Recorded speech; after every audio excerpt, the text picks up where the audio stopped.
All right, well, good morning, everyone. My name is Kenny Adams, and I'm a student in the three-year program here at UWM.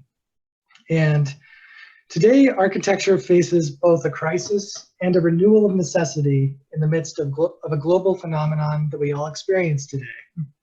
This phenomenon is one that I've labeled as short-termism and defined to be a dependency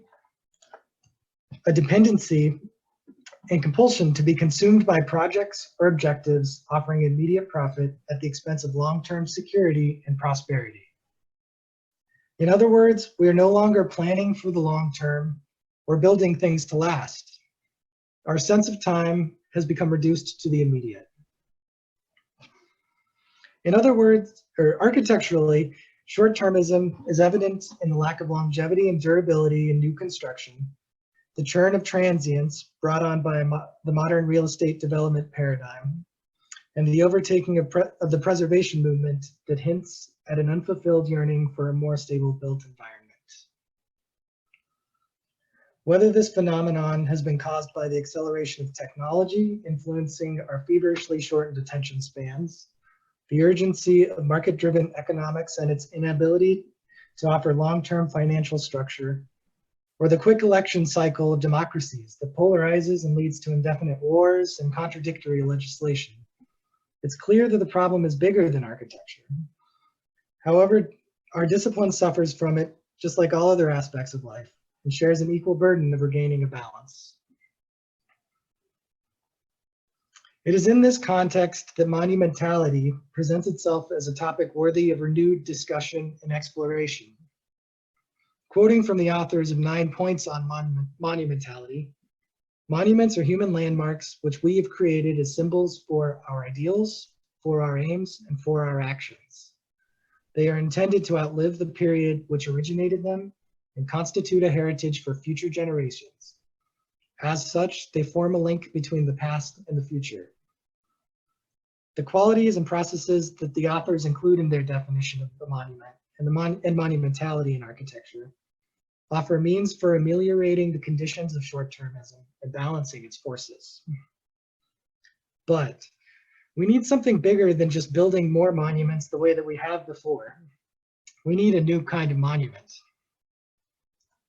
The old version of monumentality manifested in the institution. It was used to ingrain and express the dominance of ruling classes and the supreme presence of religious entities. As such, it was deliberately broad and meant to be distanced from the routine of daily life. In response to that model and history, I assert that we need a new kind of architectural monumentality, one that is woven into our lives, placed in the midst of our homes, daily routines, and community events. This infusion into our lives is necessary for us to really absorb the values of monumentality. It is essential for the forces of short-termism to be balanced. Consequently, my project for this thesis was to develop visions for how monumentality could be infused into everyday life. To do so, I designed 3 proposals for Washington, D.C., the nation's capital.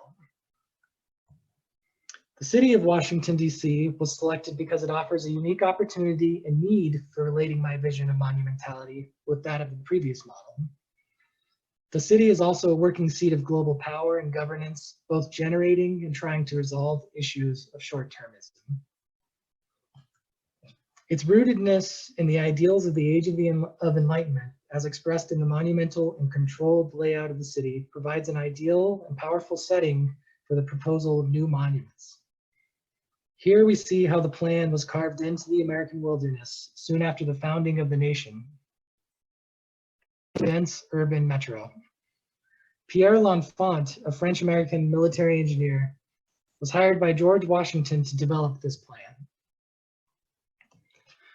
L'Enfant was a student and practitioner of French formalism, the same school that produced the Versailles Gardens, and this is evident in his proposal, as seen here in a comparative juxtaposition of the plans and perspectives for both Versailles and the National Mall in Washington, D.C.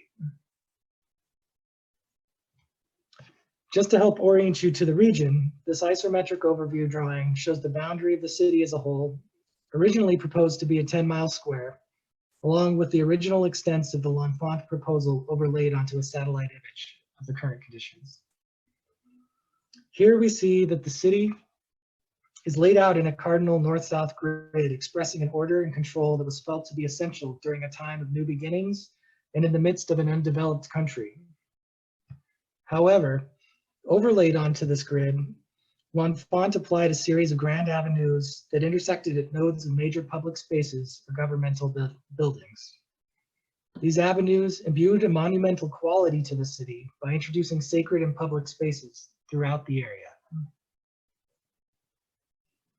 Those avenues also set forth a hierarchy of value, and central to the scheme was the House of Representatives, not the White House, making self-governance the symbolic seat of power for the capital and the nation. The city layout and system established over 200 years ago still dictates the urban nature of Washington, D.C., and has played a prominent role in its urban development and identity. Its unique character is made evident when viewing the layout of the city in relation to its surrounding area as shown. Here you can see a collection of some of these nodes and the variety of ways that they have been celebrated, changed, or even disrupted by roads or other features that may or may not fit the sacred character of the sites. Using this architectural and urban infrastructure, I selected 3 sites in and around the original layout of the city: Logan Circle, Lincoln Park, and Randall Circle. Although I will describe them further throughout the remainder of this presentation, these sites were selected to establish a wide coverage of the city and to respond to a variety of contexts. They are each a focal point of a neighborhood or multiple neighborhoods and relatively non-disrupted sites. The first proposal centers in on Logan Circle. Logan Circle is situated at the south end of the Logan Circle neighborhood and just north of the downtown and governmental centers of Washington, D.C. This centrality and proximity to the districts of residential, commercial, and governmental life was desirable and a unique opportunity to test the project. Additionally, the circle is the only remaining node included in L'Enfant's plan to be bounded by only residential homes. Some of these homes can be seen here in photographs of the neighborhood. From the overhead photograph provided, you can see that the circle itself is bounded by a thick threshold of trees, and a statue is placed at the center point. This point is at the intersection of 4 major city axes, thus has 8 radial projections emanating from it. Typical to most equivalent circles throughout the city, sidewalks enter the site along the radial axes, meet at a circle of benches that look onto the large statue at the center. The statue in the middle here is of John Logan, a general in the Civil War. The statue offers a monumentality in the vein of the past and is one that I reject.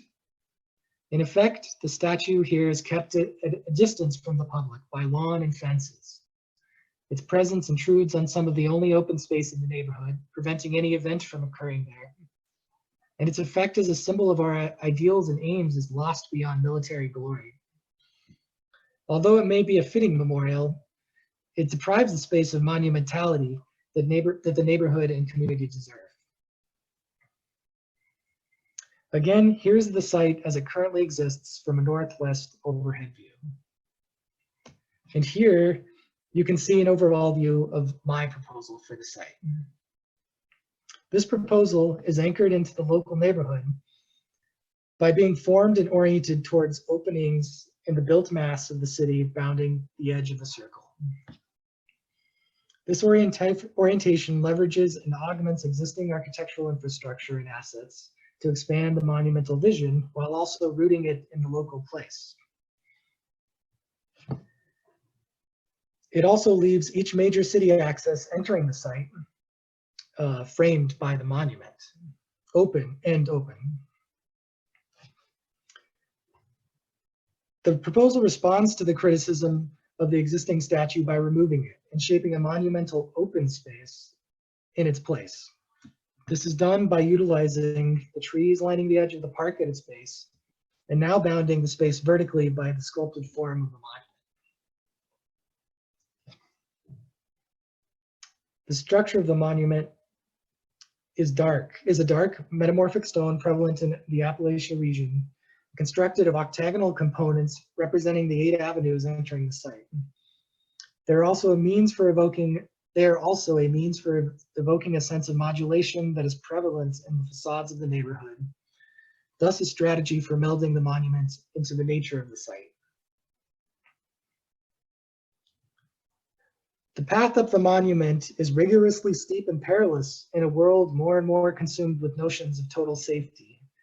But this peril and perseverance is rewarded with unmatched spaces of seclusion for contemplation, overlooks for observation, and intimate spaces for small groups to interact. Ultimately, a hot dog stand offers a nice meal and a cold bottle of water for your daring to reach the summit. At its base, we can now see an open space that is accessible and fitting for a monumental daily life. Here, a dog, in this case an overly spoiled pet named Nellie, basks in the sunny heat at the central position of the park. While Nellie ponders the multitudinous smells wafting her way, a local fiddler uses the quiet and unique acoustics of the cavernous room sculpted out of the monumental base to practice. Here we see how one anchor of the monumental plan fits into the gap between 2 residences along the edge of the circle. The existing trees are left intact, while a brick plaza offers a shady space for a local youth to practice riding his bike while his mom watches.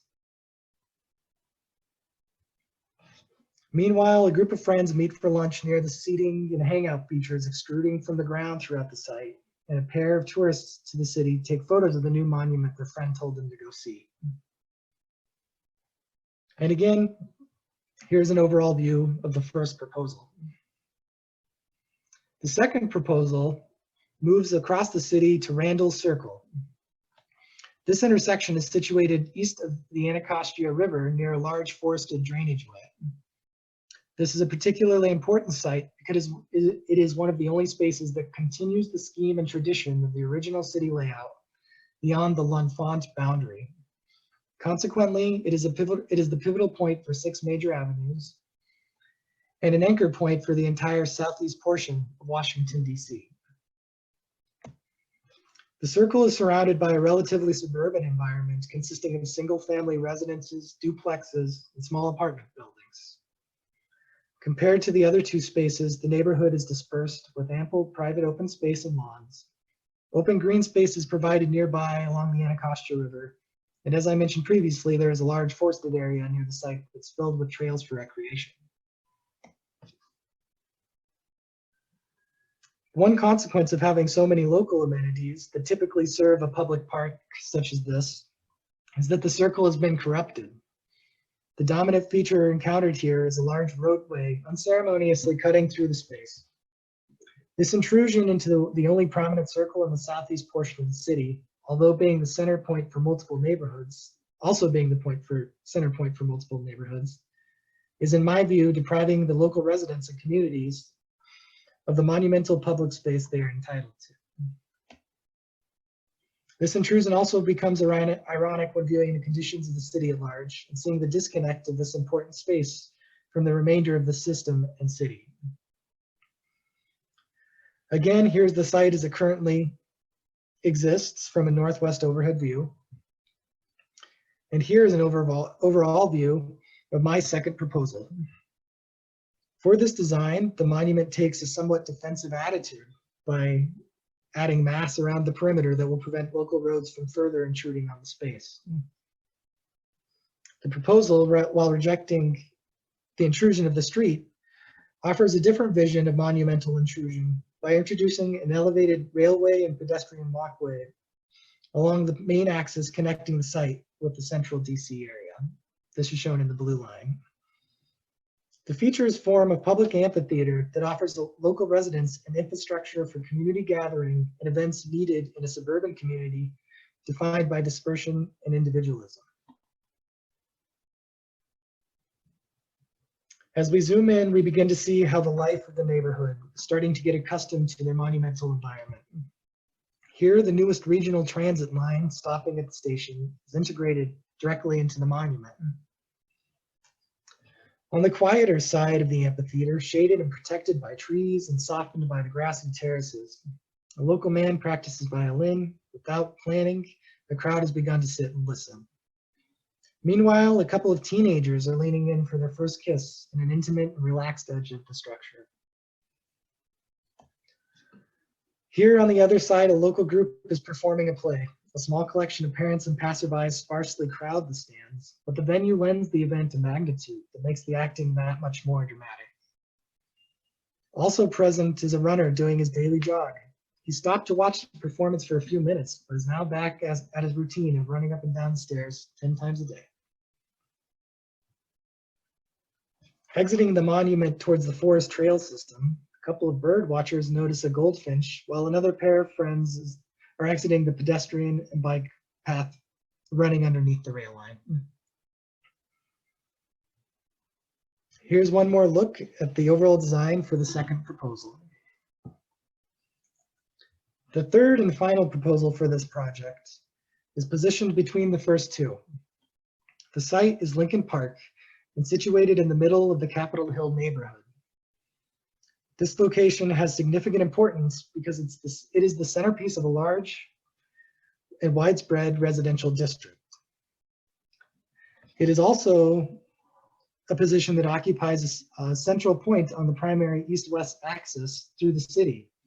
This point is the symmetrical equivalent to the Washington Monument for that area east of the Capitol, and as such demands a monumentality that complements the most prominent existing monument in the city. The neighborhood itself is named for its proximity to the Capitol building and is a densely packed historic residential district. The neighborhood is characterized by a colorful array of row houses, extravagant front yards, tree-lined streets, and an ornate historic character. Lincoln Park, centered at the focal point of this neighborhood, is occupied again by a dominant and central statue placed at its center.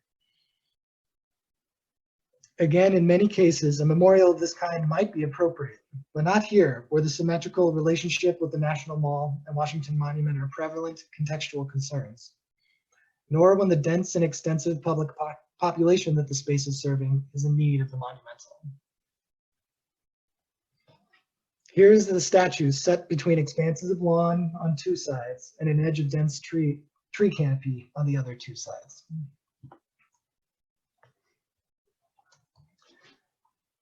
And finally, here's the site as it currently exists from the same northwest overhead view similar to what we've seen for the other proposals. And here is an overview of the third proposal. The third proposal celebrates the relationship with the National Mall and the monumental nature of the L'Enfant City Plan. To accomplish this, I expressed and highlighted the varying streets and avenues entering the site by subdividing the park into a diverse weaving of spaces along each axis. I then introduced a vertical monument that both complements and seeks to distance itself from the Washington Monument. The structure is conceived to be a series of elevated rooms that overlooks each avenue in a vein similar to that of the Versailles Palace looking over its gardens or the Capitol looking over the National Mall. Each room rotates to frame a direct view of the avenue and is elevated to a height directly proportional with the length of that avenue. The structure is constructed of locally sourced and salvaged brick, giving it a contrasting form and materiality with the pureness and eternal newness of the white marble of existing Washington, D.C. monuments. The monument is not hoisted onto a podium as typically found throughout D.C.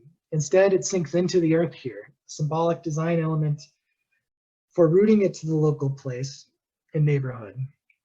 This depression necessitates and is celebrated by a newly sunken plaza and sloped lawns that further subdivide the monumental geometry expressed in the plan into a human and neighborhood scale experientially. Here we see the sunken plaza in greater detail, along with the weaving of components of design and circulation. Further into the park, we can see a local neighborhood barbecue occurring at the end of the formal plaza, and an elderly resident is taking a walk with his small pet dog. And the lawn is seeing lots of recreation activity going on alongside many tourists now flocking to the new monument. In effect, this introduction of monumentation allows the major east-west axis, along the major east-west axis, has extended the National Mall into the city itself, drawing visitors to walk through the neighborhoods as part of their DC experience. And here's one last look of the overall third proposal. In summation, I've sought to harmonize the scales of size and time that might come with monumentality being weaved into everyday life. Both of these pursuits tie back to the aim of resolving the forces of short-termism and expanding our sense of now. To do this, I followed the formalized geometries and languages of the larger city plan and original monumental vision using vegetation, form, circulation, and sightline. But I also used that same geometry to shape space into diverse and intimate places for individuals or other community groups. This larger geometric agenda is coupled with a blending of neighborhood sensibilities with those of the eternal. Materiality was selected and designed to meld the local character with the durability and longevity required of producing new monumental heritage. Forms responded directly to local conditions and elevated, accentuated, or rejected them to build its monumentality. I have aimed to empower citizens and local communities by using tactics of monumentality. This agenda was achieved in part through the use of verticality and elevation. Elevated positions have roots in our primal psychologies pertaining to dominance and safety. There's a power in verticality that comes from the informing, unobstructed gaze of one's vast surroundings, the commanding presence of being visible by those below. There's safety in having an elevated position and the aid of gravity. Additionally, each design provides a prominent focal point that is meant to offer a unifying collective experience. Often parks or public spaces of this kind defer to the vision of some sort of natural meadow or forest. And implicit in this approach is a dispersal of events. Individuals are incentivized to have their own detached experiences. In my approach, there are spaces for rest, reprieve, and solitude, but also a clear monumental focal point that can unify users' experiences. Architectural strategies used to establish each focal point, including geometrically focused composition of sculpted space, activation of section, and scale.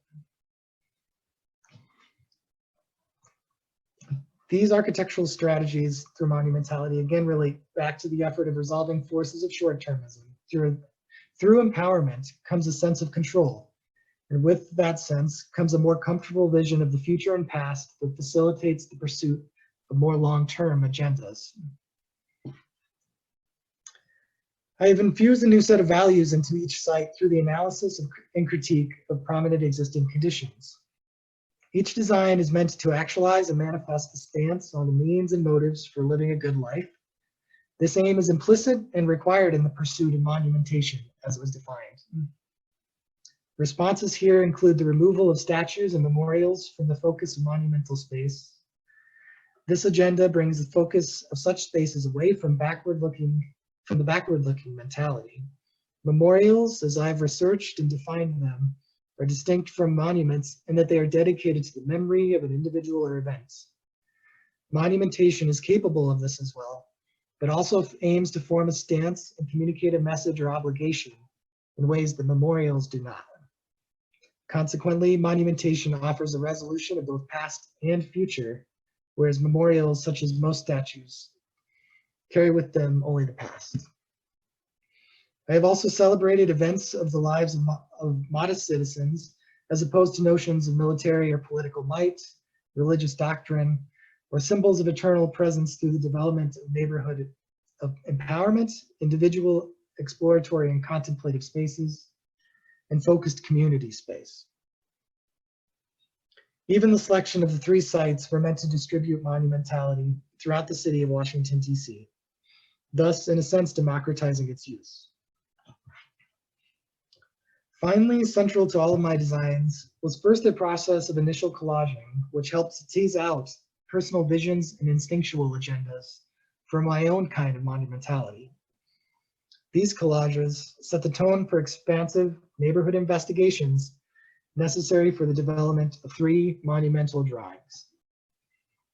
Through this effort, mapping overarching city layouts and features, massing built environments, detailing facades and other features, coloring prominent components, and entouraging the life of the city, I was able to form a love for the site and people of each specific location.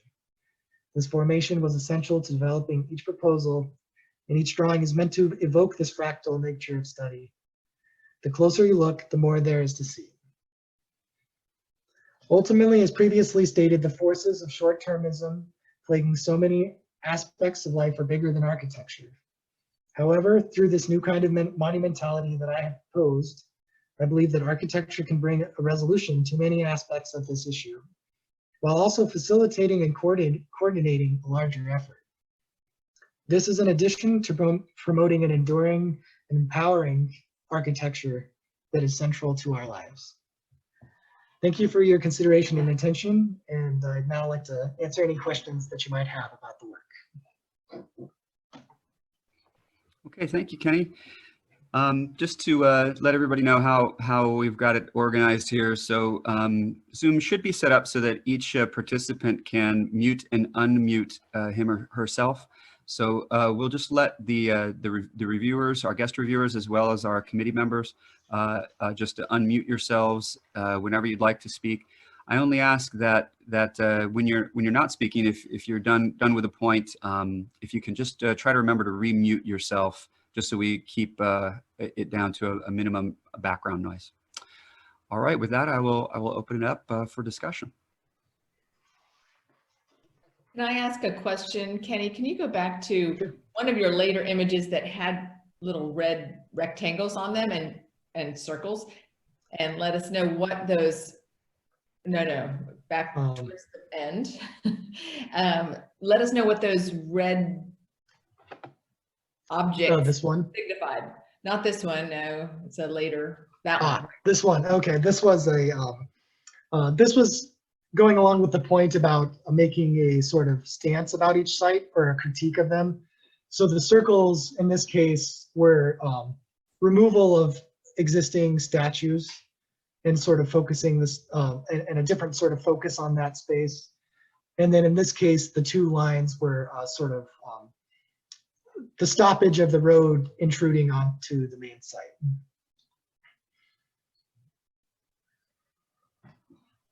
Okay, thanks. I was just trying to figure out what Sure, yeah. No, sorry for the confusion. Just thing, what happens to the statue at Logan Circle? What'd you do with it?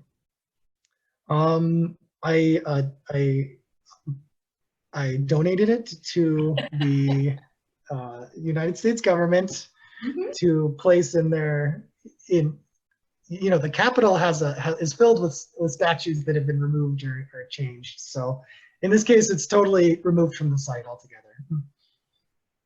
Okay, thanks. Yeah. I had some questions, Kenny. First off, great work, and the visualizations are pretty stunning. I feel like you could just zoom around into these all day.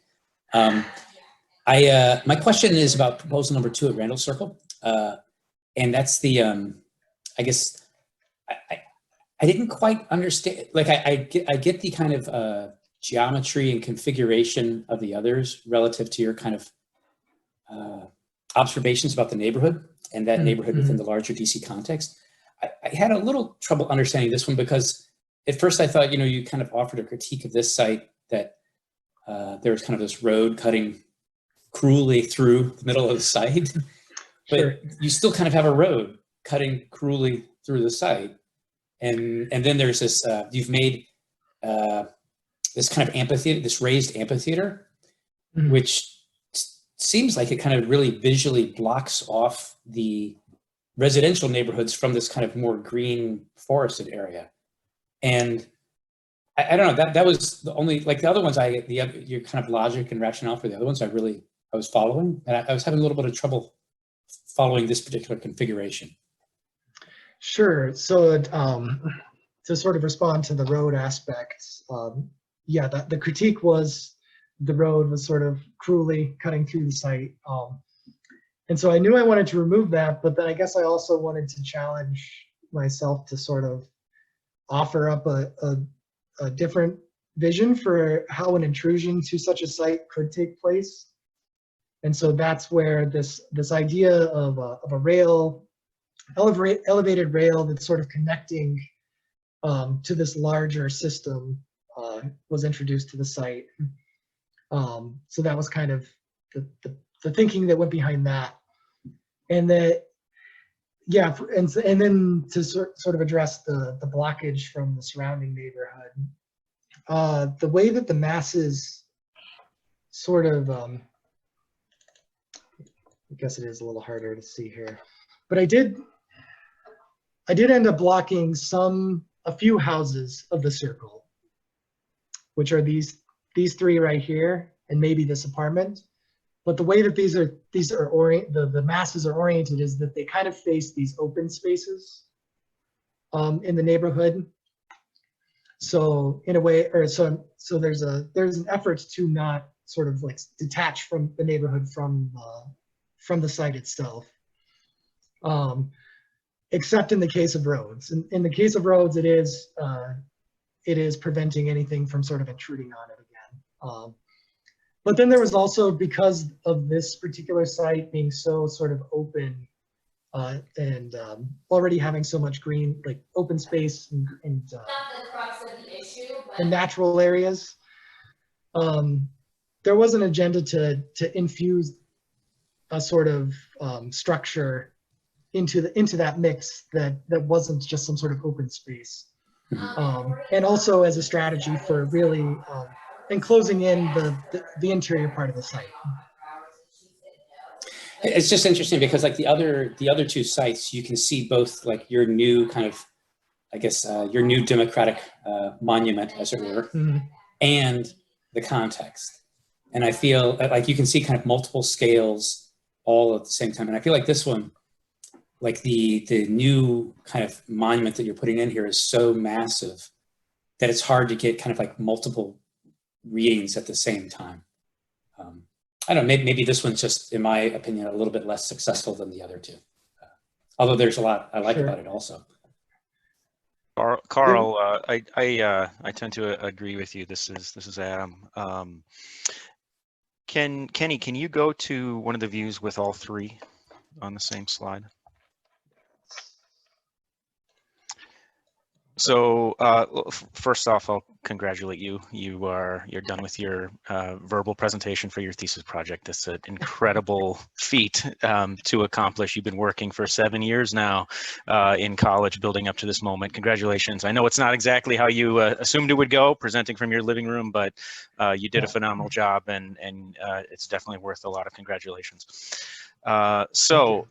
One thing, as I prepared to be a part of your presentation here, without having a lot of knowledge of what you were going to be doing, I essentially had the thesis booklet, right, which is a 2-page spread and a small statement, and then one image, which I think was your proposal number 3, the Lincoln Park. To me, it really seemed like you were going to go and really talk about how monuments weave their way into everyone's daily lives. And to a certain extent, you've definitely done that by placing these in the midst of neighborhoods and not in the true formal locations that they're currently at in Washington, D.C.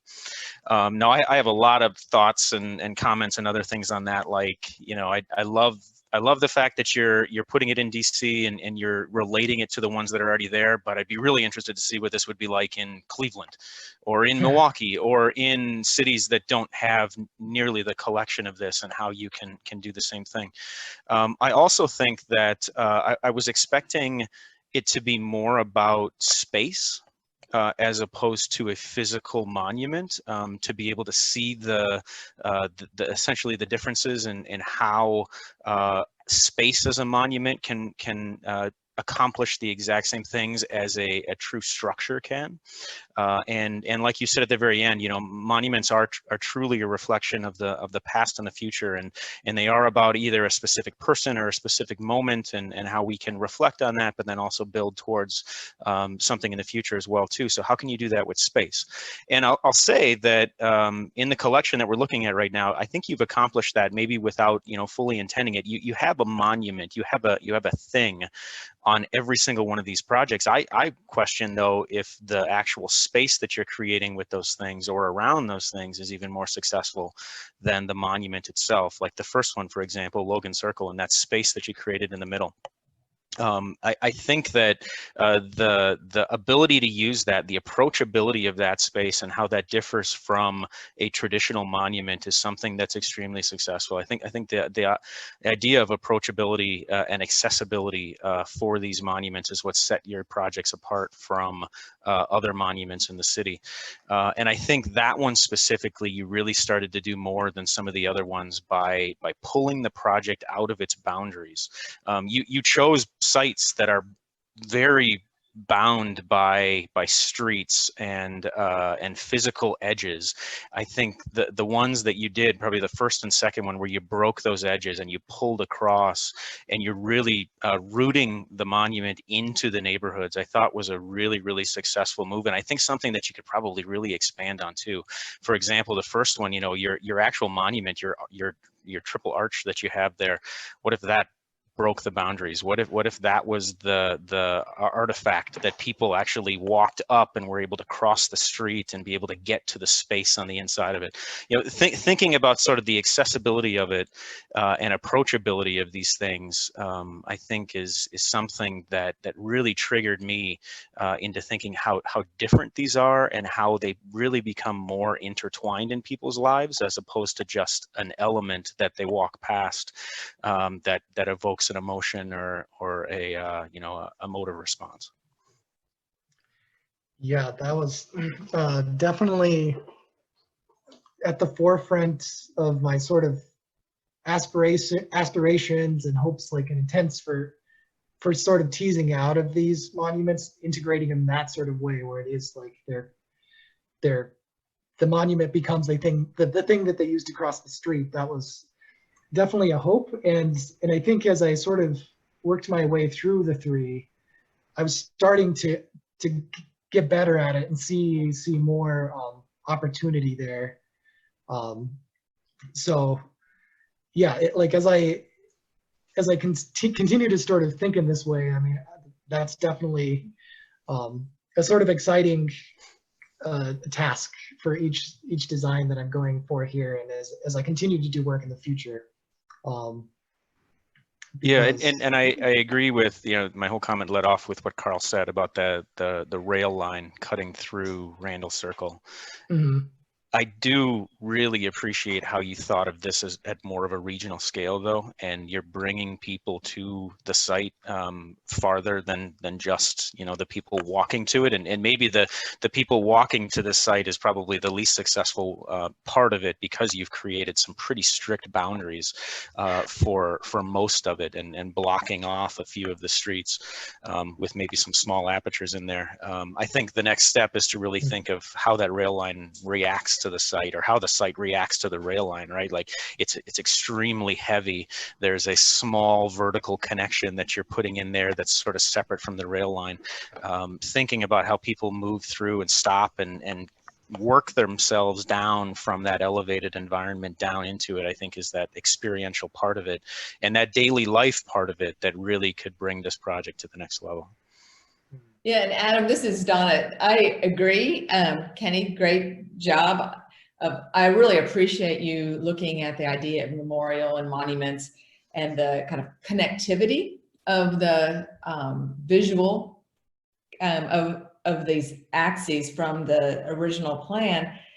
However, I find that those circles interrupt more than they connect, you know, the kind of daily life.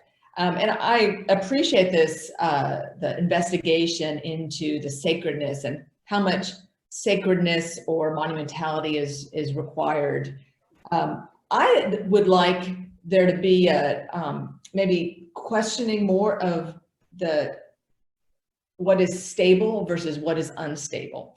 And each of these kind of grand connectors, the relationship to the cardinal grid or the other axes, also has these kind of idiosyncratic conditions of the particular notion that give it that destabilize it.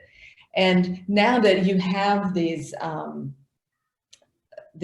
new monuments, along with kind of Adam's comment, maybe they become less stable, that they push and react to their unique conditions rather than being central and stable and part of the original dialogue, right? That they react to and show how they react to the projection of values of the citizens' power, of the economic impact, of the political kind of situation, and of technology. And I just want to also say that, you know, now that you've done with this, your thesis is something that should probably haunt you for about 10 years.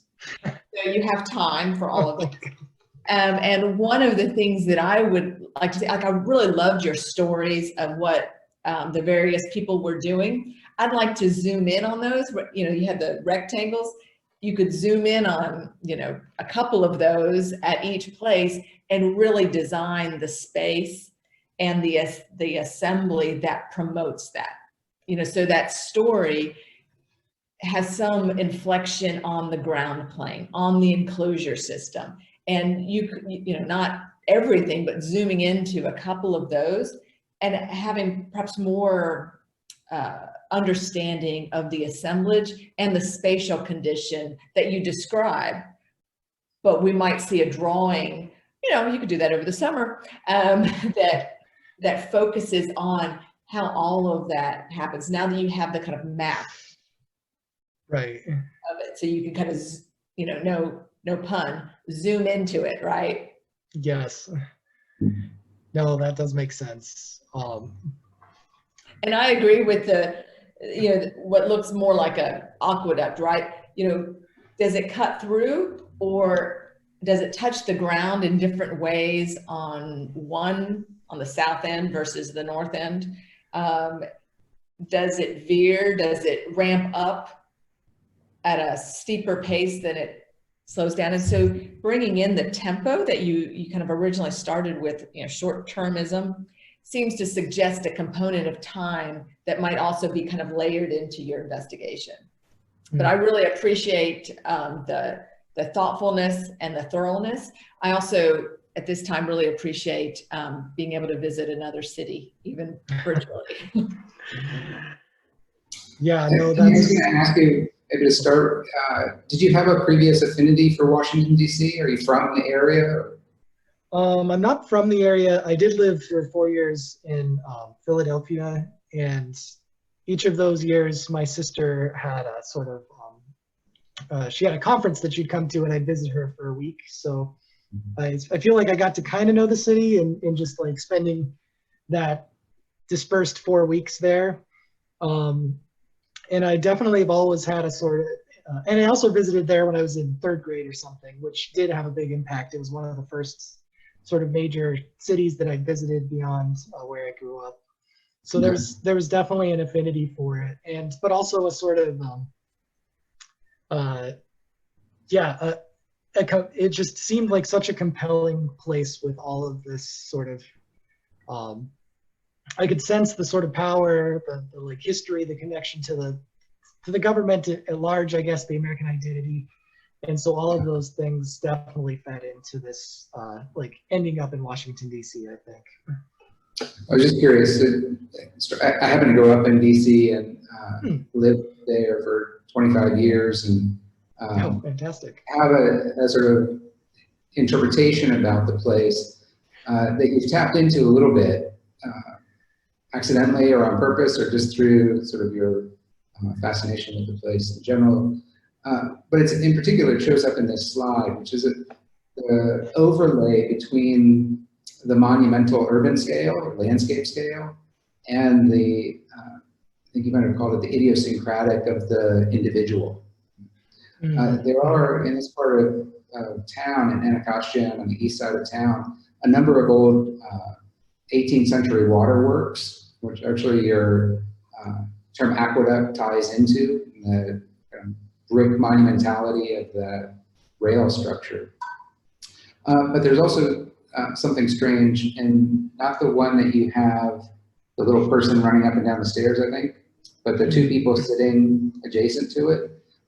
There's a kind of publicness in and around DC that is accidental, right? Because the disjunction between the scope and monumentality of the city in terms of an urban plan as a series of lines and nodes, circles, and parks that operate on a kind of inhuman scale, right? They're massive. As you said, the center is 10 square miles. It's something that we move around typically in cars or metro trains at this point. But then at the same time, you find these kind of strange juxtapositions between large-scale infrastructural moves and two people kind of leaning against kind of 17th century balustrade. Right? It's very formal. Logan Circle certainly has that kind of character in the benches that surround the monument in the center. And so that's one kind of aspect of the project that jumps out, is this sort of multi-scalar capacity that I think you've touched on, but perhaps not leveraged completely.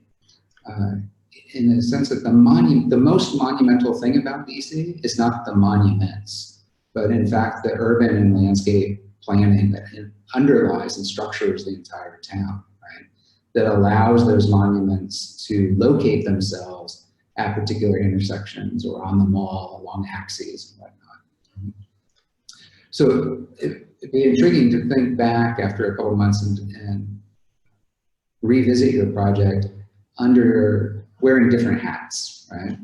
So on one hand, it seems like you're actually an urban designer who is looking at a renovation of the city, of a pre-existing infrastructure, which is most clear in the Randall Circle piece, right? Because it's the one that's in the historically underserved part of the city.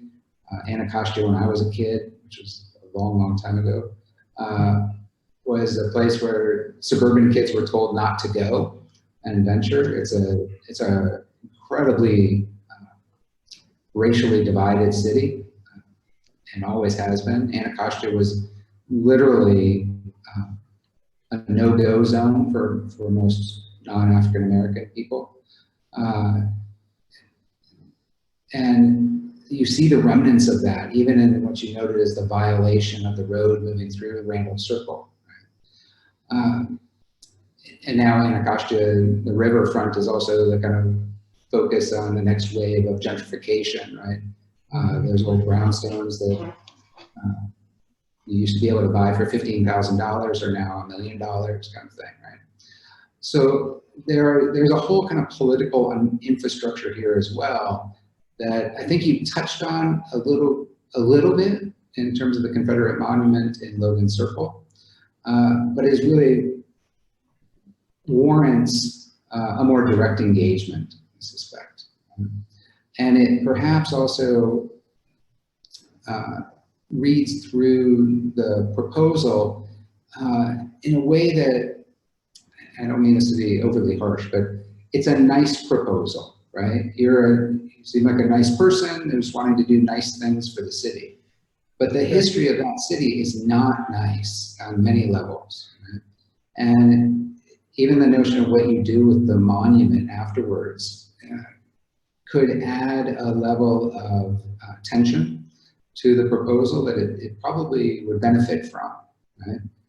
And even if you think about the citizenry in and around Randall Circle, that particular node is directly located, or directly adjacent to Fort DuPont, right? Which is a massive, as you said, heavily forested and quite underused park within the city. But if you take that not just as a kind of a nice architect wanting to make a nice circle, but as a more politically charged question, just to say, who really owns that park? Right? and what is the implication of connecting that park and that neighborhood, which is clearly, so you can see in the pictures, drastically different from Logan Circle. What are the politics behind connecting that back to the center of the city and inviting tourists on one hand, but more fundamentally, wealthy citizens from Logan Circle area out to that park? I suspect that your project is on the cusp of addressing, and not addressing really, but grappling with a series of the kind of dangerous questions, right? And dangerous questions are the ones that make really good thesis projects at the end of the day. Provocative questions, let's say, maybe more than dangerous even. But you can imagine a situation where you set the stage. This image that's on here is literally a stage, right? It's an amphitheater. But thinking about that again at the scale of the monumental city, where are these battles fought? Right? So that you have a Colosseum-like structure there. It's both amphitheater-like and somewhat Colosseum-like. It's defensive as you described it. But the defense isn't really just against the car or the street running through it, but the potential defense of neighborhoods, right? The defense of histories that exist within that overlay of Lafont's initial plan, right? So it's intriguing in the way that you want a thesis to be, right? You want us to have these kind of conversations and have it be provocative. But I'm not sure yet that you've taken a stand yet as the provocateur. You seem timid in addressing the question of the Confederate monument and what you might do with that. And if you can overcome that timidity in that question, maybe it'll give you entry to a whole series of other questions that, as Donna mentioned, would fuel 10 or more years of study.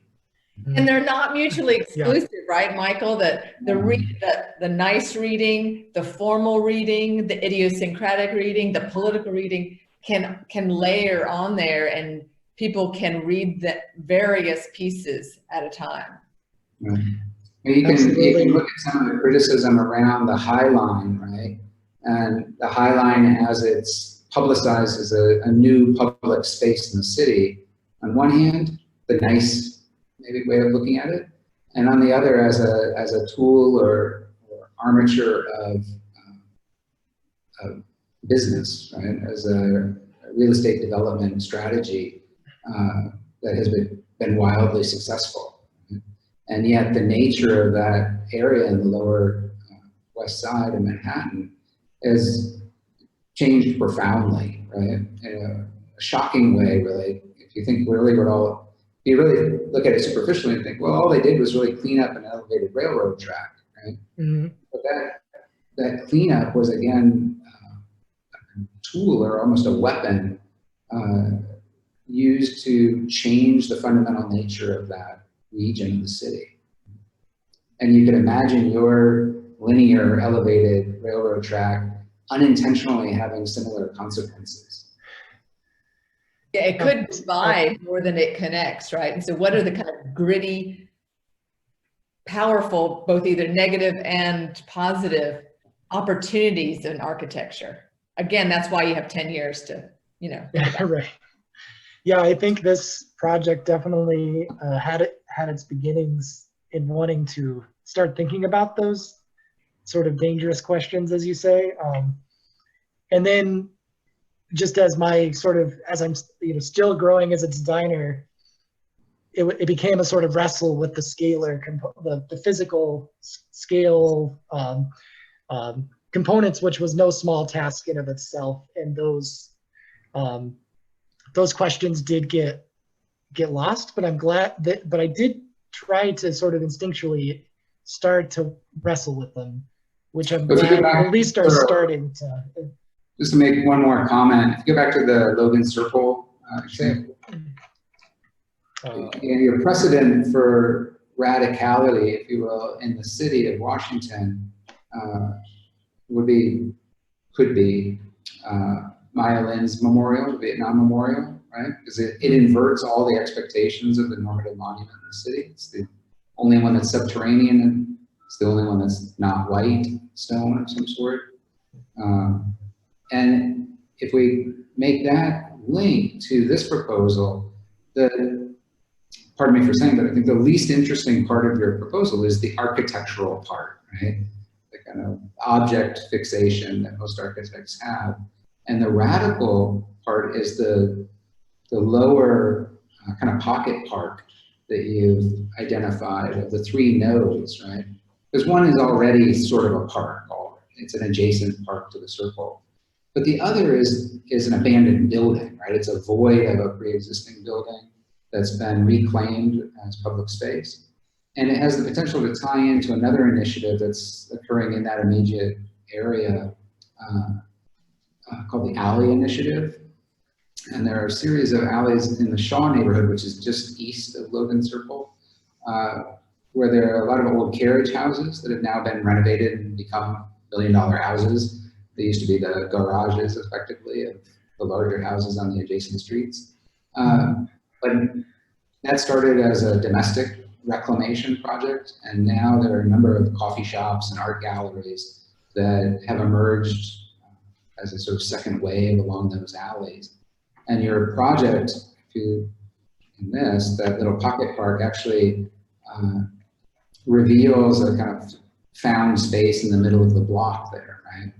And so again, these things could begin to sort of weave and grow as a second, almost tactical infrastructure within the city. Michael, I'm gonna have to step in here for a second. We have to conclude before 10, but the dean has something she'd like to share with everyone. Yeah, and could you unshare the screen? Because I'd sort of like us to all be able to see each other at this moment. Hi, Kenny. Good Hello. morning. Good morning. I've been very happy to be able to see and hear about your project. This has been really interesting. Clearly, you have been successful in provoking many ideas and highlighting all the different values that people have and that come to bear on a project like this. So I really want to congratulate you about that. I also am here to deliver good news and congratulations, because you have been selected, or I really should say have earned from your work over your time in the program, the Henry Adams Medal, which goes to the highest ranking student in the Master of Architecture graduating class. So congratulations. Wow. Well, thank you very much. That's unexpected news and good to hear. Well, good. Then we all kept the secret really well. We are almost out of time. Let me just say that the medal and the certificate are somewhere in the building, and we will find them and we will get them to you as soon as we can. Well, that's a great Again, honor. congratulations. Thank you very much. Yes. And thank you, everybody. This was really an interesting conversation. I really enjoyed coming here. All right, congrats, Kenny. Thank you, everyone. Yeah. Hi, everyone. I'm Nicole Bouchard. I had the pleasure of working with our graduate student, Amanda Golemba. Amanda, I don't know if you want to wave and let everyone know who you are, where you are.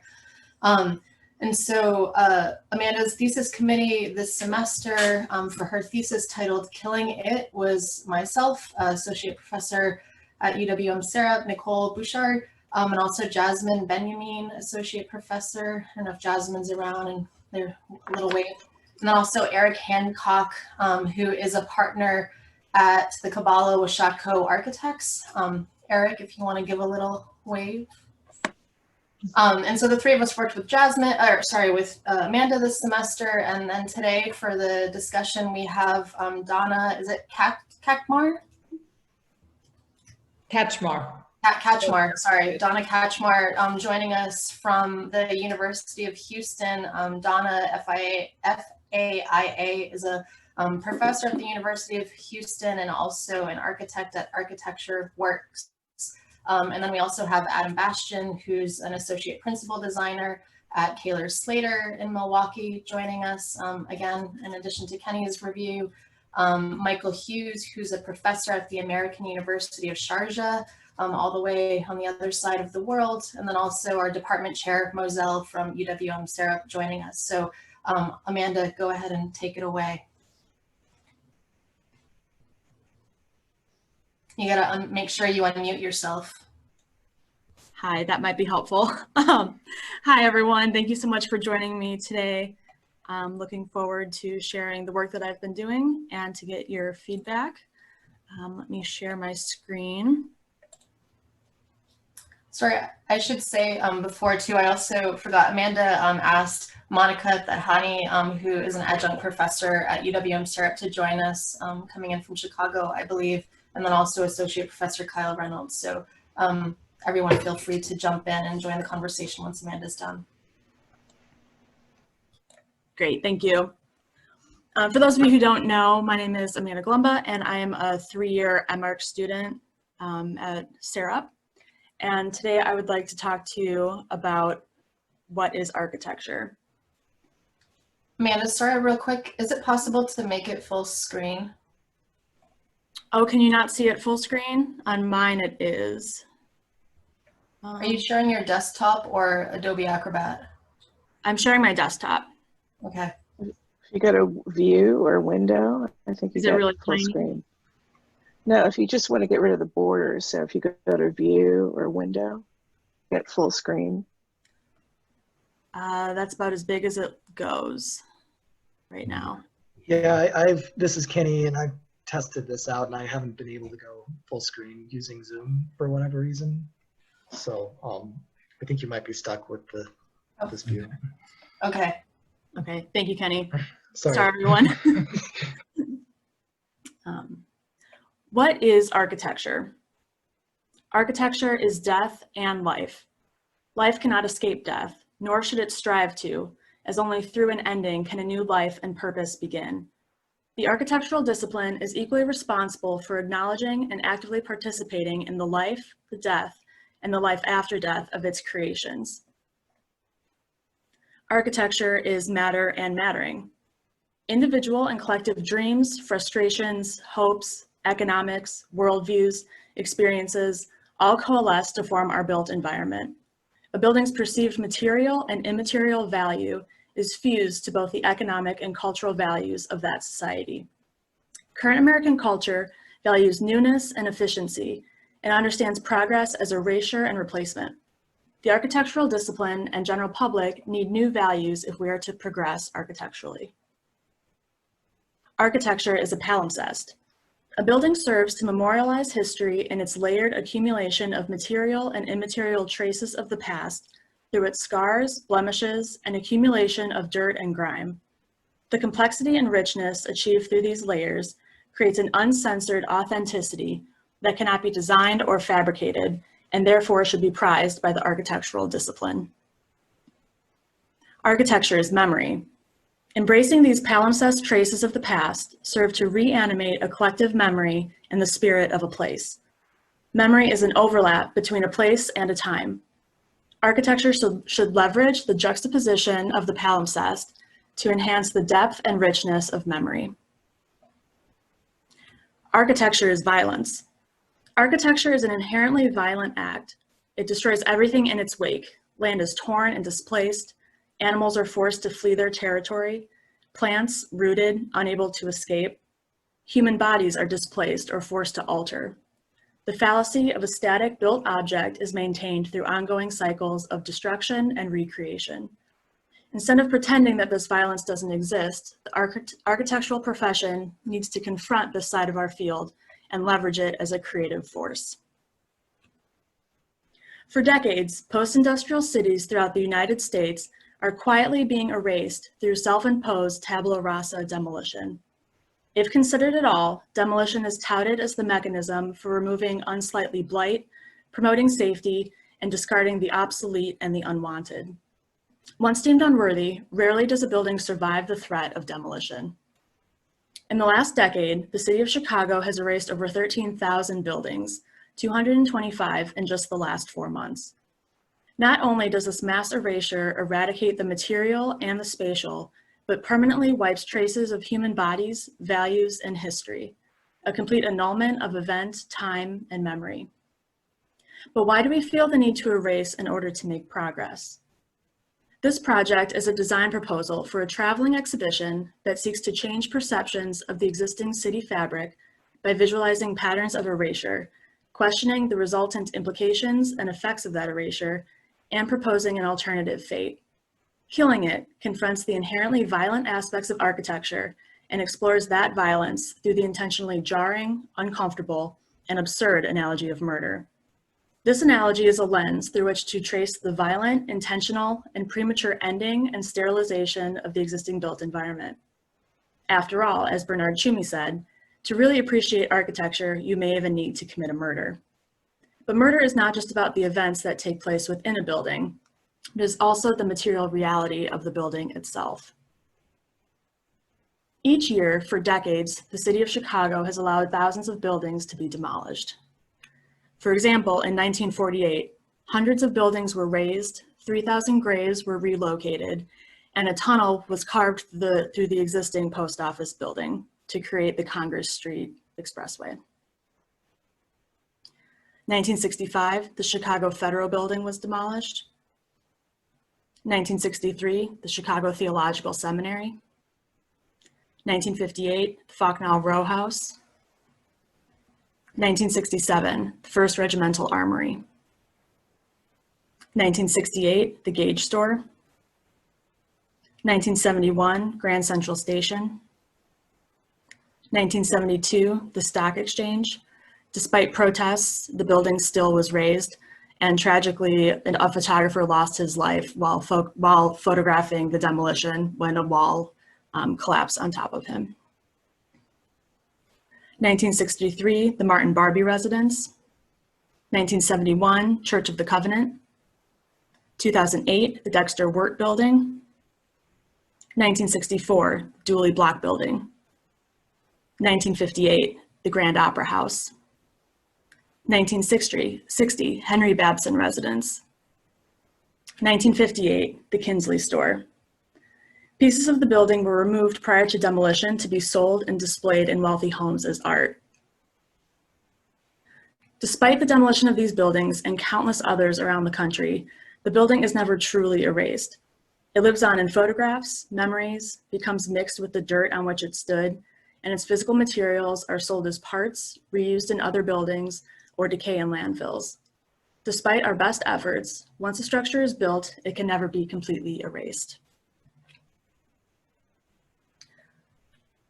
The photos that I showed you were of 15 buildings in the city of Chicago that were demolished between the year 1950 and the end of the 1960s. But what about today? The following series of maps show the aggregation of demolition over the last decade in the city of Chicago.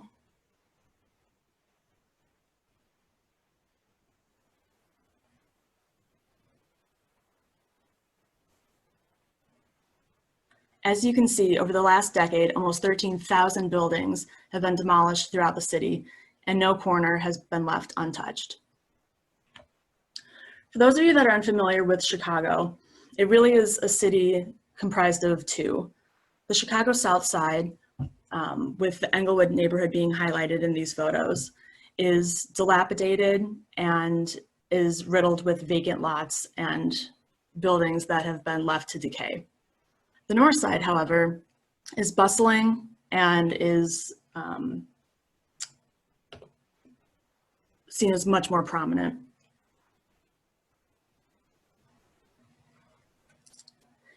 In Chicago, there are a series of ordinances in place that provide protection for buildings that have been deemed to be historically significant.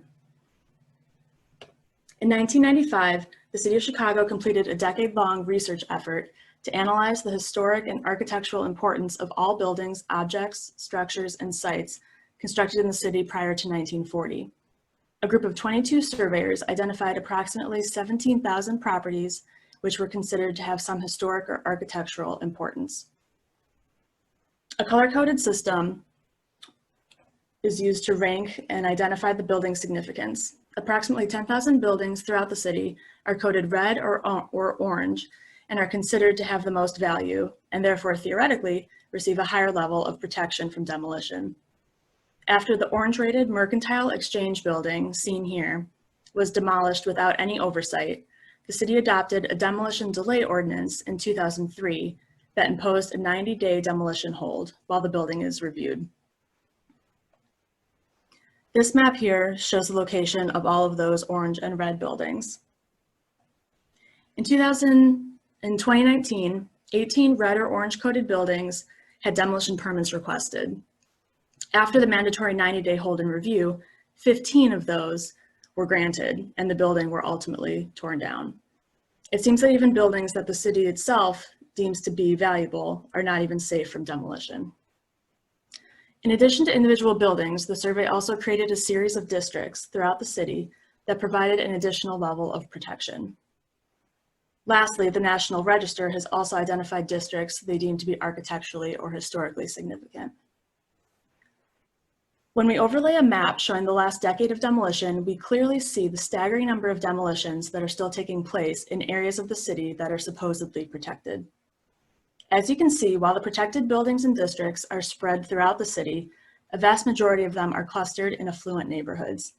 This clustering clearly shows a disparity along socioeconomic lines that is biased towards the affluent white neighborhoods located on the north side of the city. With lack of protection, buildings are demolished with less oversight, leading to huge swaths of buildings being razed or left to decay and become blighted. These vacant lots and blighted properties further depreciate the neighborhood, which lead to more erasure. It's a downward spiral. And here I'd like to zoom in on one portion of the city on the north side, which is the affluent neighborhood, to show that no corner of the city is left untouched by this erasure. Our current path has led to a built environment that is becoming more and more uniform and sterile. Much of America has become standardized mixed-use developments, neighborhoods of cookie-cutter homes, and the excessive use of synthetic toxic building materials. A uniform world is a boring one that has little room for creativity or individuality. Once a building is constructed, the building will succumb to one of four eventual fates, all of which are violent acts that are the result of actions or inactions taken by members of the industry and the community. In one scenario, the building becomes a ruin through a process of natural decay that breaks down materials into smaller and smaller pieces. Demolition is the most obviously violent fate a building can succumb to. The decision to demolish a building is rationalized with statements of ensuring public safety or removing blight, but both of these conditions are typically created through systematic socioeconomic prejudice and disparity. Demolition is often less about the material qualities or lifespan of a building, but rather the socioeconomic factors of the neighborhood that creates a situation where demolition is the easy solution. For buildings that are determined to have adequate historical or social value worth preserving, and there's a funding source, the building will be historically preserved. In this scenario, traces of history and accumulated scars and blemishes will be buffed out, and the building will be returned to a previous time, as if years or decades of events and life had never existed. Lastly, a building can be adaptively reused to transform the existing building for a new one.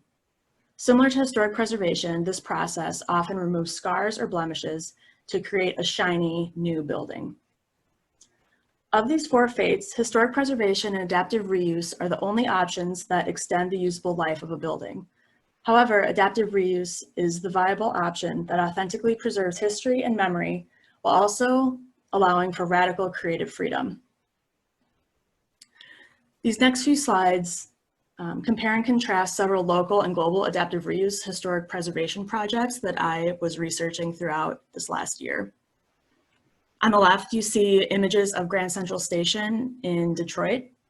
The building was left dilapidated for years, and a company has now come in and decided to historically preserve the building and bring it back in time, as if these years of decay had never occurred. On the right, you see a building that has been adaptively reused by Architecten de Wildervinck TLU. In this project, the building was partially demolished already when the architects stepped in and continued the process of dismantling to produce an authentic space that really highlighted the material qualities and the history of that building. On the left here in Milwaukee, you see images of the Pabst Brewery District, which again had been left to decay over time. Now it's a central hub for breweries and hotels.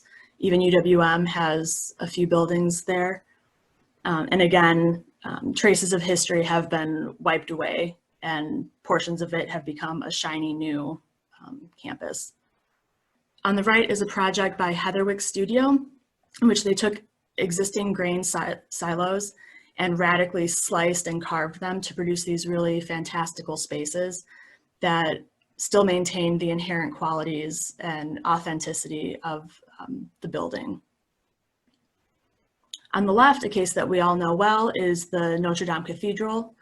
The images on the bottom left-hand corner show some of the proposals for how they can recreate the spire that had burned down. However, the French government has decided to historically preserve the building. It'll be interesting to see which portion of history they decide to revert the building back to, as it has already undergone several different iterations of adaptive reuse throughout the years. On the right is a project by David Chipperfield Architects. This building had been damaged by bombing from World War II. And instead of erasing traces of that rich history, the architect decided to really highlight those material qualities and use it as a juxtaposition with the new. Our current path has led to a built environment that is becoming more and more uniform and sterile. If everything is uniform and there are no irritants, then the world is a very boring utilitarian place that has no room for creativity. We are trying so hard to control our built environment that we are wiping away its potential. A new path is needed that embraces the palimpsest created by time, a path that is more authentic. This thesis has really been a culmination of research that has been building over the last 3 years through various courses in adaptive reuse and material afterlives, as well as through personal projects. Rather than choosing an existing building to design a singular hypothetical project that is more typical of a design thesis, I decided to design a traveling exhibition that embodies these issues I've been interested in so that they can be disseminated to a wider audience. This semester began with a series of study models and digital collages that investigate adaptive reuse intervention strategies.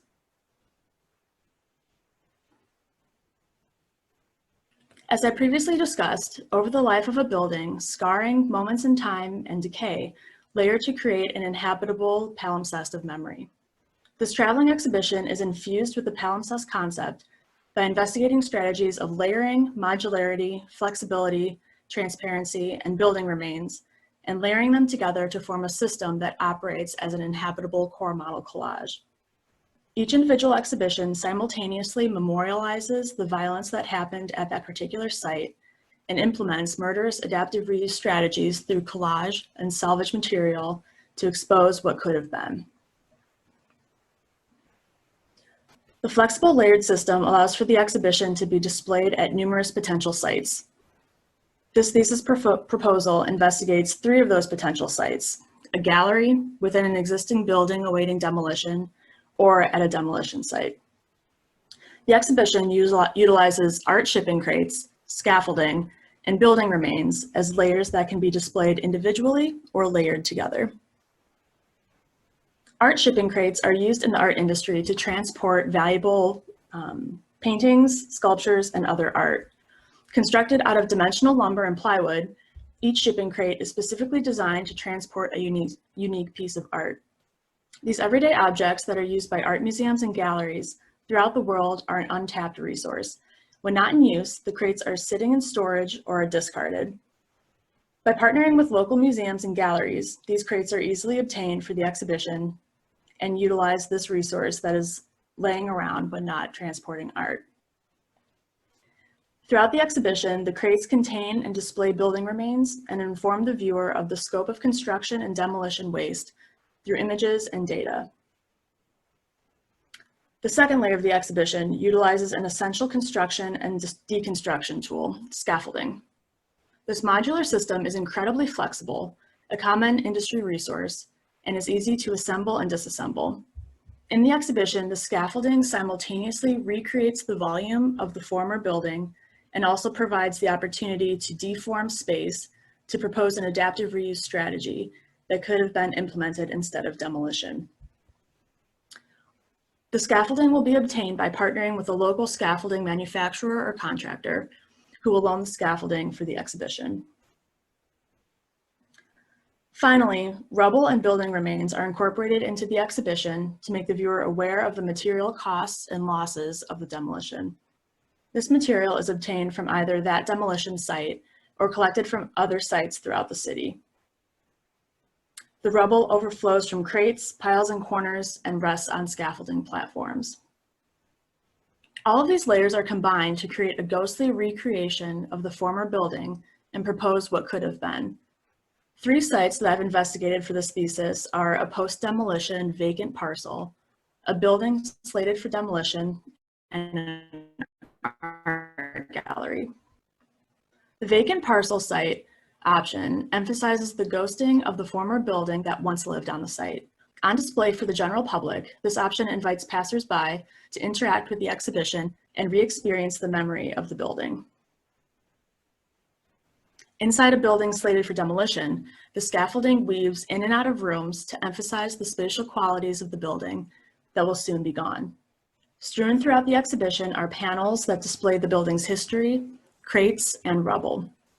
Together, the exhibition tells the story of a building that will soon be erased and invites the viewer to reflect and experience the space one last time. The most typical exhibition space is a gallery. This exhibition site focuses less on one distinct demolition and more on the collective and pervasive problem. In the center of the gallery, a scaffolding structure is erected and invites the viewer to inhabit a space that exemplifies how no building typology is immune from the threat of erasure. Collections of historic and personal photography is displayed throughout the gallery to indicate the sheer quantity of buildings that have been demolished. Now, for this thesis project, I've decided to play out this exhibition concept at one particular site that is very near and dear to my heart. Milwaukee is a city very much like Chicago. It's heavily segregated and also experiences this problem of tabula rasa erasure. The site is located south of the Central Business District in a neighborhood called Walker's Point. Off of the beaten path, the site sits to the left of railroad tracks and is surrounded by restaurants and event spaces. Built in the early 1900s, this building has lived many lives through numerous uses as a storage facility, manufacturing office, and a home. I studied this building for an adaptive reuse studio and proposed a radical redesign of the existing building that celebrates the traces of its history. Sadly, 3 months after the final review, the building was gone. All that remains is a portion of the western wall.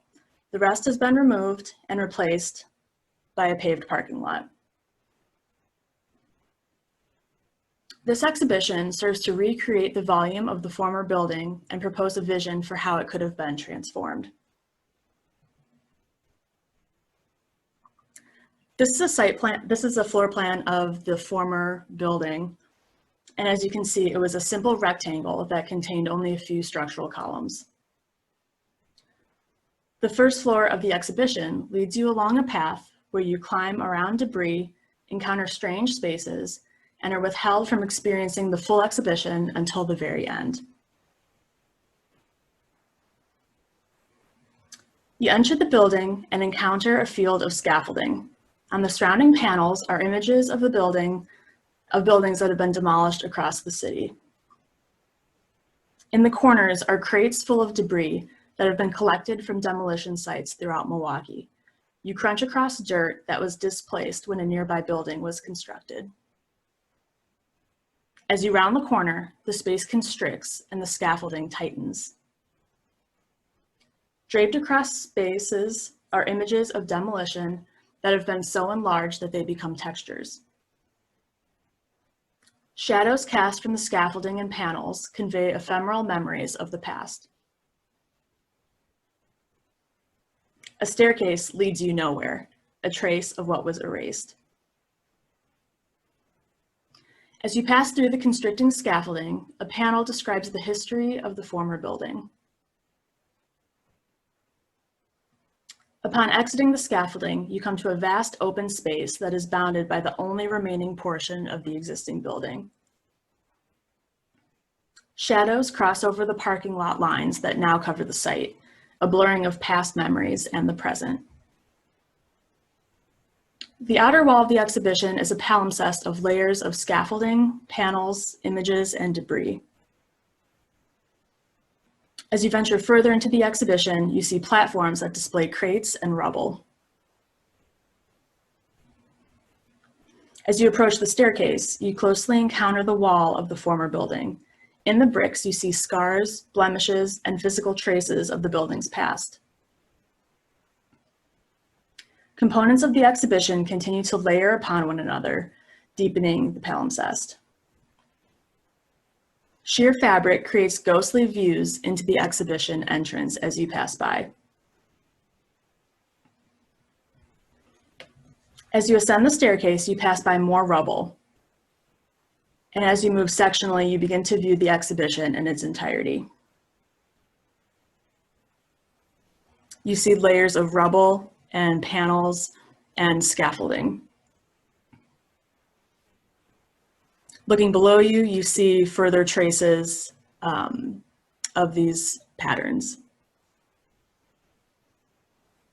Elements collage together to produce abstract images. Looking from the top, you see these layers that build upon themselves to build this palimpsest.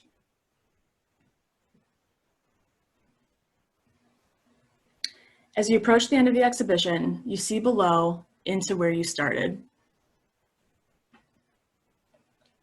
And finally, as you turn back around at the exhibition, you see it in its entirety for the first time. Layers of scaffolding, images, rubble, and crates form a palimpsest of memory.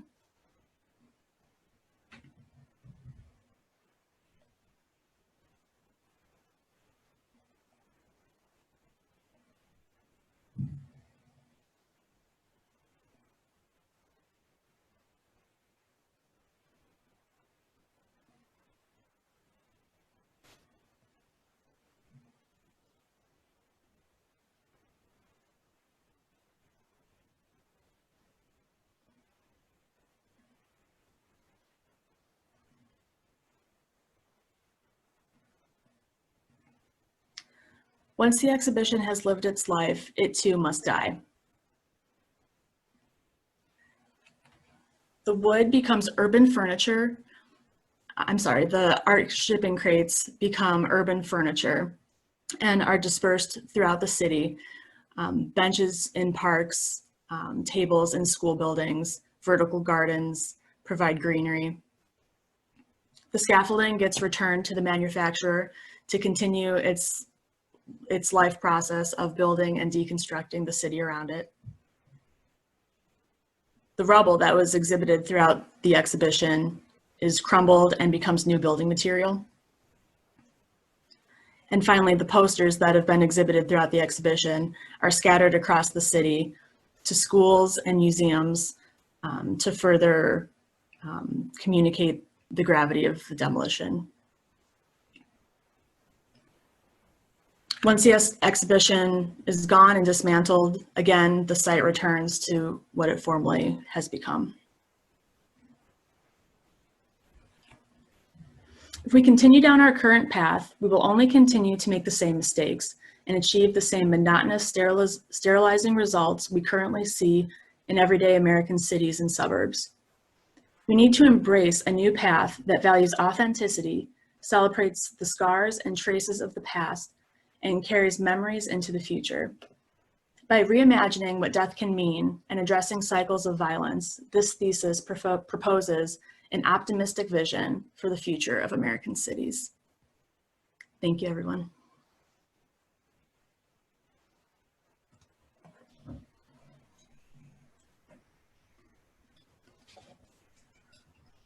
Thanks, Amanda. So similar to Kenny's presentation, love to open it up to any thoughts, feedback, observations, etc., from the guest critics and anyone else in the Zoom audience. I can start. This is Donna. Thank you to Amanda. I think it was very, it's very provocative to use the, murder and killing and the kind of violence of building, and building is kind of a violent act, right? The first thing we do is destroy in order to build something new. I'm wondering if you're trying to protect buildings or if you're trying to change what we value. I'm trying to do both. I think that we can achieve both protecting buildings and also changing what we value through adaptive reuse. But we need to allow ourselves to be more creative in how we utilize adaptive reuse strategies. But I think there's a really great hybrid between preserving what is currently there while also like radically altering space. Yeah, and I think, I love the inquiry into the buildings that have been demolished. I think it might be interesting to change its value to not just buildings, but square feet of buildings, right? How much space? What is the change in economic value when that happens? And what is the embodied energy that we've lost?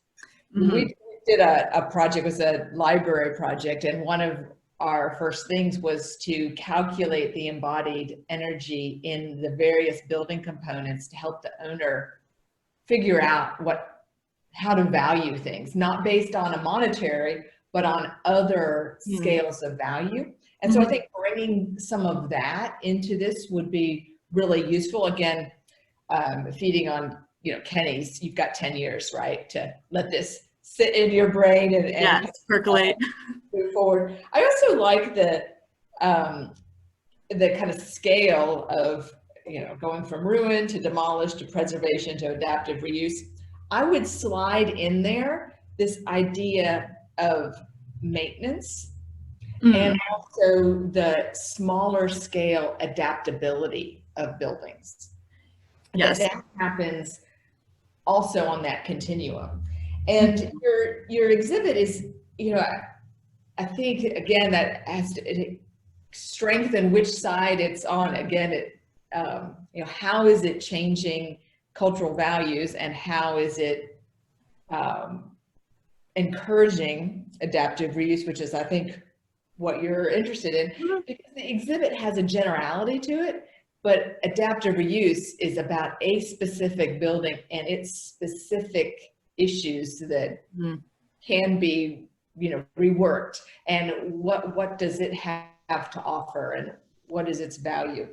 Also, just focusing on the exhibit design itself, I think the idea of scaffolding is really a beautiful idea, and I would encourage you to focus on that and its ability to define space, define structure, provide all the horizontal surfaces, all the vertical surfaces, ascension and descension, and even places for the images of the buildings, the images, the posters.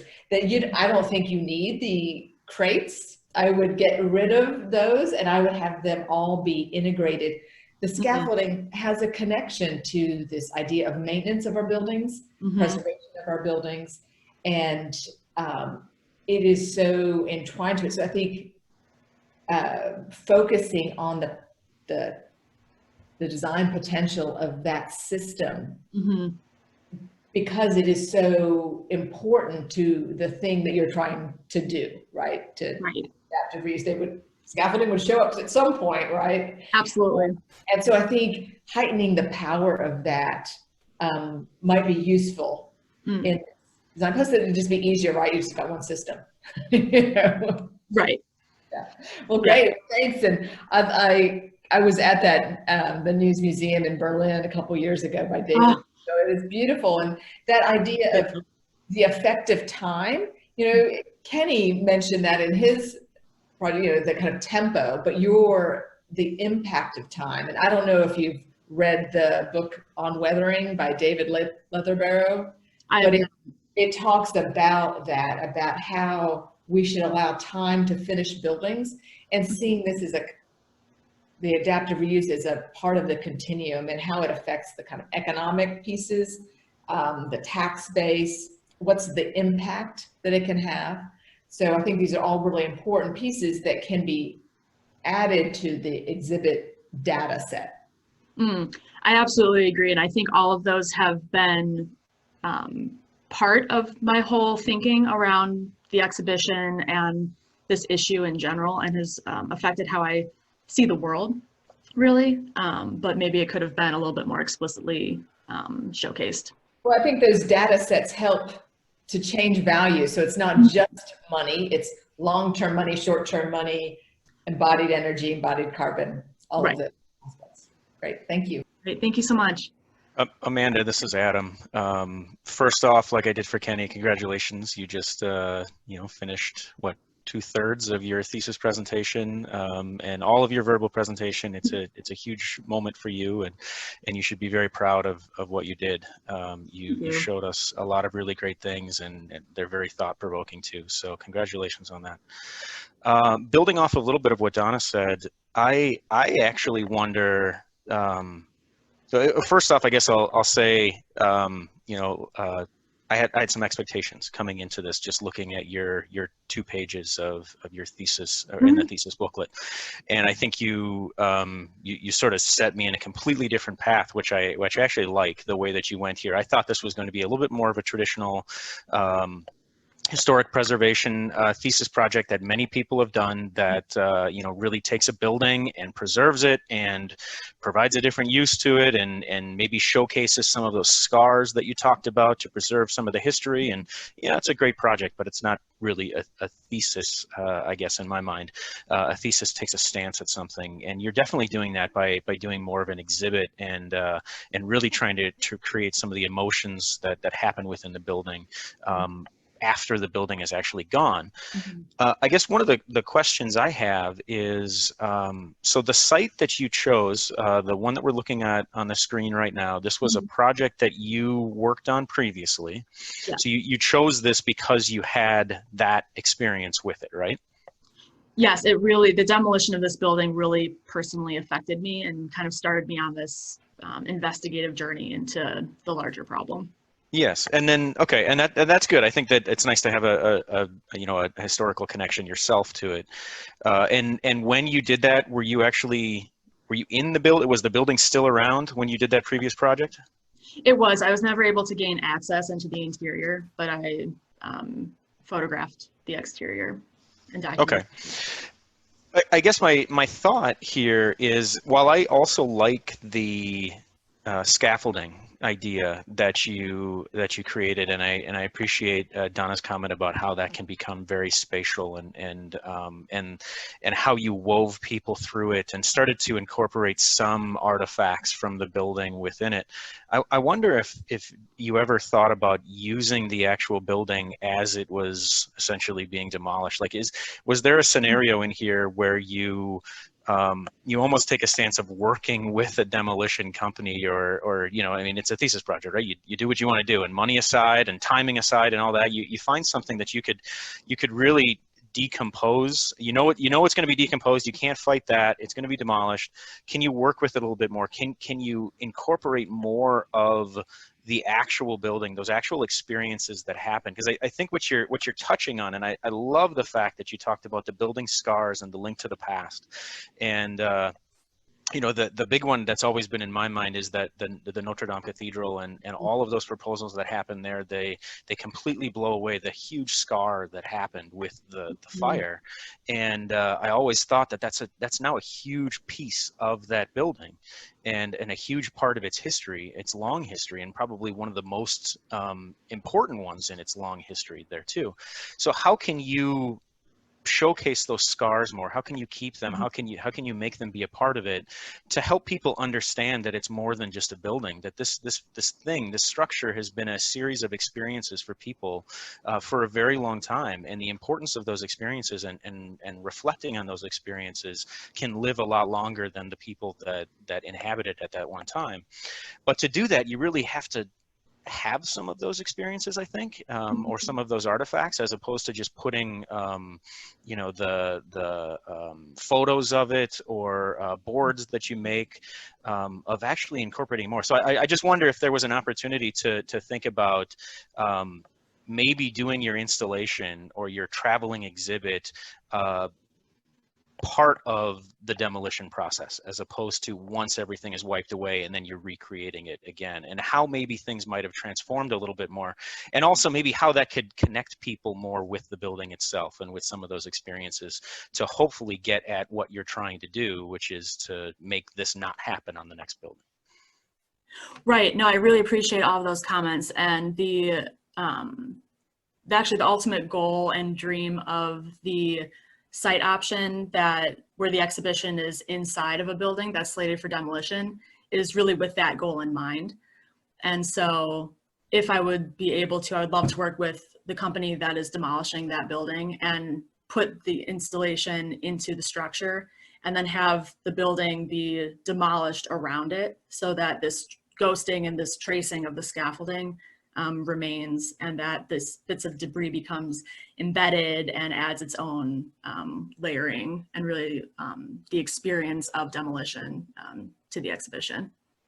And the inherent danger that exists with that, right? I mean, that gets back to your I mean, we don't want to go as far as murder, but you know, there's some opportunities to showcase what the demolition actually does to a building, and the firsthand experiences of that, and how maybe you know, maybe it's not scaffolding, or maybe it is, but with a protective, you know, surround to it, that you can actually be a part of that process and see how devastating that actually is too. And I think that's great. I think I agree with you now that I do remember that one. Maybe I wish that was the one that you investigated even more.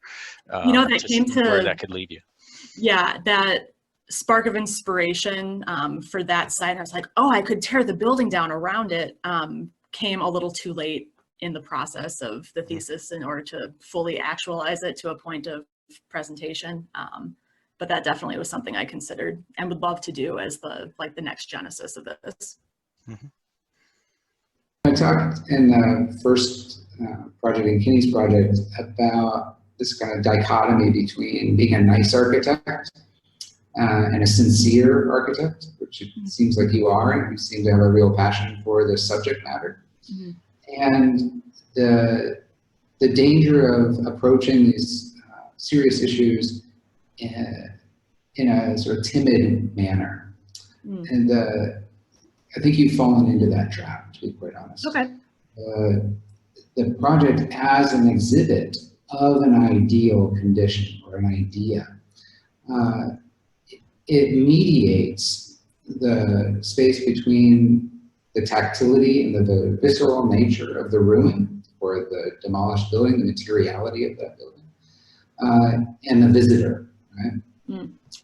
In and of itself, you've kind of sanctified, in a way, the materials, you've curated those materials, and you've, through even the gridding and the kind of framing of those parts and pieces, made them digestible in a sense, right? Normative, like other things would be exhibited in the gallery.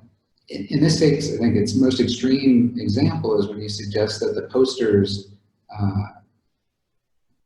announcing the exhibit are going to then be distributed to a school or a series of schools around the city, right? And if you just dig into that a little bit, I think we begin to unravel pretty quickly. The idea that a poster for a past event is going to have any sort of material impact on a group of children, right, that likely did not engage that event in the first place, it seems really stretching believability, right? Sure. And in terms of a thesis, right, it raises the stakes even further. Right? The thesis is historically often the place where the most outrageous proposals take place and spawn a career of engagement. So I think you have an opportunity to kind of reflect on this when it's over and decide, is this the trajectory that you want to engage in the long term? Or are there latent opportunities within the thesis that can help you redirect or identify alternative pathways moving forward? So there's a fair amount of work both in this kind of liminal space between art, performance art, and architecture. Historical precedent, I'm sure you're familiar with Gordon Maddox Clark, who is also operating with buildings soon to be demolished, right? But doing so in a truly radical and visceral way, right? An immediate way. I immediately thought of that, Michael. Great for bringing that up. Where the project that he's working on, you could argue that there is a thing, like a physical thing that he's doing, obviously, cutting holes in buildings. But the outcome of the project is the photographs of that exercise and the writing, the memory really of the exercise. Right? So that's one, you could say, maybe even Rachel Whiteley and her casting of buildings and spaces as kind of ghost-like memories of a pre-existing condition. Right? It would be a similar trajectory. There are a number of architecture faculty, in fact, in and around Detroit and Buffalo, New York. Buffalo in particular, Frank Fantuzzi and Mehrdad Hadigi taught there in the late 90s and early 2000s, doing a series of these kind of projects where they were operating on and in semi-abandoned buildings. There's a history of students at Buffalo being able to go out and buy a building, a house for $2,000 that was effectively derelict, and doing essentially a full-scale project. So I'm not sure what the financial situation and building costs are of a building like the one on the screen now in Milwaukee. It may be that they're more precious than the ones in Buffalo were 20 years ago. But my point is sort of more fundamental, right? In a project like you're proposing, which is essentially exhibiting or celebrating the latent potential within what we collectively treat as refuse, how best to make that, to construct that memory in a way that will live beyond the scope of the exhibition. Right? So it could be that you approach it in the terms of the exhibition itself, right? So some years ago, 15 years ago, my wife and I were living in Colorado, and we made a special weekend trip to Manhattan to see Christo's Gates project, right? Which lasted for 3 weeks or something, I can't remember. But there was an investment, both of time and money, to make that trip there, to see an ephemeral installation, right? And so you can imagine something similar here, where you're out of these parts and pieces, making something that adds up to more than the sum of those parts. And to be quite blunt, I think your mechanism of the scaffolding did the opposite. It took the sort of summation of those parts and pieces and made them smaller than their actual weight or value. Right? It's by subdividing it into that grid, you never actually get an image or an experience like the one on the screen, where we see either the scale or the weight or the gravity of the actual pile of bricks in the foreground of the image, nor do we get the sense of palimpsest that you're describing in a real and first stage level. It was always a recreation of that palimpsest within your exhibition. So my point here is not to suggest one path or another, nor is it to discount your enthusiasm for the subject matter, but rather to perhaps provoke you to be more radical in your selection of that path forward. And right now, it seems like you're tiptoeing around a series of possibilities, none of which in the presentation as it currently exists fully capture or live up to your own enthusiasm for the subject. No, I appreciate those comments. And I think that the process of going through thesis in general has really been more about achieving a state of how I now see the world of architecture. And so that really for me has been like the culmination of thesis and why it was such like a struggle and also what it is for many really people, beneficial. Huh? Yeah. I think that's what thesis is for a lot of people. And I think the important question ultimately is not the thesis itself, but what you do with that thesis, right? So for a lot of folks, it's kind of tragically the end of their critical and theoretical career, and they descend into the bowels of anonymous acronym-laden firms, producing the kind of generic stuff that you were railing against in the early slides. And for others, even if the thing itself, the product, the drawings in this case, or the models of the thesis, might not be in and of themselves memorable, it could, and this is the potential I think you have before you, be the kind of fuel that drives a series of subsequent investigations. Right? I agree. Thank you. I really appreciate those comments. A lot to think about. Amanda, I wanted to talk a little bit about two things that were brought up by Michael and Donna, and they both have to do with people and visitors. So Michael mentioned the visitor, and you started the presentation talking about the public needing to change values. And so people were at the kind of forefront of your premise that you set up, and it seems like they are absent throughout the remainder of the architecture part of the project. So nowhere do we actually see people, nowhere do we actually kind of understand the real experience of the visitor. And I know you have perspectives of that, but I think about a couple of things. One is this notion of labor. And when Don was talking about maintenance and square footage kind of data points, I was thinking about labor. The things that you're proposing are very labor intensive, as is demolition in and of itself. And so I wonder if that's another opportunity, kind of layer in a new data point as to how these things get constructed. What's the time frame? What's the people power behind this? So all of a sudden people become a kind of agency within the project. And then also even your own experience of the building being on the exterior only, and thinking about what you want to memorialize, notwithstanding what Michael has kind of just said, but like thinking about, in some sense, in this particular building, like seeing the interior is actually irrelevant to anyone because no one ever got to see it in the first place. And so somehow when you're inside of a building, it's the exterior that you're thinking about, or its context in the city that is the palimpsest, not the interior itself. So I think there's an actual flip of context or content that you might want to think about as well.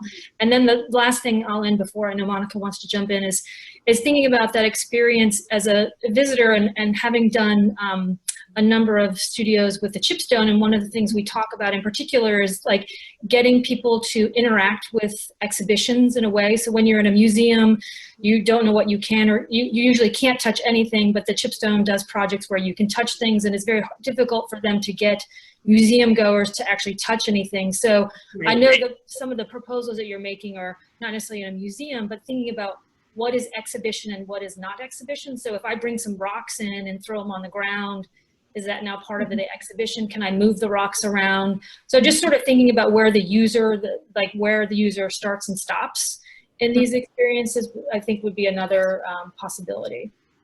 Oh, that's interesting to consider in the next iterations of this, and how someone can have more agency as they move throughout the exhibition and construct. Thank you. Hey Amanda, I'm going to echo on something what Mo just mentioned, and I was going to ask you, because you mentioned that the memory, it's the overlap of a place and time, and you didn't mention a human there. I don't think the memory can exist without the human. So I have to agree with Mo that the human aspect has been removed from your presentation. As much as I really appreciate and really like your thesis, and it touches upon a lot of issues, but somehow I've never seen a human factor there, right? So the architecture would not exist without the human. We experience it. So how, and that's okay. That could be one approach. So my question would be, do you take this project as a memory of a building, you know, as something like preserving the cultural heritage, right? Is this the only thing you are doing? Or, you know, is it something you preserving the memories of places which, or kind of things which happened there, right? So then coming back to your exhibition, I wonder if there is a way to, you know, reconstructing things, one thing, but maybe bringing some photographies with some kind of activities in a building, to make them alive, make them believable, make them like filled with, you know, those real memories of people, right, who have been there. Another thing to your thesis is, and then I think you cover a lot of things, but now is it, you were showing a map of Chicago and the building which are proposed to be demolished or were demolished. I would be curious to see this in relation of the building being built at the same time. So kind of like the balance of removed versus built. Right? Sure, I have Because, done some research on that. Because I think it's very valuable, because now we're talking about, okay, do we like, before we build, no, before we demolish, like, do we build first, or, you know, what happens first, right? Like we have to build in order, we have to demolish to build something new, right? Is it really necessary to use all the resources? Yes, are we talking about also like, you know, the concern of the environment, right? So I'm kind of missing the aspect, because like, okay, for us buildings, we exactly know where they come from, but for somebody who will be viewing your exhibition, I think will be more profound or almost like meaningful when you show the materiality of it, or the materials and resources, everything, like the source where all these things are coming from. And we know that our earth is being really depleted. Like, if there's a great movie, I don't know if you've seen this, the Anthropocene, the human epoch. Oh, I've not seen it, but it's on my list. Anthropocene is the kind of the geological epoch which it's defined by the human intervention impact on the environment. And it shows the different areas of like mining, like, you know, like, or like just degrading earth in every aspect of it. And how all these materials being extracted, of course, for obvious use and purpose. So I think this brings. Oh, sorry, I hate to interrupt, but we have like 30 seconds. We need to close out. Okay. Start the next one. Okay. I'm saying it would be worth to see it and bring some aspect of this, that, you know, like really to build, it takes a lot of like this energy embedded, yeah, right? Like Donna mentioned, and kind of, you know, introduce another layer of degradation to it, right? Yes, yeah. No, that's a good suggestion. I will watch it tomorrow while I'm doing nothing. Yeah, it's a great movie. Thank you so much. I'd like to present to you Calista Gorrell. This is her MArch thesis. We've been working with her all year. We're quite excited to certainly learn about her project. And I think I'll hand this over to you, Calista, and she's got some special instructions for us with a YouTube video link, as well as I think some Miro boards. And if at any point anyone has connectivity issues, I know I've had a lot lately, and you get kicked off, just feel free, obviously, to try to log back in, or I think there might also be certainly an ability to phone in. So anyhow, hand it over to Calista. Thank you very much. Thanks, Whitney. So hi, everyone. I'm Calista. I am a 2-year MArch grad. I originally came from the University of Kansas, where I did my undergraduate, and I've been completing my master's in architecture at UW-SARUP, and also working towards, with the thesis being kind of the wrapping up of this, a concentration in historic preservation. So did you all receive the link to the Miro board? Wonderful. Yes. So if you navigate to that, I have embedded in kind of like the top left corner, a YouTube video that I believe you'll just be able to play from directly within the Miro board. So I'll just, I'll have you go ahead and start playing that in a moment. Calista, just so you know, I just posted the link there because other faculty and students who are joining in, if they want to be able to see your Miro board, I just wanted to make that accessible. So. Gotcha. Thank you.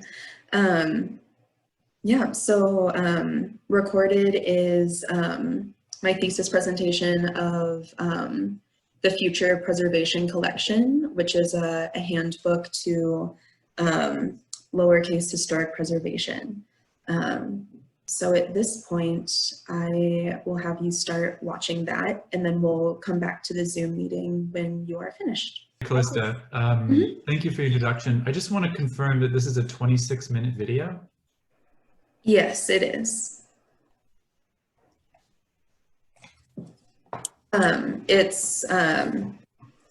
So my work has been centered around a handbook, which is this right here.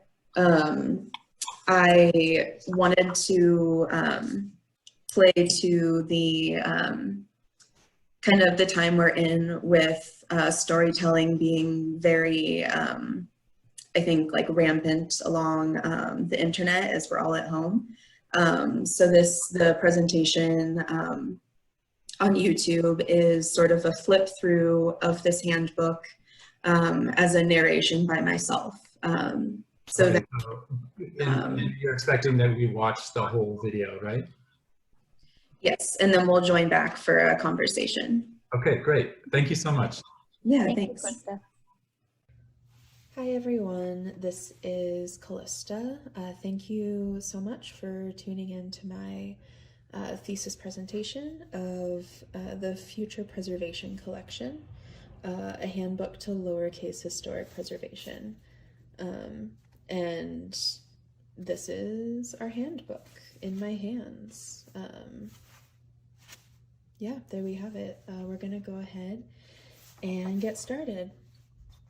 In addition to being Calista, I am also your tour guide, here to take you through this introductory handbook of lowercase historic preservation of older industrial buildings near you. Although this study is based in the city of Milwaukee, it's important to acknowledge that lowercase historic preservation is applicable across the United States, and this is only the beginning. You may be familiar with the traditional capitalized institution of historic preservation, residing within the National Park Service and responsible for the nomination and guided preservation of historic buildings in the states. Branching out from historic preservation, which by nature is conservative in its applications and selection, lowercase historic preservation is the opposite. Liberal in its selections and application, lowercase HP takes into account a multitude of normally silenced perspectives, so it is not limited to the preservationist's view of the building as an object. It acknowledges the present as well as the past as historical in nature. Lowercase HP investigates and sees the value in buildings and communities not typically deemed worthy of capital HP and blend into our daily lives. Let's stop letting the institutions favor a limited human experience when selecting buildings to preserve and reuse, and give more buildings and people a chance to thrive. We'll start with some background knowledge and then get into a few specific examples of lowercase historic preservation in action. This is everything that can be found in the book. We're going to have a brief overview of some of the context, spend some time on the interventions, and continue with our call to continuance. Part A, context, is where we begin. So let's take a stroll and center ourselves in the Midwestern Rust Belt city of Milwaukee. What is its relationship between historic preservation and the city look like, and how might that change? We'll see the current capital HP criteria and standards of how to choose and intervene in historic buildings, their success, faults, and how that might influence our transition to lowercase historic preservation. So we're inserting the name of any Midwest industrial city here, but specifically Milwaukee. Sitting off the coast of Lake Michigan, north of Chicago, the birthplace of many American industries, has a history distinguishable from that of other Midwestern counterparts, in most ways, but not in its relationship to capital HP. Many middle-of-the-map cities in America have a serious amount of building stock dating back to the Industrial Revolution that, in not-so-recent trends, have become the hosts for rehabilitation and reuse into, but not limited to, condos, apartments, office spaces, retail, multi-use facilities. One way Milwaukee is similar to places like Kansas City and St. Louis is the jarring tangible and intangible dividing lines that separate the city into parts by race, left over from redlining and never fully remedied. As cities progressed, so did the governmental segregation of people by racial geographic profiling, leaving industries of commerce, prospects of healthcare, and opportunities for growth by the wayside. Lack of investment and economic stimulation in these neighborhoods leads to the neglect and abandonment of buildings. Often, with generations and families staying together in these parts of town by choice or by institutional frameworks that make it seemingly impossible to otherwise, the sense of community can be found here to be insurmountable. One such neighborhood is Milwaukee's North Side. This neighborhood stretches far and wide to the north and west of Milwaukee proper, and also retains a majority of the city's African American population. Many families would have begun living in these areas near where they would have worked in factories, so these buildings are still sprinkled throughout their residential homes today. In some parts of Milwaukee, these places have been quick to be snapped up by developers and gentrified by the arrival of its new tenants. But this operation has been progressing slowly across Milwaukee's north side. What's been continuing to happen on the north side is perpetuated by many social, cultural, and institutional entities that you cannot pin it to a single cause. Old industrial buildings here get coined as properties that may yield significance in the future by institutions that guide in the reuse and assigning of worth to old and historic building stock. So what of them? They sit unused, ignored, taken for granted in places that have been pushed aside for far too long. What shall we do, you ask? And why should we care, you ask? Well, how dare you, I say. Our Midwestern cities, we really love them, but sometimes they can be slow to change and adapt. Historic preservation thrives in places with rich histories that are willing and able to comply with these rules and criteria. But many historic buildings in Milwaukee in particular exist in their new preserved life as a means of commodification. With a rise in urban renewal, including capital historic preservation and adaptive reuse projects, these places can serve as a beacon of heritage in the ever-evolving city. The social and economic restructuring caused by urban renewal has a distinct class dimension that can displace and marginalize underprivileged people. These are the four criteria that would determine if a building is worthy of capitalized historic preservation. They are from the National Park Service and centered around what is considered generally to be the best of the highest order and from dominant society's viewpoint. However, well that these criteria do at weeding out everything but the cream of the crop, they can be discriminatory to buildings that make up the larger patchwork of our society. Do they not deserve our attention as well? What happens when the buildings we actually live with? What happens to the buildings we actually live with when we do not value them highly? And of course, any criteria are made with the purpose of excluding something else. But when will the outliers be good enough? And when will we be good enough? So I have 4 criteria amended for determining if a building is worthy of lowercase historic preservation. And they are as follows: that the property is associated with current events that are playing a part in the ever-evolving pattern of our history, or that the property is associated with the life or lives of people who live with it, or that people who live with it identify and associate themselves with it, or C, the property embodies distinctive characteristics that suggest the passage of time and usage in its type, construction, and materials, or in their wear, or that the property has the ability to yield information of the present or the future. So these are the 4 criteria that would determine if a building is worthy of lowercase historic preservation, and they differ from those of capital historic preservation in that the qualities that make them worthy are associated with the present time, people, and non-monetary intangible qualities. It's about the preservation of what is most important to people today, and as years pass, what is most important to those people. The lowercase historic preservation should read as a chronicle of our movement in time, physically and psychologically.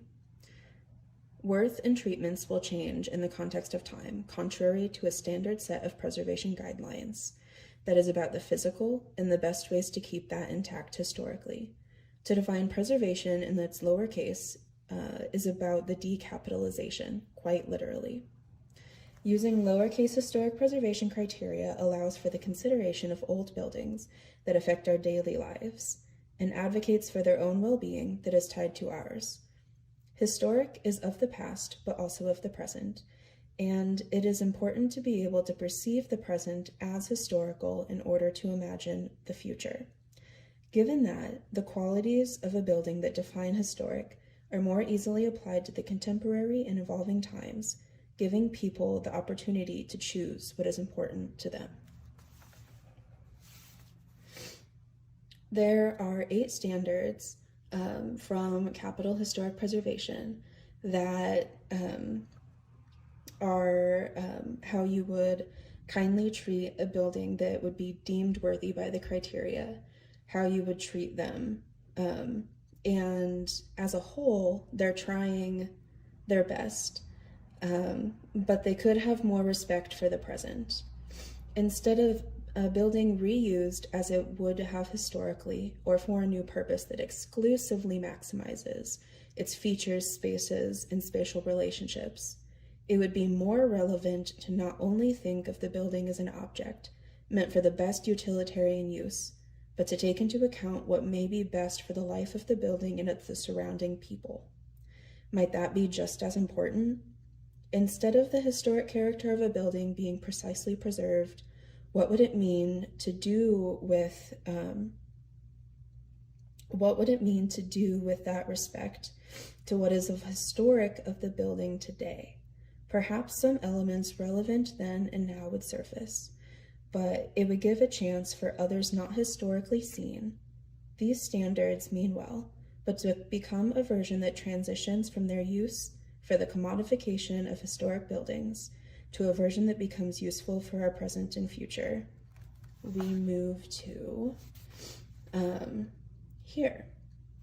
Here we have lowercase historic preservation intervention, category, and strategy. So let's say to get to a place where changes to a larger system would take place, one may have to start small at the scale of an intervention. So the following guidelines for intervening in lowercase historic preservation buildings are motivated by a calling to attention of the interior and exterior while promoting new interaction that eventually results in a new use of the building, serving and relevant to the immediate surrounding. Lowercase HP interventions are tasked with exposing elements of these buildings commonly overlooked by a capital HP and are promoting further inspection and use. They manifest in 3 theoretical and physical forms that promote interaction in the building's unused state and would also support new use of the building. These interventions are a cut, a curtain, and a cast.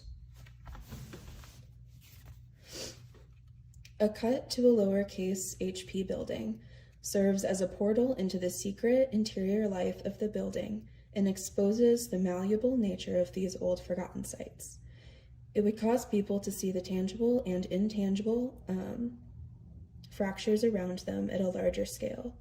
This also contradicts in principle to capital HP by taking away building fabric, but this, in addition to the prior, calls attention to the site and message for mending.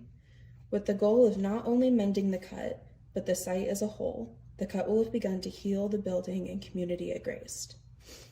A few guidelines for the cut are that it will either be expanded upon from an existing significant architectural element and be connected to or respond adjacently, will be no less than 3.5 feet wide and adjust to architectural elements to allow for future use as a portal to enter or another purpose, will have a depth and height enough for a person to inhabit it or more, will maintain the structural integrity of the building, and will only take away existing building fabric, only adding if necessary for the structural integrity, in kind with the existing.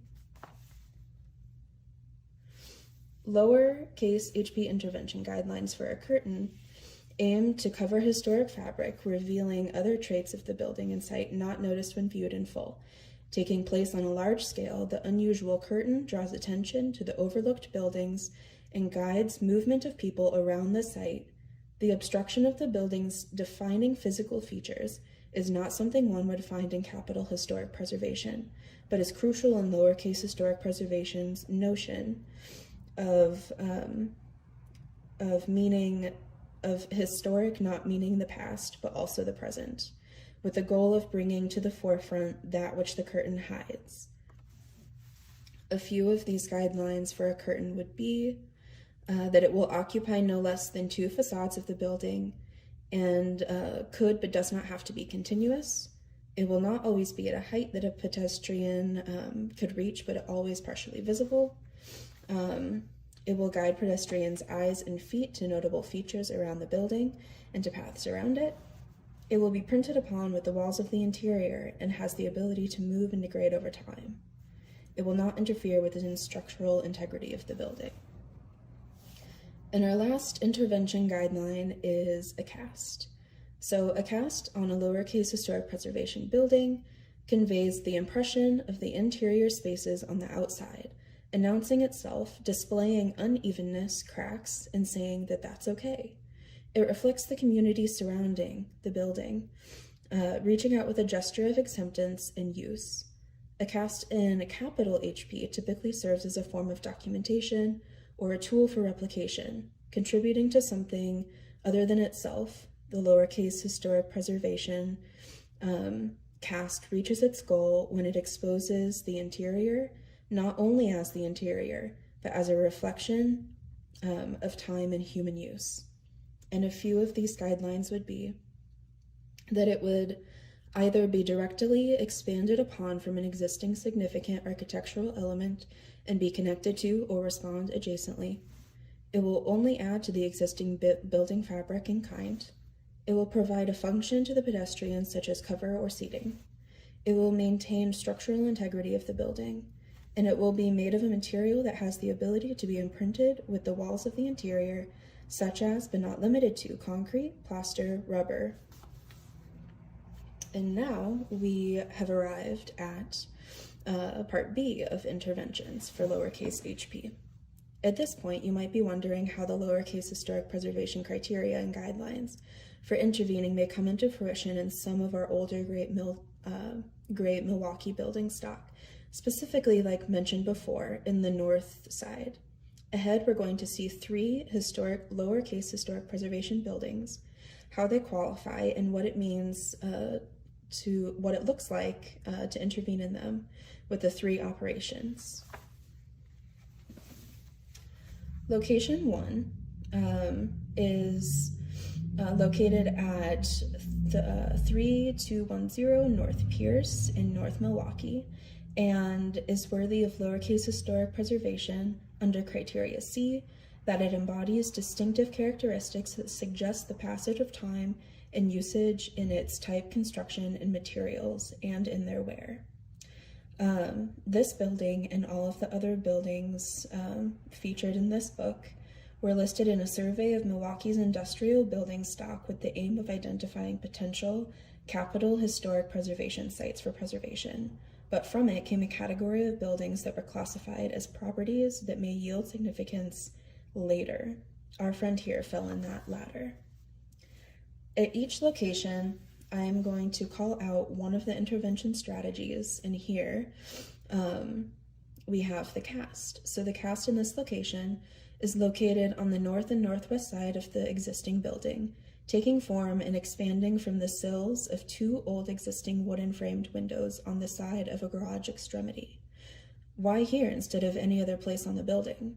This narrow, non-major side of the building is the first one people encounter when crossing the street to follow the beer line trail behind the building.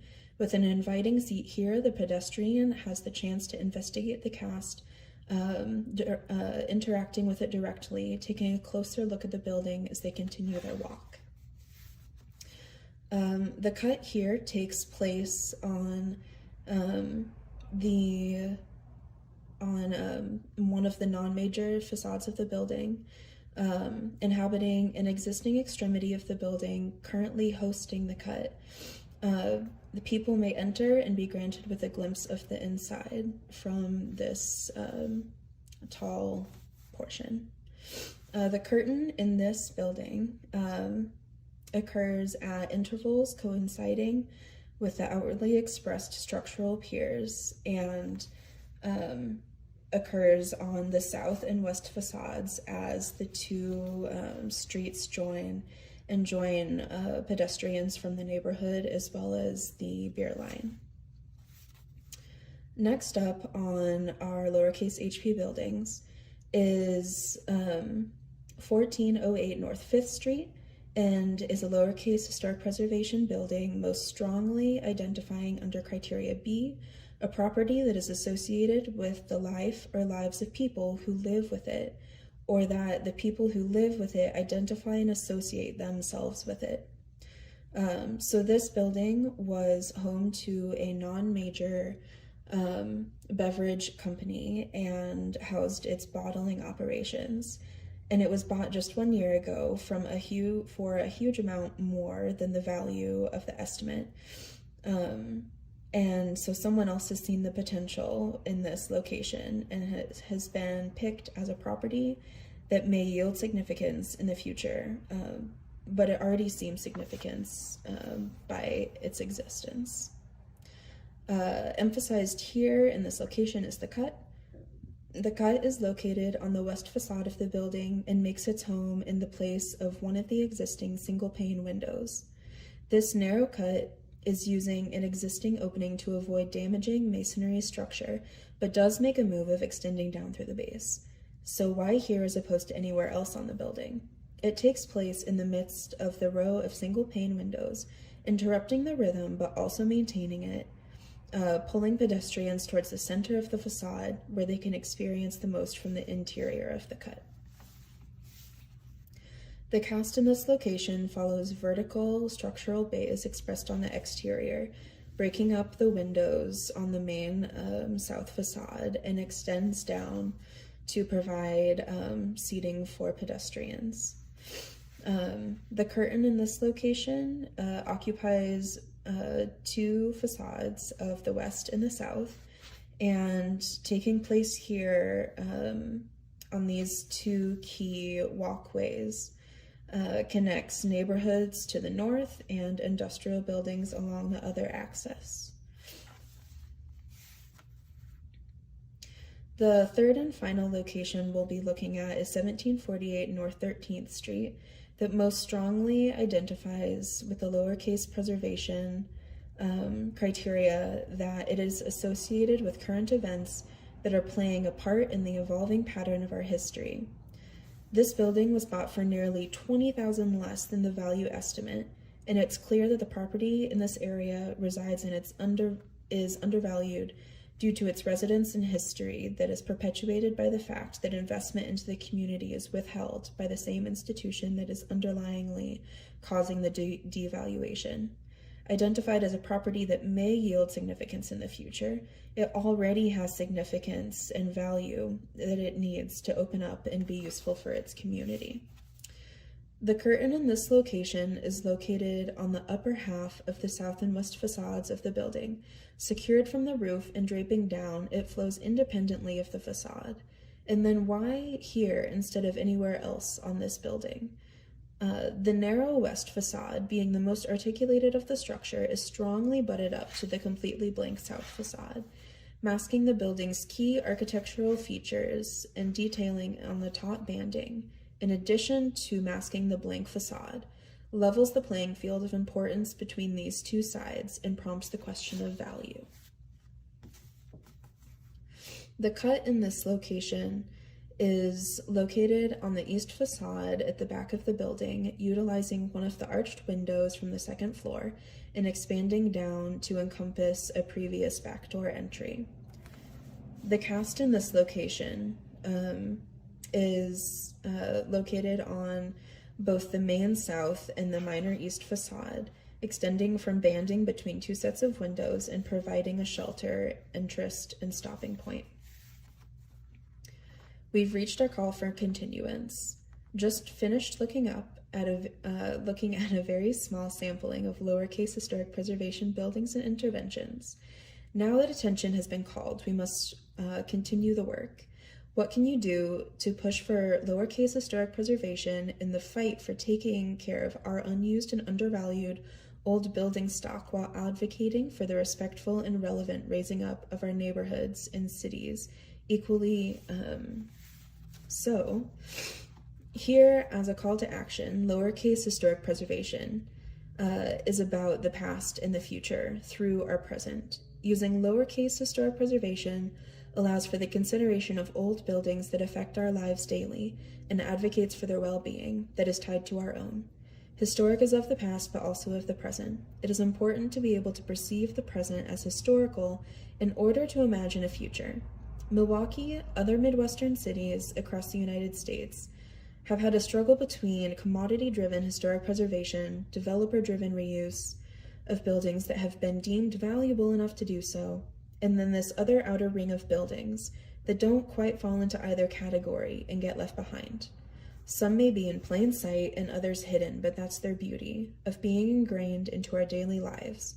We can begin to identify these locations from completed building stock surveys like Milwaukee's Industrial Building Survey, where these buildings featured in the handbook were listed as may yield significance in the future, to investigating buildings you find in your own neighborhoods. You may use the criteria of lowercase historic preservation to put name to the value of your found building. Through collaboration, you can carry out standards and guidelines of intervening in lowercase HP buildings to start envisioning and executing a cut, a curtain, or a cast. To do this is to spark change and challenge the status quo of what most people would see the building as at surface level.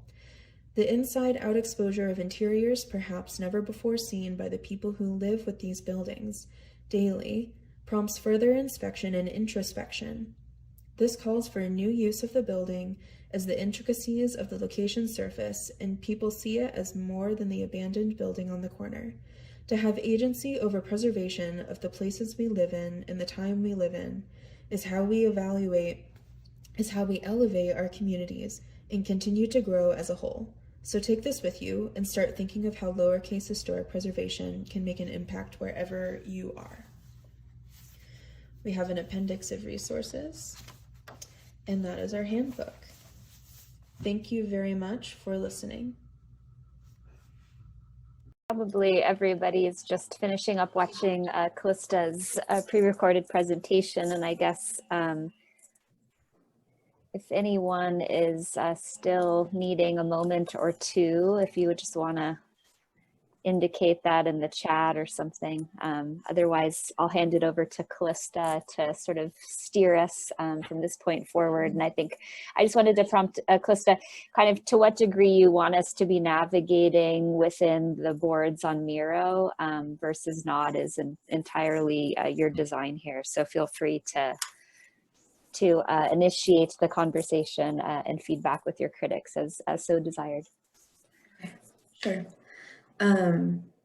So yeah, now that you've all seen the handbook, all of the spreads are laid out as you probably saw in the Miro board. So I guess I'll just open it up to your first kind of general comments or questions, and then we can go from there. Ariella. Just 2 points of clarification while I try to figure out how to lower my hand. Sorry, we're still in France. We're having some debates about Zoom and other tools. 2 points of clarification, just to confirm what you just said, which is that the Miro boards are the exact same thing as what we saw in the video, which is the exact same thing as what I downloaded and looked at earlier today. Okay. Yes. And the second thing, and this is, I don't know who this is addressed to, because obviously I'm coming in from another school. I teach at the French architecture school system is all public with the exception of one school. And I teach at the École Nationale Supérieure de Paris-Malaquais, which is located on the site of the École des Beaux-Arts in Paris. So historic preservation, capital and lowercase, both are everyday issues here in France, even during confinement, when there were lots of debates about what to do about projects that were underway and the conservation of heritage. But so I want to understand just quickly what is the context of a thesis in a concentration in historic preservation, if somebody could give me the 1 or 2 line answer, because these are obviously proposals for strategies that are shown as a demonstration in on particular sites, but it isn't a single realized architectural project. So just a point of clarification. Is somebody, either Calista or your instructors, whoever wants to answer that, is it a choice of the student? I can intervene in here, Ariella, as Calista's chair. So obviously, in terms of the thesis, she's decided, rather than, let's say, proposing a design intervention into one specific site, it's really about, let's say, writing this lowercase hp as a methodology, as a handbook, a guide for future application, sort of directly in dialogue with, let's say, the rhetoric of historic preservation in terms of what one can and can't do, and finding room to operate in terms of alternative strategies. And then, of course, I think one of the struggles that one always encounters in something like a thesis, if it's not about intervening, if it's not about a building or any one specific intervention. In this case, we felt that it was important for Calista to demonstrate how this handbook could operate as a form of generative design by showing some specific possibilities of application towards specific sites. And of course, I think that in and of itself could certainly be an area of conversation about the pros and cons of doing that. And then just to clarify, as she has elected herself to do, earn a certificate in historic preservation, interestingly enough, none of her committee members are, let's say, specialists in historic preservation, but perhaps we have all dabbled in it, whether that's theoretically and or professionally. So really, Calista is the designer of her thesis inside and out in terms of its concept and to what degree it does or doesn't negotiate historic preservation. Okay, so that's really, I guess that last comment gets to my question really, which is to understand that you are, Calista, fully the designer of this whole approach, and the choice to project your theoretical argument, to take the question of historic preservation as a theoretical question, and and to engage in this theorized and demonstration strategy to sort of display your growing expertise. Yes. Okay, thanks for those answers. I'll let other people react and then I may have some comments. I can jump in. Thanks, Calista.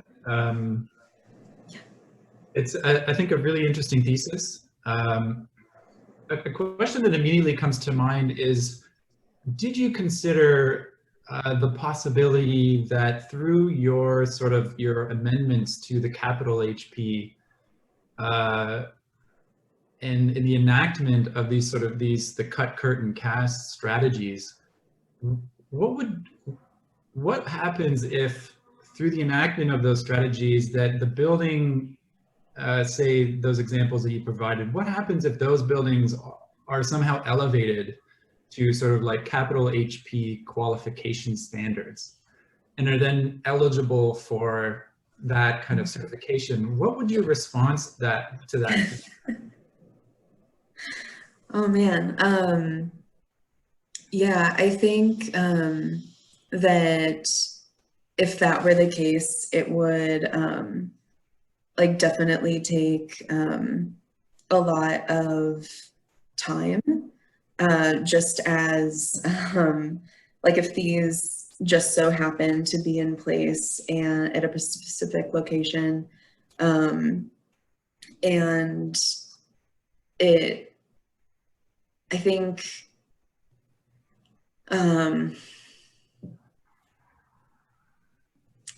I don't know if it would truly happen that way. I think it would definitely elevate them to a degree, but I think the whole framework of the lowercase is to elevate the buildings no matter what, and to promote a new use independent of the capitalized historic preservation.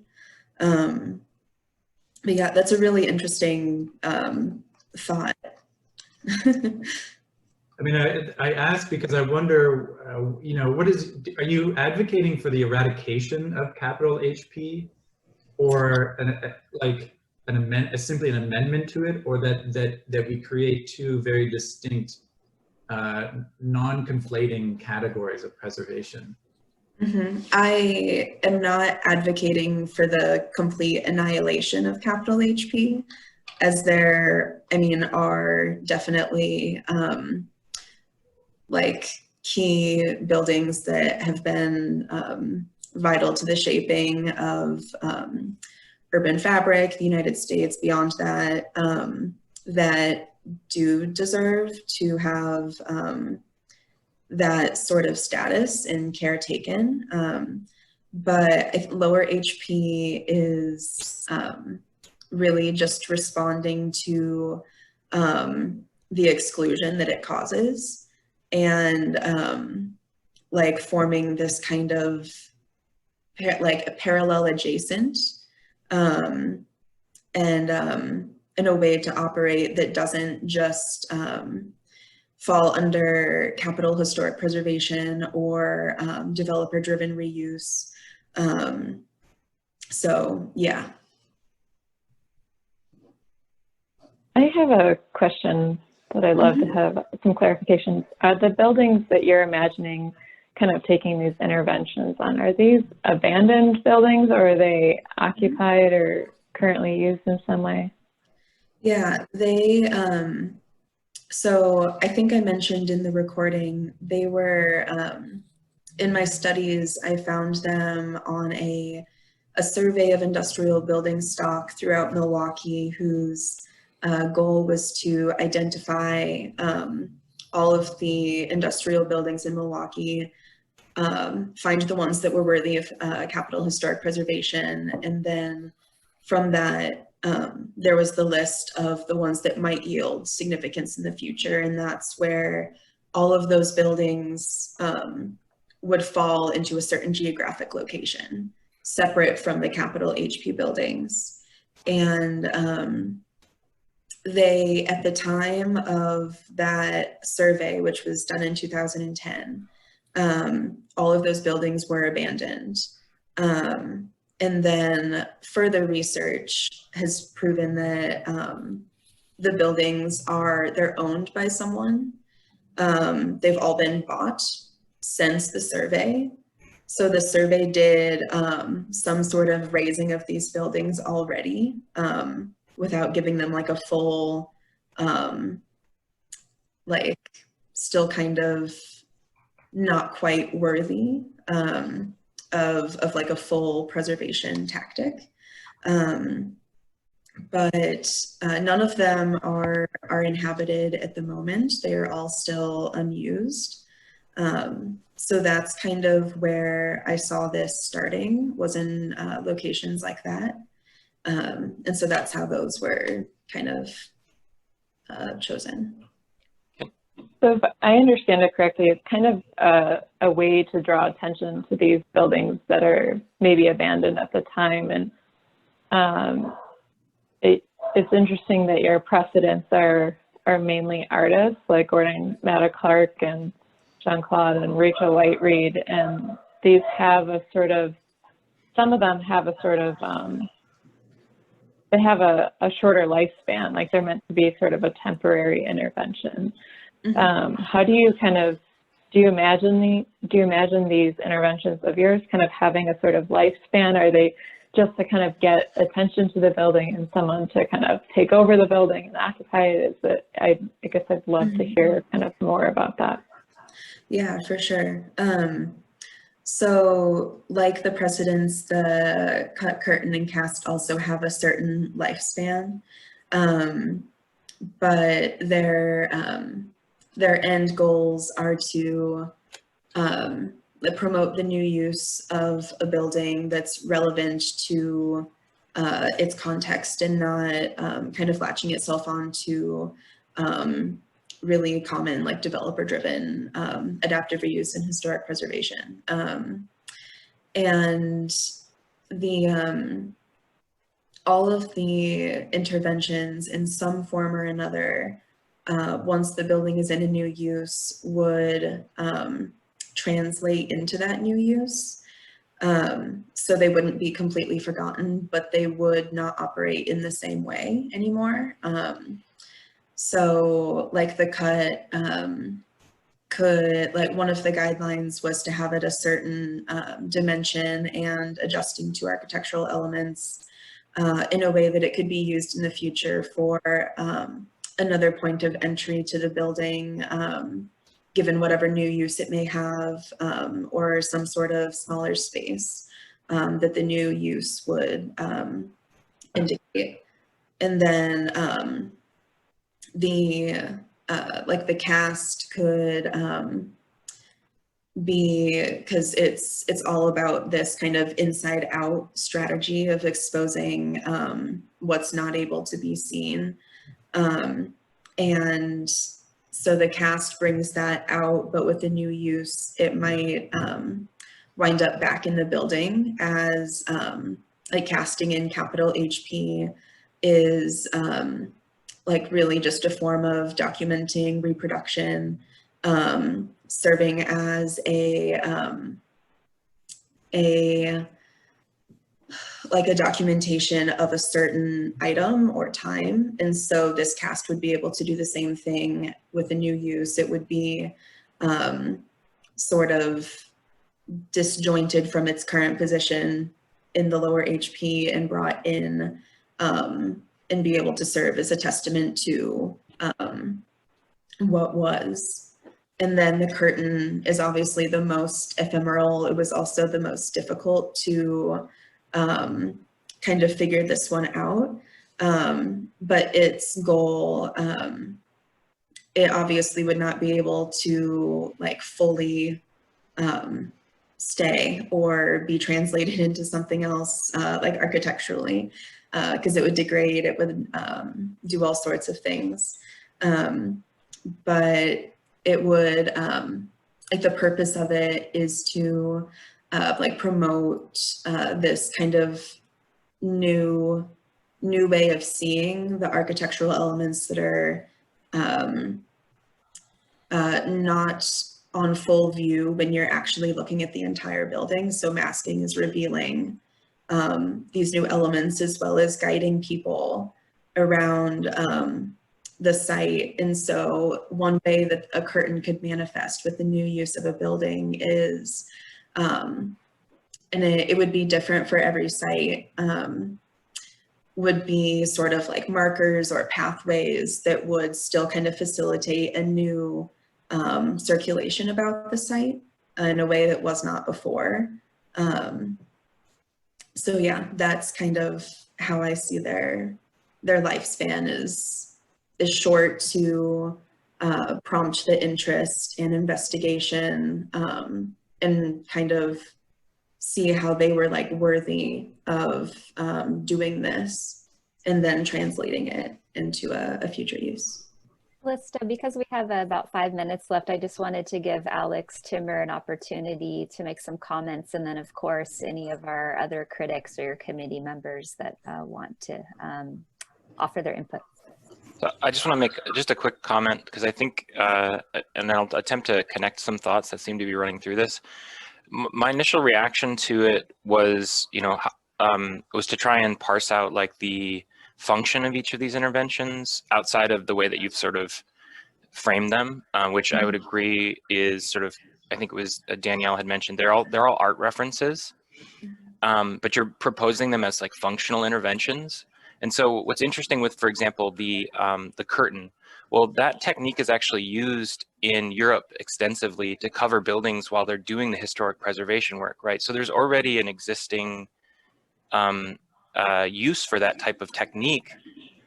And I'm wondering, okay, well, maybe we need to give that curtain more of an active role that actually then leverages its temporality, rather than sort of treating it as, in terms of a sort of hierarchy, treating it as equal as, say, casting a concrete seat. Mm-hmm. And then in terms of the cut and the cast, which are much more permanent, and they propose to react much more specifically to the geometries of the building. The cut to me seems like that is the most, like a new opening, a new sort of allowing a different, could completely change the function of the building. So that to me seems the most compelling, both in the way that it's reacting to existing geometry. It has to acknowledge the structure.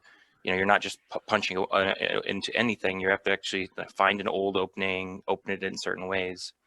But then with the cast, then, and I had to reread through the rules for the cast, and I'm wondering, I'm looking at the sort of really long bench. It seems like it's less tied into the building, and so I think, in all of this conversation, there's a sort of issue of temporariness, permanence, and function, and how do we start to reorganize these elements, the curtain, the cast, and the cut, to maybe get them not to be treated so equally, but maybe they actually, one leads to another, for example. So you're actually, like, I could walk through the city and find a building that someone used your technique because, oh, I see, there's the curtain, and then maybe the bench is more integrated into the way that you're cutting the opening. But to me, I think the biggest thing that the project needs is maybe a little bit more work on the sort of functional role of each of these things to push them, and I think to address what I think is a lack of hierarchy in how they're applied. Yeah, that's a good point. Yeah, in what relationship they have to one another, right, Alex? I think that's kind of what you're getting at. Like, how do they kind of work as a team, as opposed to three sort of distinct options that one has to kind of go choosing through, but how can they be used kind of in tandem? Right, or like iterations of each other, right? In a way, as well, or what iterations?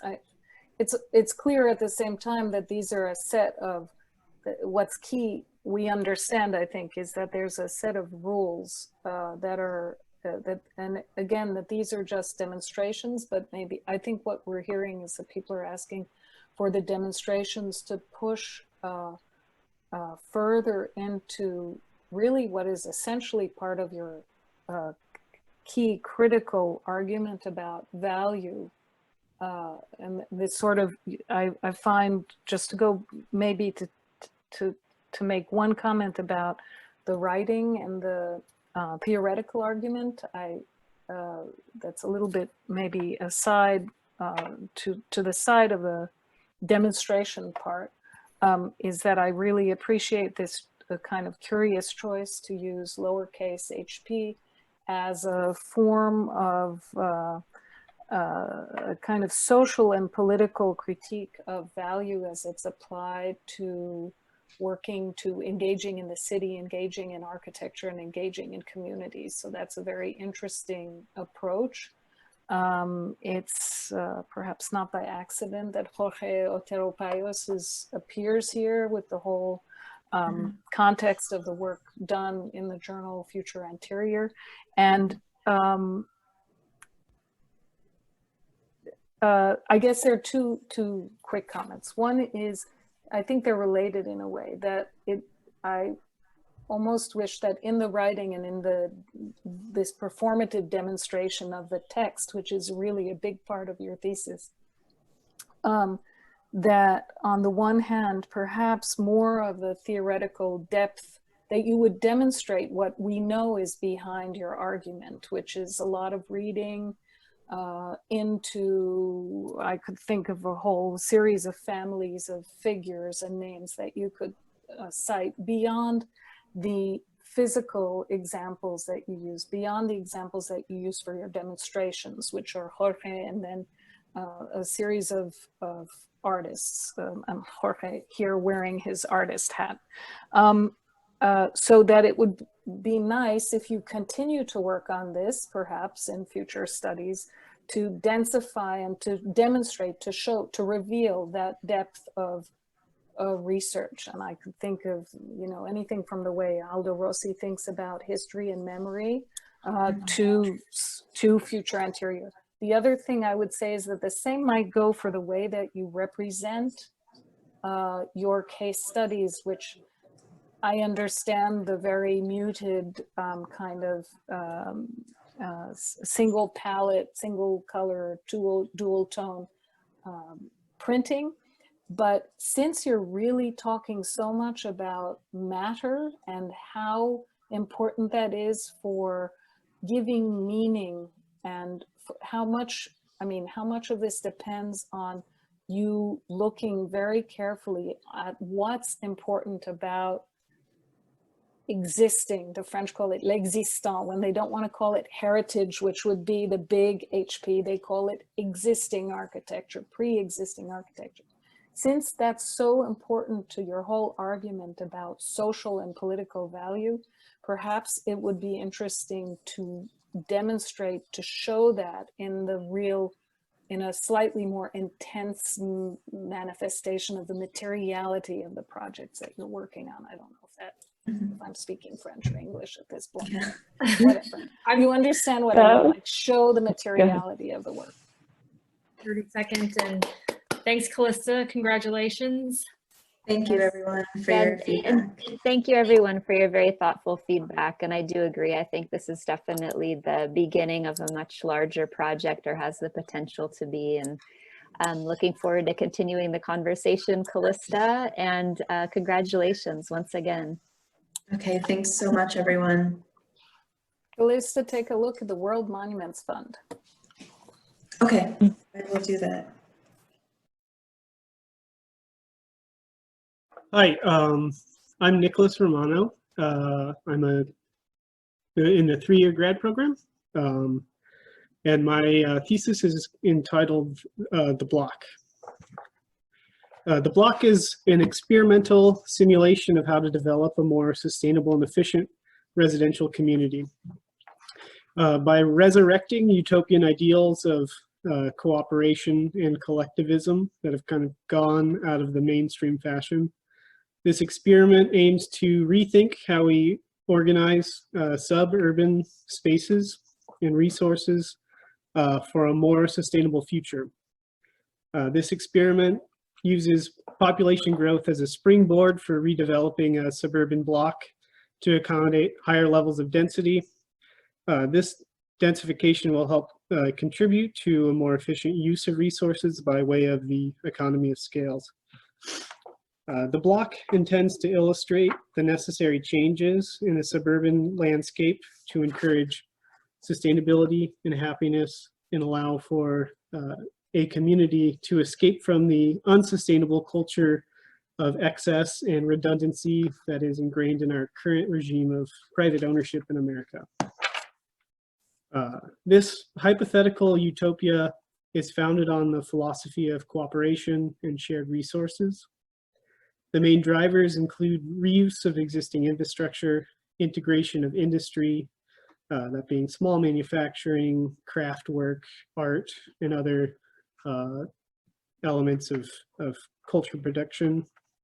The block also aims to integrate agriculture into the suburban setting as a means for reducing the carbon footprint resulting from the transportation and outsourcing of food production.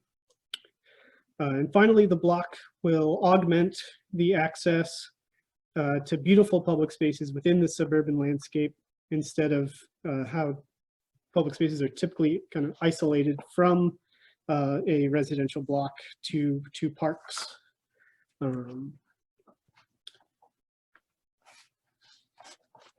So to design this utopia, I was required to kind of imagine an alternative reality. To better understand and develop the architecture of this imagined reality, I constructed a 4 foot by 8 foot, 1/8 inch equals a foot scale model of the subject of this simulation. And that subject is what I'm calling the block. The block is situated in the River West neighborhood of Milwaukee. River West has a history of being a community of artists, activists, and blue-collar families. This community has a strong culture of alternative thinking and open-mindedness. The River West neighborhood is already home to a number of cooperatives, and I found this to be an amenable trait where a community like this might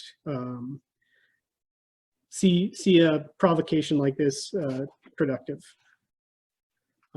This specific block I've selected has a number of features common to the suburban blocks of River West. That being the vast majority of the block is privately owned in lots with single and multifamily houses. Most of the block is single. There's only a handful of duplexes and quadplexes on the block. Additionally, there is some urban agriculture happening on this block, only in a very small percentage. And there's also some industry integrated with the block, that being these two spots. This one is a salon, and the other one is a guitar luthier. And lastly, the public space of a typical block in River West, and specifically this one, is almost in exclusively the sidewalks and alleyways. All the other land is part of the lots for homes. So to kind of assess this this block, I've kind of created these metrics. There's a happiness index, and I think it's in a kind of neutral state where people don't have any real issues living here, but it's also not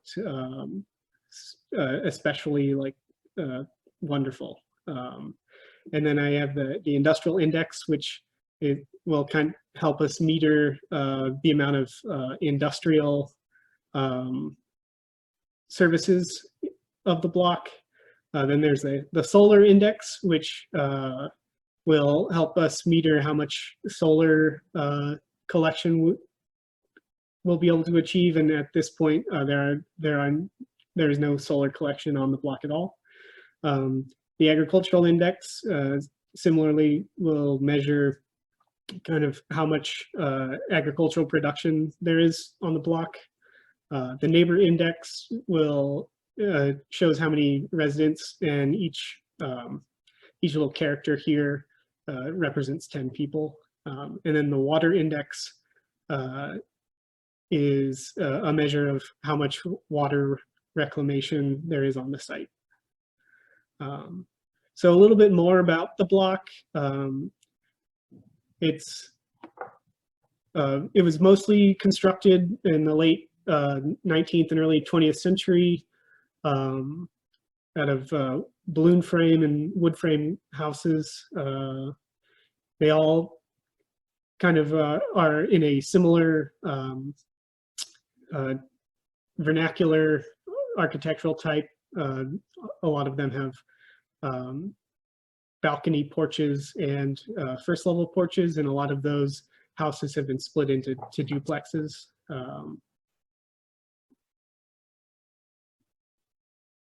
There also is a common theme in River West and across Milwaukee where businesses, especially taverns and mini marts, are integrated into the neighborhood block. And this particular block doesn't have any taverns, but the south west corner of the block was once a tavern, but has been converted into an apartment unit.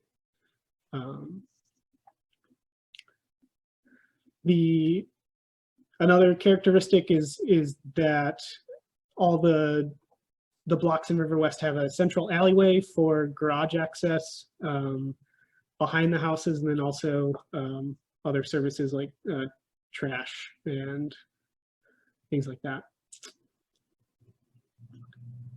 So to kind of start off a utopian cooperative, it seems important to get the community on board, and this would happen in a meeting in a public place within the block, ideally. I'm proposing the notion that residents can sell their property, their houses, and their lots to the co-op in exchange for being members, and this would not require the residents to actually vacate their sold property, but because they are now members of the co-op, they can kind of all pool their resources and their land into one big pool to help kind of create an efficient system to share and to grow.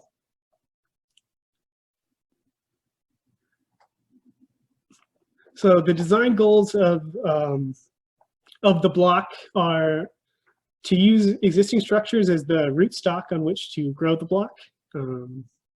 So by removing as few houses as possible, to build additions, to build over and in between existing infrastructure.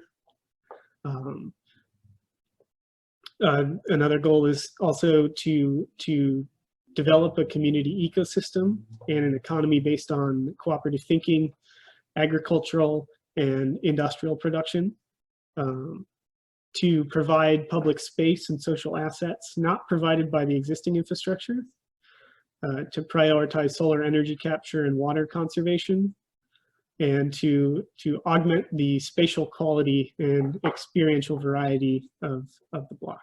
So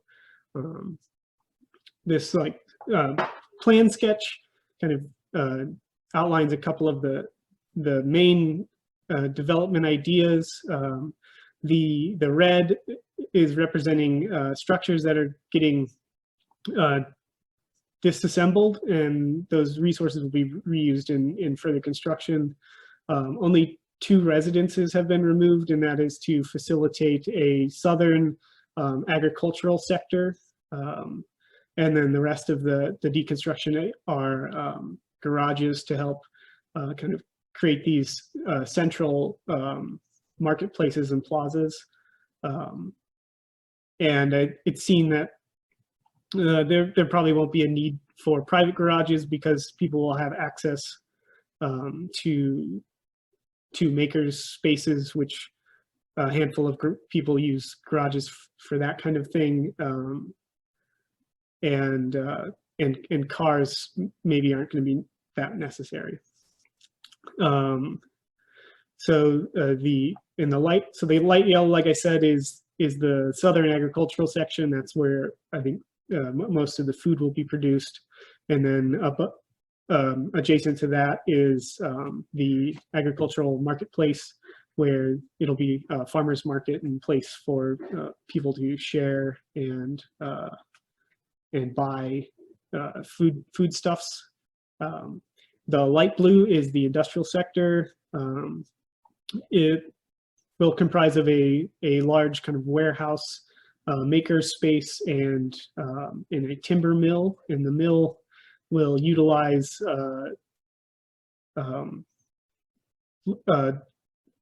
trees from the city of Milwaukee's urban tree removal service. And so they'll be milling wood to help facilitate the kind of growth and construction process. And then the darker blue is the industrial sector marketplace, where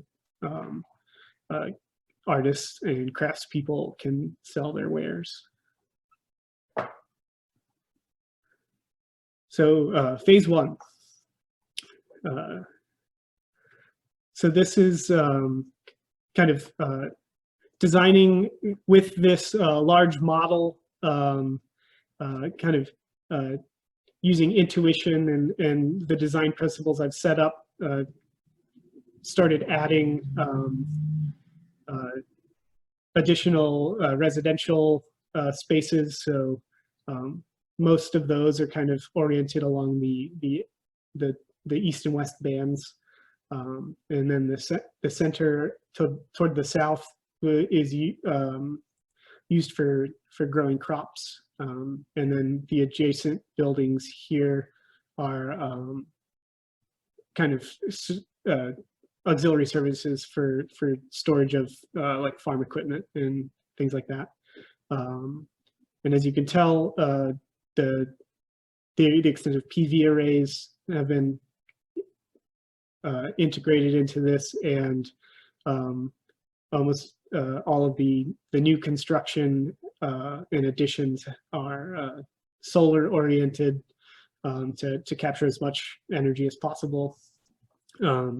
There are two water towers on the block, and these are to retain runoff from the buildings, water treat them, and then storage at a higher elevation to just have a gravity fed water system. And then one of the kind of unusual pieces of architecture is this lookout tower, and that is kind of used as a way as a metering stick for the future growth. It's going to stick up above everything, and it'll kind of slowly get enveloped through the next two phases. It also kind of provides context for residents to be able to view the whole block and to kind of understand the developments that are happening. So everyone kind of can see and navigate and like know where things are happening. So this is a view from the south at the agricultural sector, where people are working the fields, children are playing, and then another view here of the lookout tower. And then this is a view looking south from the north. So as you can see, phase one has already kind of set up a considerable amount of density.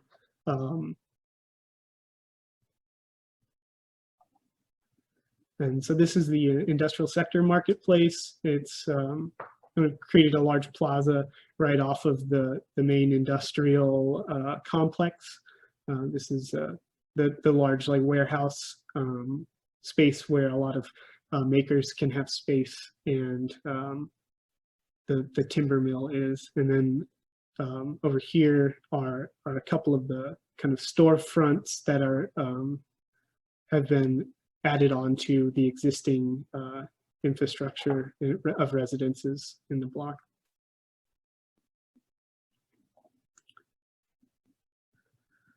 So this kind of wonky section kind of allows you to compare the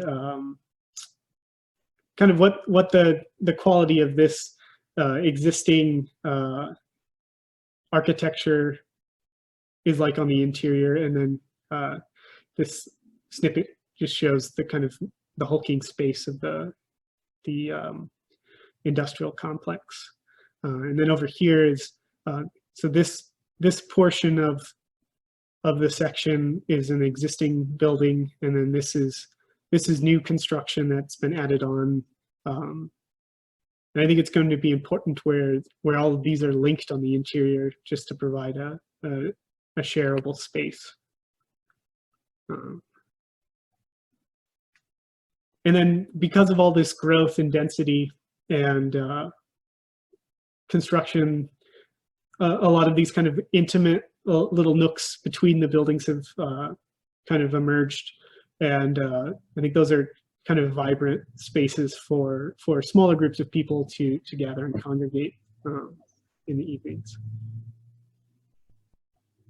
So for phase 1 analysis, our private land use is at 51%, but that is all co-op owned now. So all of it is like traversable, and no one's going to call the cops on you for being in the wrong place, because it's all accessible.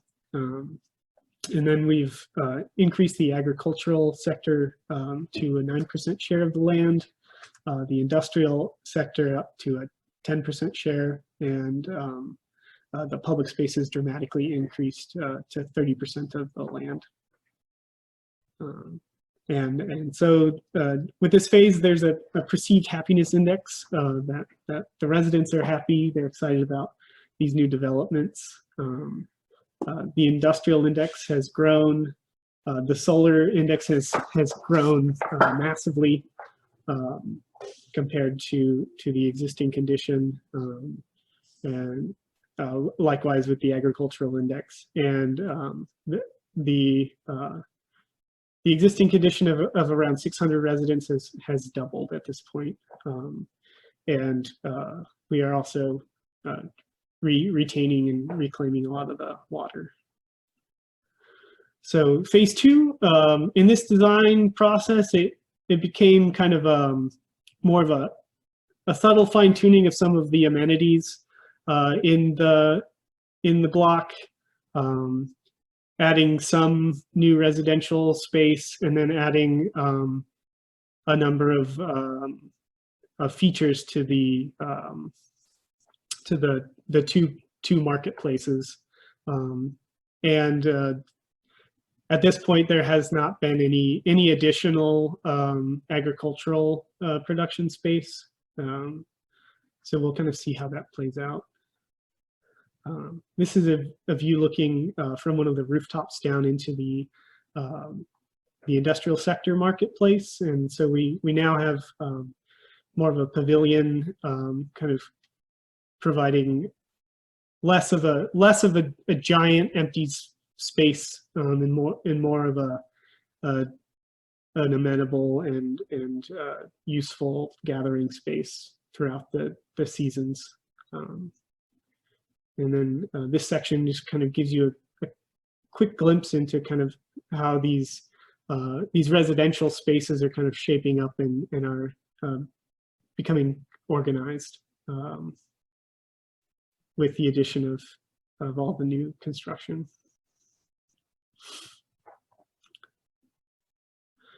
And then, so this is the agricultural marketplace. One of the main additions is this kind of unique piece of architecture, and that is like a public learning facility to learn about the ag program, and is kind of an icon for the importance of this agricultural sector. So the phase 2 analysis, the industrial space has only grown by 1%, same with the agriculture, and the public space has actually grown a little bit smaller because of the additional need for private residences. So with a kind of stagnating improvement, the perceived happiness index is not quite so pleased. We've added some to the industry, some to the solar, but kind of like the subtitle is, there's only subtle changes in this phase. So phase 3 is where things kind of really go off the walls, and it's kind of maybe don't push your utopia this far, because the spaces start to get really confusing.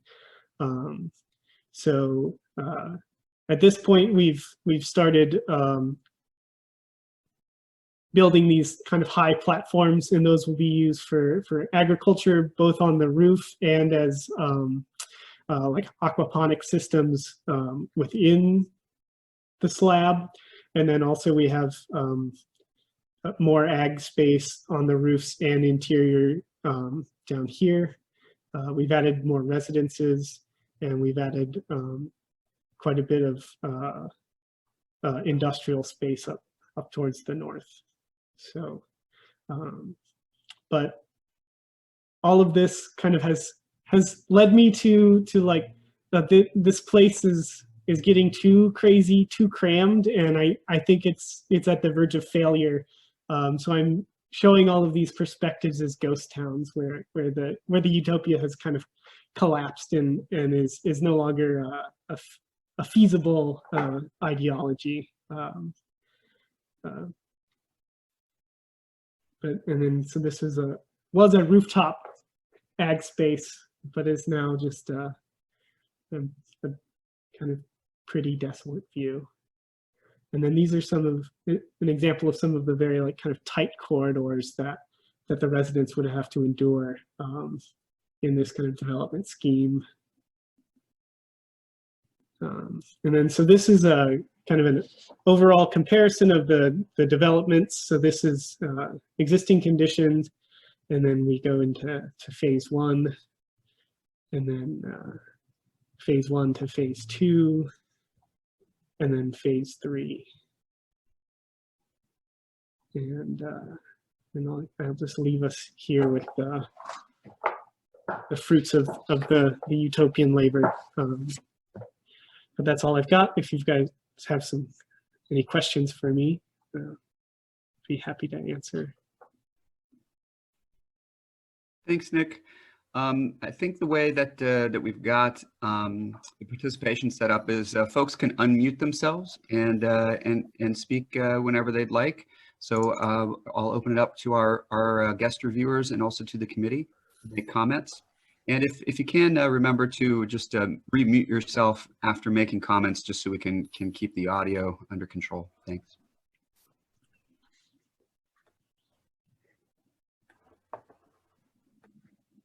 I just wanted to begin, Nick, is it possible for you to be able to either share with us this specific file or something, so that as critics we can kind of, peruse through this, or can you? Yeah, if you go to arbitraryindustries.com/Nick-Romano, I got it up here. Okay. That's the URL to this Fantastic. document. Thank you. Maybe I can begin. Thanks, Nick. It's Paul here. So I'm wondering, are you familiar with a research documentation booklet developed by Kevin Lynch, known as Temporary Paradise for the City of San Diego? No, I'm actually not familiar with that. Okay. It might be of interest to you, just because it's kind of addressing this idea of what is a utopia? Is a utopia kind of feasible, and how does one achieve such an idea? With Temporary Paradise, Lynch and others that he worked with developed a very site-specific sort of formula, if you will, that used San Diego and its adjacent topography, the valleys, and developed a kind of strategy that in the years since have sort of enabled San Diego to develop in a kind of more, I don't know if idealized is the right word, but a more favorable sort of trajectory or direction. So I'm wondering, but those recommendations or those guidelines came from or were rooted out of a very strong and nuanced understanding of the local circumstance that is San Diego. And so I'm wondering, have you done any kind of consultation with the residents of this block specifically? And how, and if so, how has that sort of informed your definitions of success within your own project, and more compellingly, the transfer from a successful utopian condition in, say, phase 3 to an undesirable dystopian kind of image that we see in phase 4, the flipping of favor. I'm wondering, how did you like develop those definitions for yourself and for your project? Well, I guess to start off, I did not directly reach out with residents of the block. I am, however, a resident of this block, and I've also lived in River West for around 10 years at this point. So you do know it really, really well then. You must know it pretty intimately.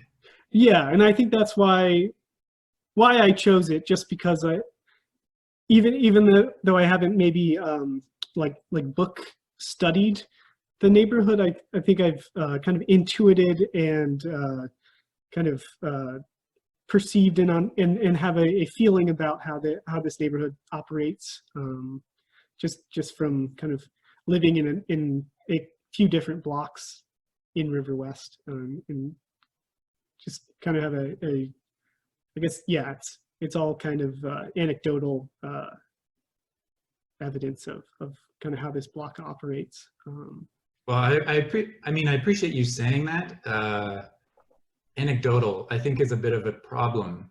I think because then my worry is that this block gets treated like any other, and that you've cast a net so wide and so generic that there's no way in which we can argue or foresee whether or not such a thesis is actually a reasonable one and a respectful one. You know, you may know the block intimately, but as critics, outsiders who have never been to that block, we have no idea. I mean, personally, I have no idea how to judge the value of what it is that you're offering, right? And to offer a feedback of, is what you're doing respectful or reasonable or intelligent or not?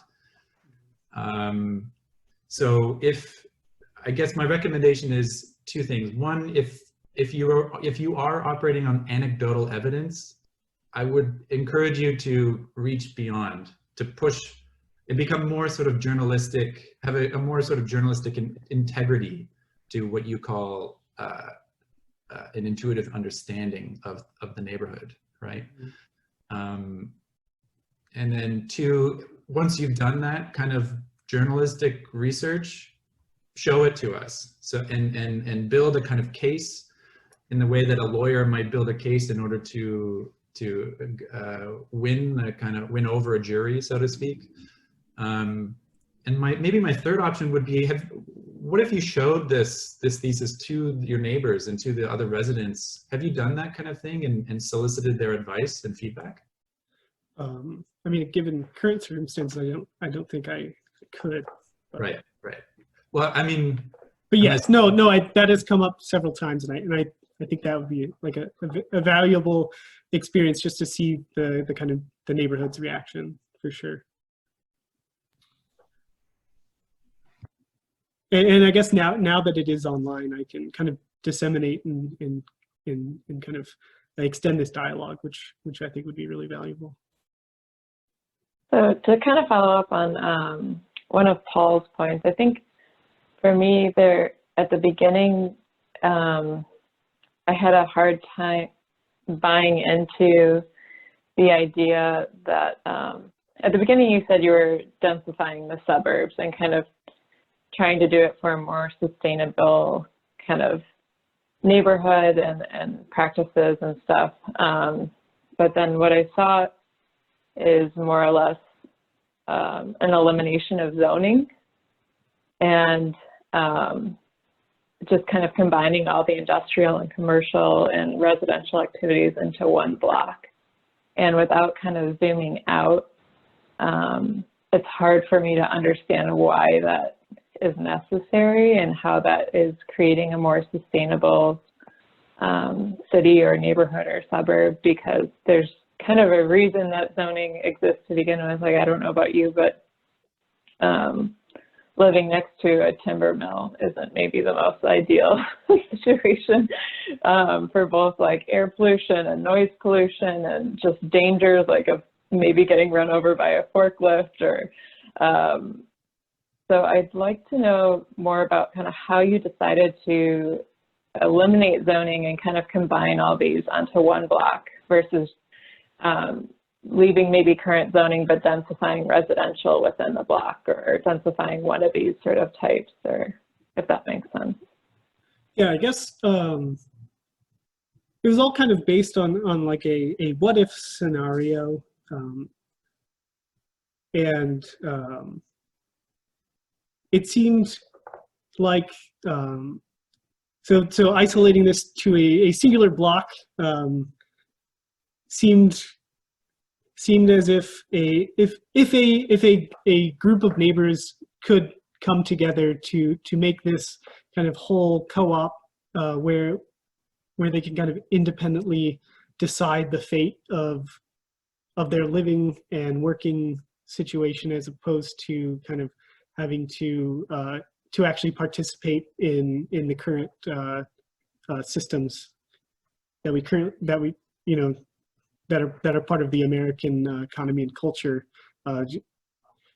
So I kind of wanted it to become an island of an entirely different lifestyle and kind of economy. Did you look at other idealized islands of life, in maybe the 60s and 70s, the proliferation of communes with the United States, or even looking to other countries like, say, the kibbutz model in Israel as a kind of a way to support your research? Yeah, I did a little bit of research into kibbutz. I looked at like the Kowloon walled city, Christiania in Copenhagen, kind of places like that to get a little bit of an understanding of kind of what are the real world kind of ramifications of this. So just to pick up on that for a minute, because I guess wearing a double hat here of an architect and historian who works on architecture and politics in the interwar period, and also lived on a kibbutz, so I'm quite interested in this topic. And in cooperatives, I worked on a kind of building that was very often called a people's house, that was very often part of a feature of cooperative communities, or the result of investment by cooperative communities. Yeah, I would encourage you, I guess, to look further into both the first type of practice that Paul mentioned, or perhaps into practices that have to do with participatory architecture as well. So not just the sociological research, but other ways of generating community participation, and also into this really long tradition of cooperative towns, which exists in the United States, not just dating from the 60s and 70s, but from the 30s and 40s, I guess. I'm thinking about some of the cooperative towns and variations of cooperative arrangements of very often single or, paired, twinned housing arrangements in towns. I forgot the name of the development in Massachusetts, but they're Usonian villages that have some some of the features that you're describing, and others so dating back into the beginning of the century. So I appreciate the intention, but I think, and I also appreciate the fact that you allowed the project to self-destruct in a certain way, spatially and volumetrically. I think that's, you know, pretty daring for a thesis project.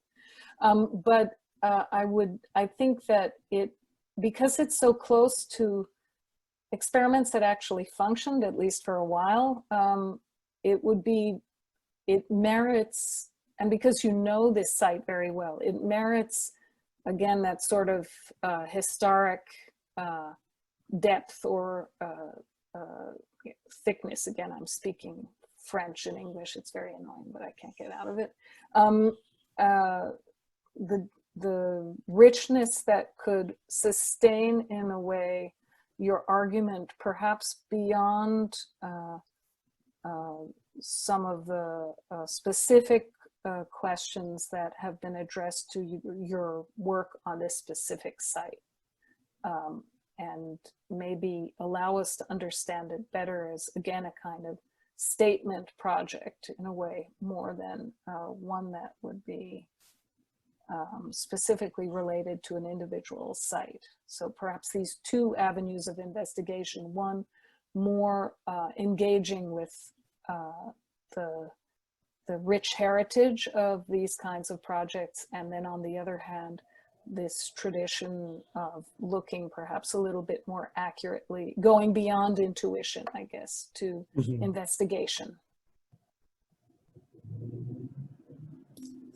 Yeah, hi Nick, this is Whitney. I wanted to make a couple comments about your project, focusing on, I guess, two different things. One would be the intention of your thesis and sort of, you know, what you're setting out to achieve in the project. And then secondly would be the way in which the project is executed representationally.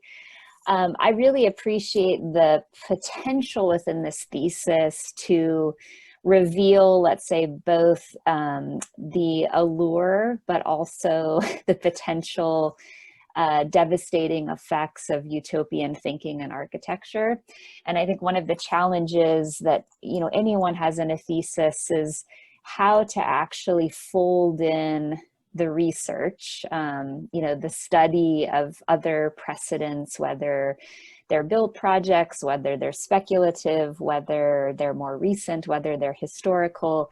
I think it would have really helped your project here if you found a way to weave in more of that theoretical framing, and or if we want to call it, you know, precedents and kind of modes of thinking about utopia within architectures, because obviously I think all of us are, in our minds, are coming up with potential projects that might have informed this. So I really encourage you to think about how you can fold that in.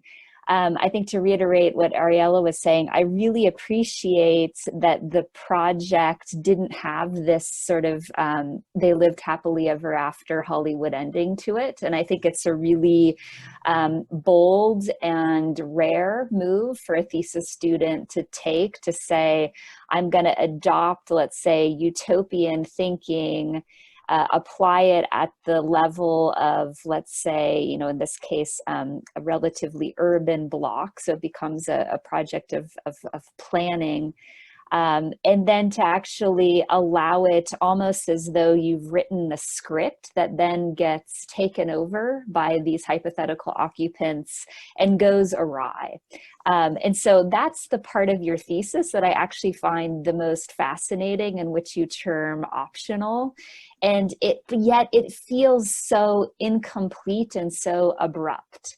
And I'm wondering if, and then this is to kind of segue into a conversation about the representational techniques that you deployed in this thesis in order to tell this story. I'm wondering, you know, could this have been more of a kind of choose your own adventure narrative, where the project in its utopian thinking, depending upon kind of potential possibilities. Maybe there is no one ending. It's not just this apocalyptic ending, but maybe there's a kind of multitude of projected realities of what could come of it.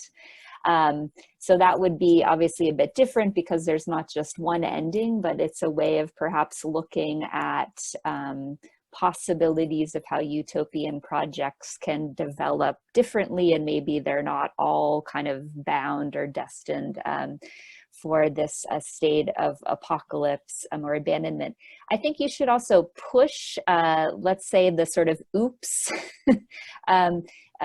dimension of this ending, and kind of really hit it all the way home, you know, in terms of really proving to us, perhaps as a kind of, you know, warning to all architects of the potential dangers of utopian thinking and how it's perhaps problematic from the start. And then a couple comments I wanted to make about representational qualities. When I'm looking here at your website, and I really appreciate how you've organized this, I feel like your project isn't sure if it wants to adopt the representational identity of a comic book, which I find to be there in a sort of like 75% way. And then I think that there's other aspects of it. I mean, even looking at the kind of black title block where you say the block and introduction and site analysis, I feel like there's still this maybe too much of a respect or holding on to the conventions of architectural representation via the board that we pin up.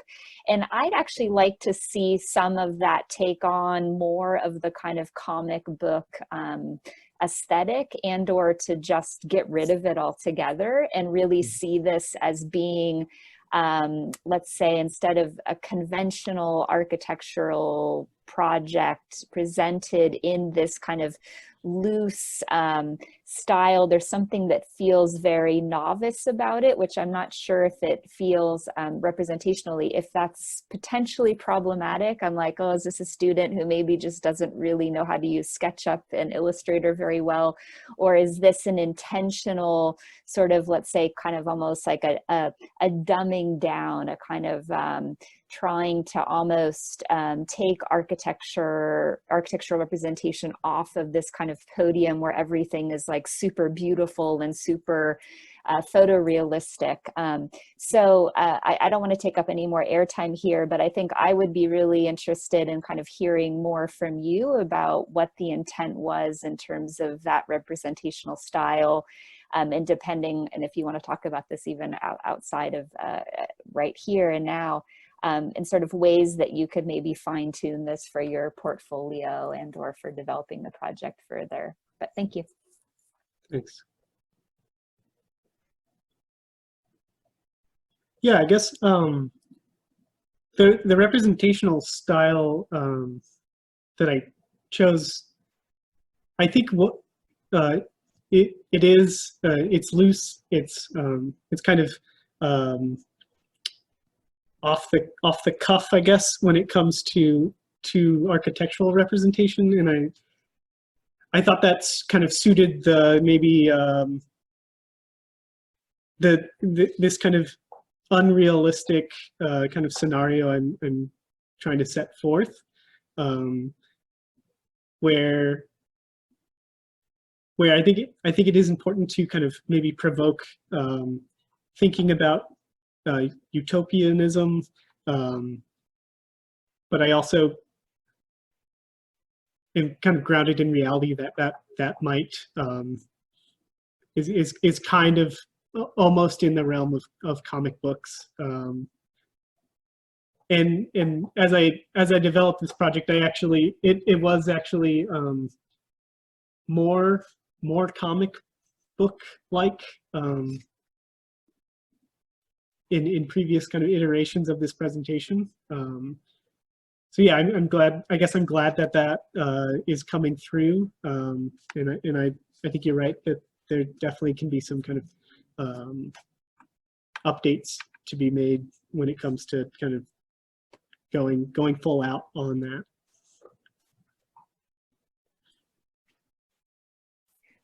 To follow up on one of Whitney's earlier points, I agree that one of the more interesting moments in the presentation was when you got to the phase 3 entirely optional kind of heading. And that really made me kind of smile, because here you were kind of setting up this whole argument for this utopia, and then you kind of see it crumble. And in a way, you kind of wanted you to stand behind why this could still be a utopia, but the other part of me was even more intrigued by you kind of being bold enough to say, like, this is not working. And I would love to hear about when you started this, like, at what point did you realize, like, this is not working?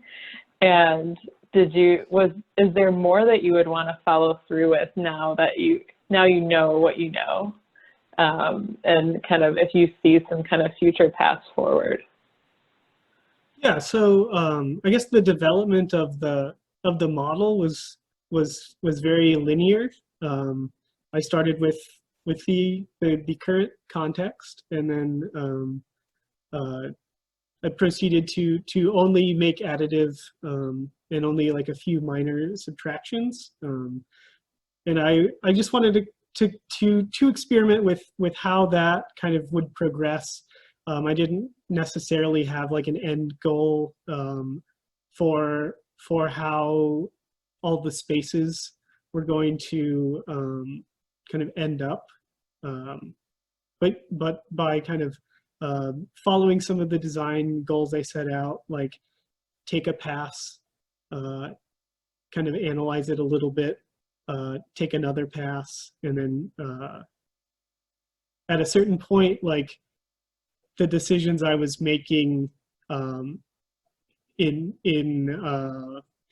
by way of like needing more places for people to live, more places for agriculture, I ended up making a lot of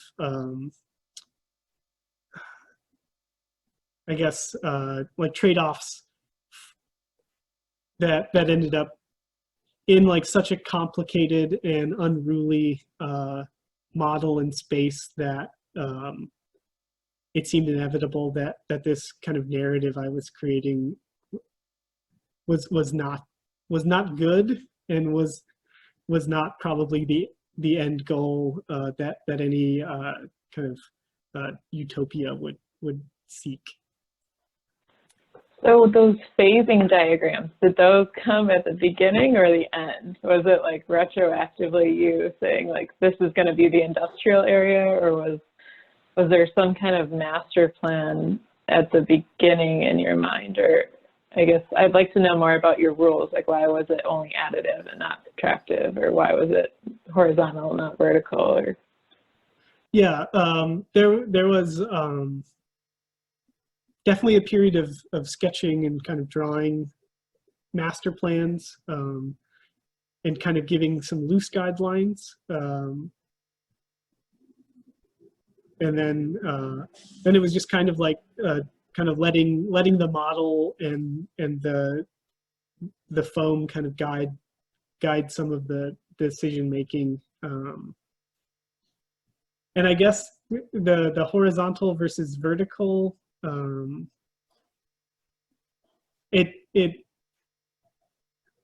I guess I kind of wanted a progressive progressive addition, like using the existing houses kind of as like a root, and then growing off of those, as opposed to kind of making a bunch of giant gestures straight up. I think I'm hearing Danielle correctly, somewhere in there is a question about rules, which might have been another pathway. I think we all kind of, again, appreciate the daring of letting a project fail, which then again puts into question the theoretical project, and which you accept, which is very interesting. But perhaps if grounding in a kind of sociological reality isn't necessarily the way you want to go, or if sort of precedents or strategies borrowed from other practices isn't necessarily the way you want to go. A third way might have been more in an architectural and urban register, a question having to do with setting up at least a few less intuitive, or rather more intuitive in origin, but more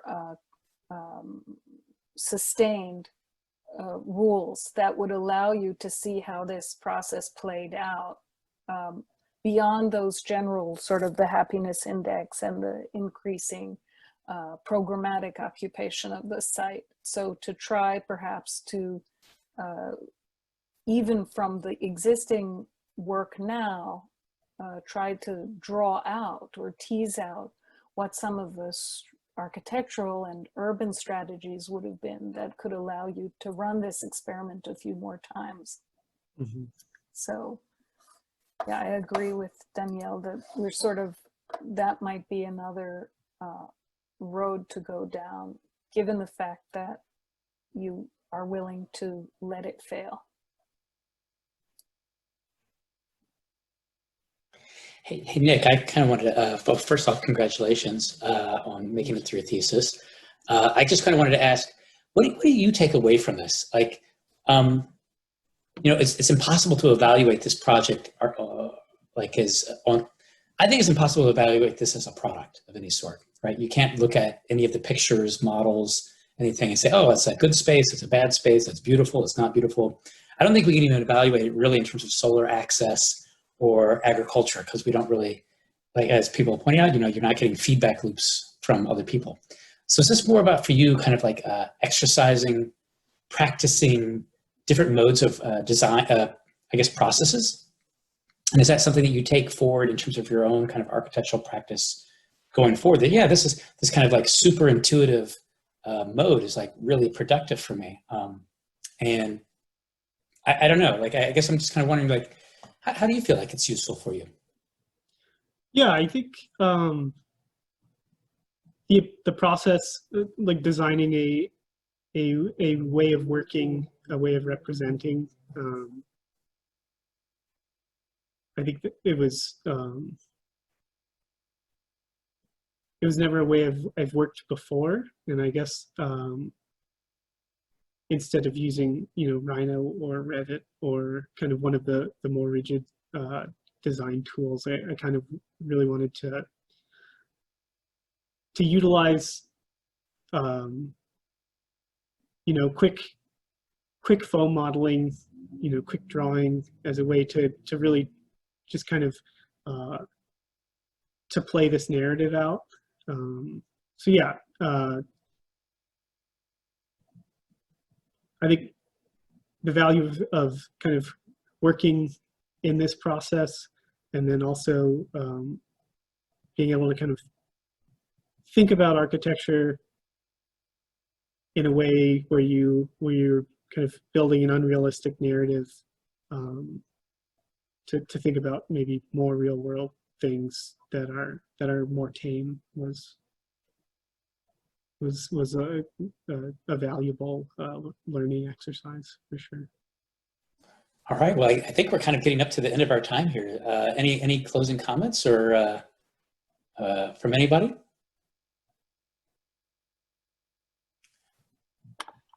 All right, well, congratulations, Nick. All right, thank you. You made it. And by the way, it's been a pleasure just watching you go out.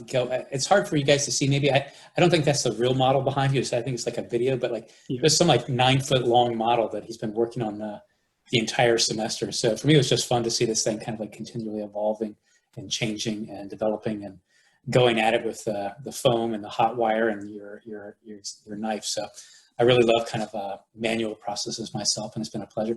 And I think now you're ready to write the companion volume to the Anarchist tool chests. Maybe it's the Architect's tool chest or something equivalent of the sort. So yeah, there you go. Thanks so much, Nick. Thank you. Thank you, Nick. Thank you, Thanks. Nick. The last 4 images are really great in that way. Thanks everybody so much for participating today in Jansen's thesis presentation and in the discussion that will follow. We really appreciate being able to have the opportunity to broaden the discussion and bring folks in from far afield to join us today. That really is going to enrich the discussion, I'm sure, of Jansen's project as it has for all the other ones preceding it today. The way that we'll do this is I'll turn it over here momentarily to Jansen, and he'll walk us through the presentation. And if I can ask everyone to keep themselves muted, just so that we minimize background noise during the presentation. And then after the presentation, we'll open it up for discussion, and then folks can unmute themselves and make comments. We will ask our guest reviewers to give comments first and have a discussion at their leisure. And then if there's any time remaining, we'll open it up for general questions. All right, do we have Jansen out there? Jansen, are you ready? Can you hear me? I can hear you, yes. Okay, cool. I'm gonna stop sharing my screen. Feel free to take it over. All right. Well, my name is Jansen VanGrinsven, and I am finishing up the 3-year architecture program at UW-M. I am going to put the link to the website into our chat window here for you all to peruse it after the presentation, so you can look at it and see the visuals at your own pace. And then I will share my screen. Okay. Yeah, Jansen, the link didn't come through yet on the chat. Okay. If it doesn't come through, it won't be necessary until the end. And if it doesn't come through at that point, then the address is joannamemorialcenter.com. Paramu, Taugulu for trust. Complete confidence in a person or plan. The doctor-patient relationship is based on trust. In the summer of 2015, Joanna Padpaluma was living with her family in the village of Akiradigudam, India. She contracted an acute form of tonsillitis, which led to bacteria quickly spreading throughout her body. Her condition rapidly deteriorated to the point that her heart stopped beating. She required immediate medical care and was rushed to the nearest medical center, which was over an hour away. During the trip, she required mouth-to-mouth resuscitation as her conditions continued to worsen. Upon arriving to the medical center, she was stabilized. However, it was too late. The bacteria had spread too far, and she passed away days later.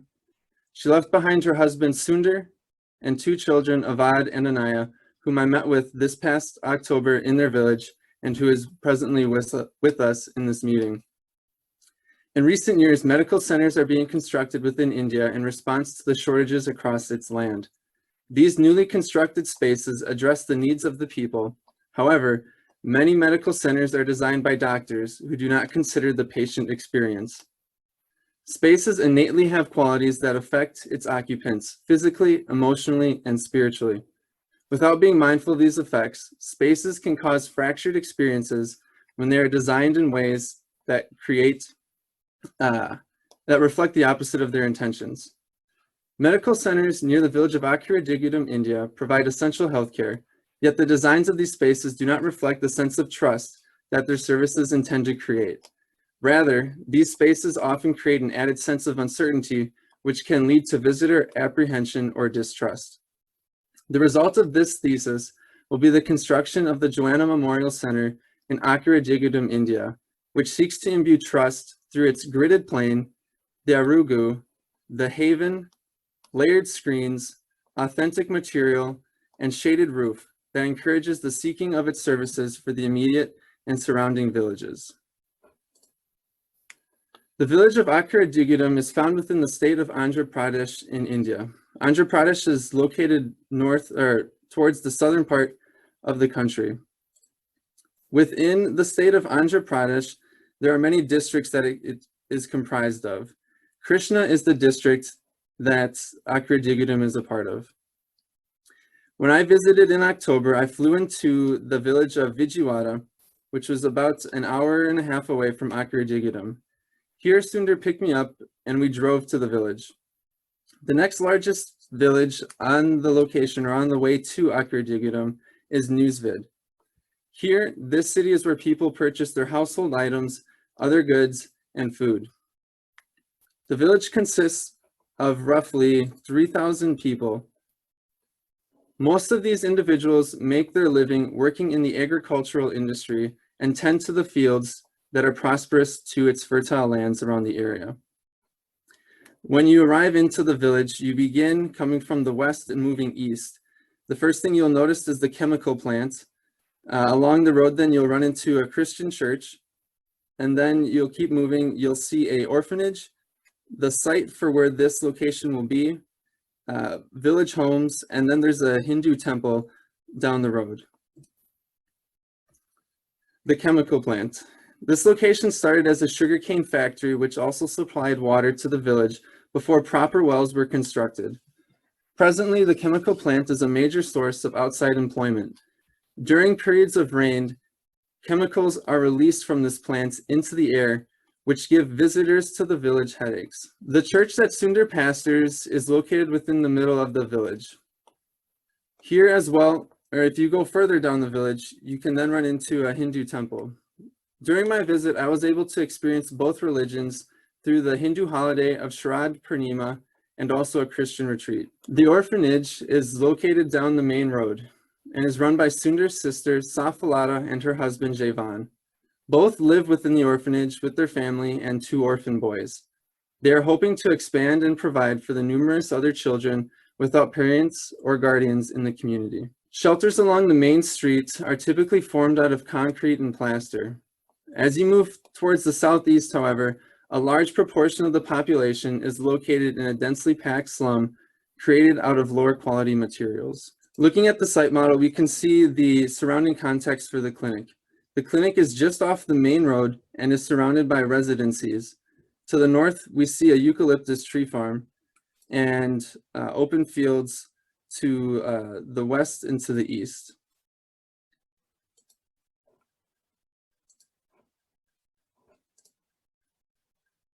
When a visitor would come to the clinic, they would come up through the road and enter into the Arugu. From here, they would have the ability to come up to the walk-up pharmacy or into the Haven. In the Haven, they could then wait as their loved ones were being waited on, or they were waiting for the doctor to become available. After waiting, they'd be able to enter into the patient room or have access to the pharmacy if that was needed. The doctor's room is a private space towards the back of the building where the visiting doctor would be able to stay throughout their duration and take care of the individuals that came to it. On the roof is then an open terrace where people can then use for different activities. In this section, we can see the movement just up the stairs, showing the 2 levels that go into the design of it. And then also in another section, we can see the subtle transition from off the street onto the Arugu and then into the Haven.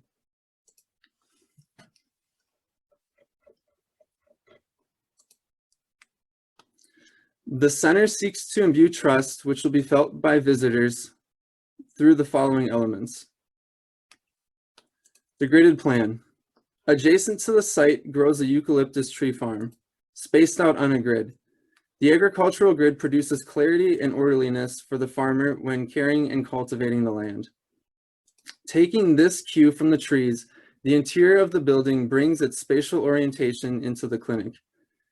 The building is supported by a grid of columns reminiscent of the gridded eucalyptus trees. The grid provides an orderliness and clarity, allowing visitors to be more at ease during their visit.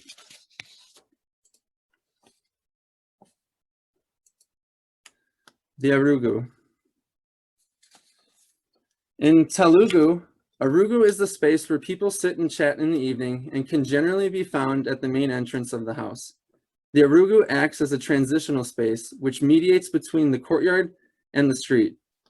At the Joanna Memorial Center, the space affords for various uses, including a pharmacy pickup window where visitors can refill medication without crowding the interior, waiting spaces for friends and family as their loved one is being taken care of, and serendipitous encounters between fellow neighbors. These aspects allow for efficiency in terms of center operations, while also encouraging the creating and strengthening of connections, which can lead to a stronger community. Here's another perspective that shows a view looking towards the pharmacy within the Arugu. To the right, you can see the haven within here, and then the street just off of the corner.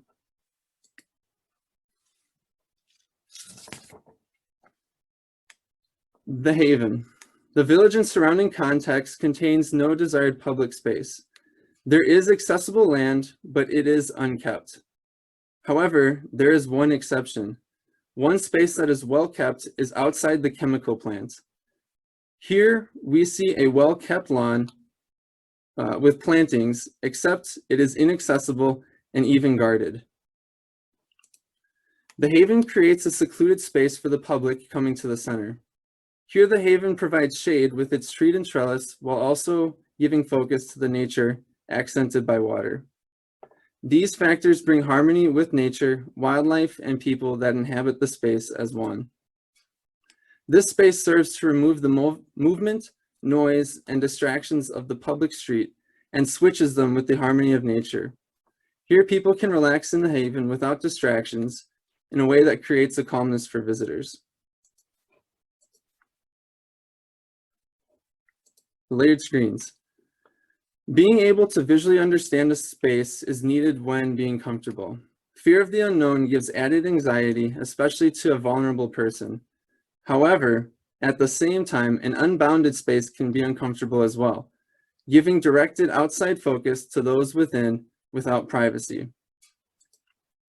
The layered screen veils the haven from the Arugu, which gives a combination of privacy and clarity by connecting the space together. The layer screen provides a subtle welcoming into the space through the ephemeral beauty created by light dancing across the floor throughout the course of the day.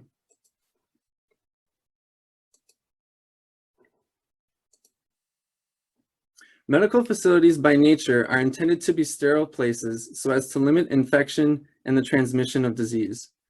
For this to occur, materials that are easy to routinely clean are selected.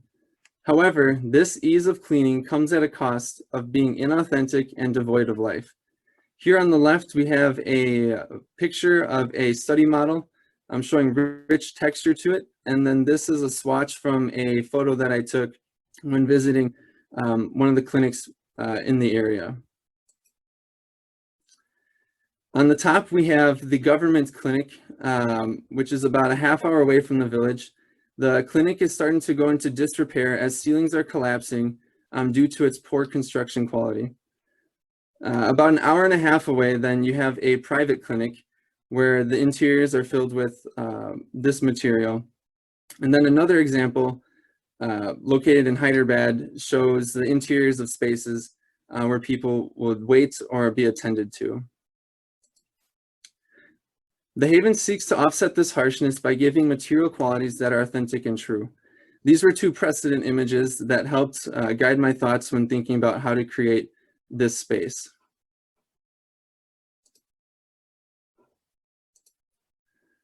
It is common practice within the village and surrounding context to build columns through the roof. This is done with the anticipation of future growth. Without this, the desire to grow means the breaking of the roof slab to extend the structure, which is fairly expensive. These columns and roof spaces are typically underutilized. By adding a transient trellis integrated with the columns, the roof turns into an outdoor terrace that can be utilized over the course of the day. This outdoor location can be used as a public gathering space, complementing the haven. In addition, it could be used as an exercise location for people within the village to encourage health-related activity. The visualization of continued growth establishes a sense of permanence to the surrounding context.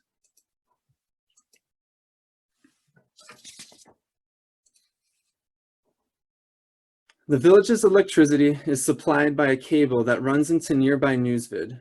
Despite this source of electricity, its usability is inconsistent. Most electricity is used to power air movement and lighting space. Since the climate of the region is hot and humid, static air is highly uncomfortable and even dangerous due to mosquitoes carrying disease. To offset these electric demands, the Jolly screen system is used. This screen system is widely seen within the vernacular of India as it provides natural ventilation while also privacy to the interior of the space. These are a couple images that I took when I visited there in October, which show the usage of these jolly screens.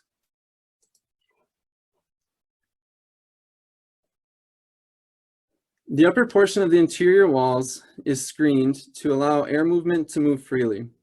Here also light can come in and lighten up the space. The screen then requires a chaga to shield rain from entering the space. This is an additional element seen within the vernacular architecture as well. Additionally, the waiting room next to the courtyard gives free air movement between the spaces.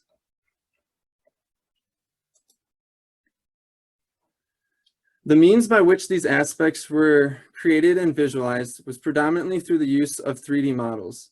An iterative process was used to explore various approaches to design the center.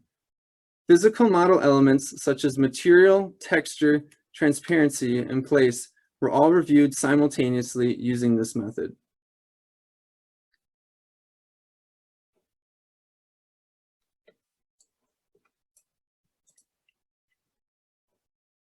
All of these elements come together in the design of the Joanna Memorial Center, which seeks to imbue trust.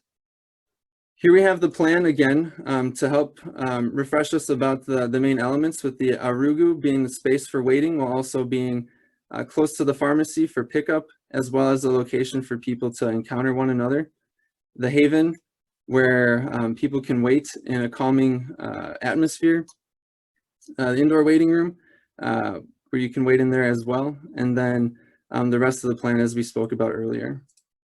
Again, the outdoor terrace on the top, which is shaded by the screen system. These are model images of the final model depicting this space and what it looks like. From here, we have an exterior view looking towards the clinic from the eucalyptus tree farm. Here we have a perspective within the Arugu, pointing towards the pharmacy. Another perspective showing a view from the eucalyptus tree farms. I have a perspective looking into the clinic, being able to see the haven within, while also seeing what's going on with the Arugu. Looking out through the haven into the Arugu and then into the space beyond. A view from the waiting room looking out towards the haven. And another view looking from the Arugu into the haven.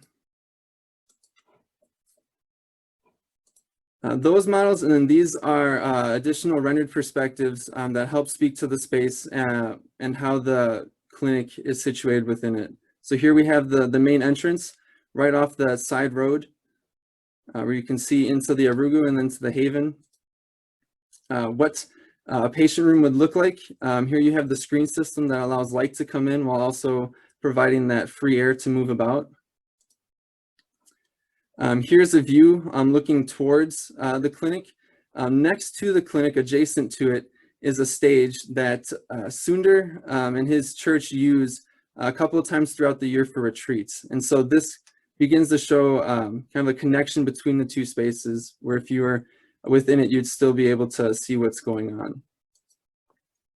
At night, if lights were turned on, you'd be able to see them looking out from inside of the center. Again, this is the view from the Arugu, looking towards the pharmacy, the haven adjacent to it, and then the exterior. The haven, as we had mentioned earlier, which shows the authentic material that has rich texture, along with a Tulsi Neem tree. This tree is native to the region and is actually, the leaves are used for medicinal purposes as well. A view from inside the waiting room, showing how the columns come down to the bottom, but then also provide a location for people to rest. And then a view from the terrace looking out. These then are further explored just through some quick vignettes that show people moving throughout the space. So first off, we have a quick view from the Arugu. The audio behind it is from the Christian retreat that I witnessed while I was there. And so that's the voices that you hear is of the villagers at that event.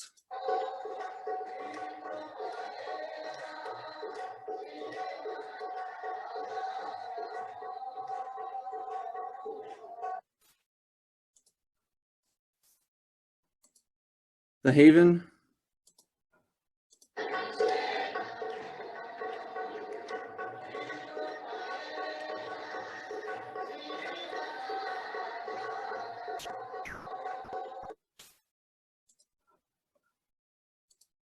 A view from the waiting room.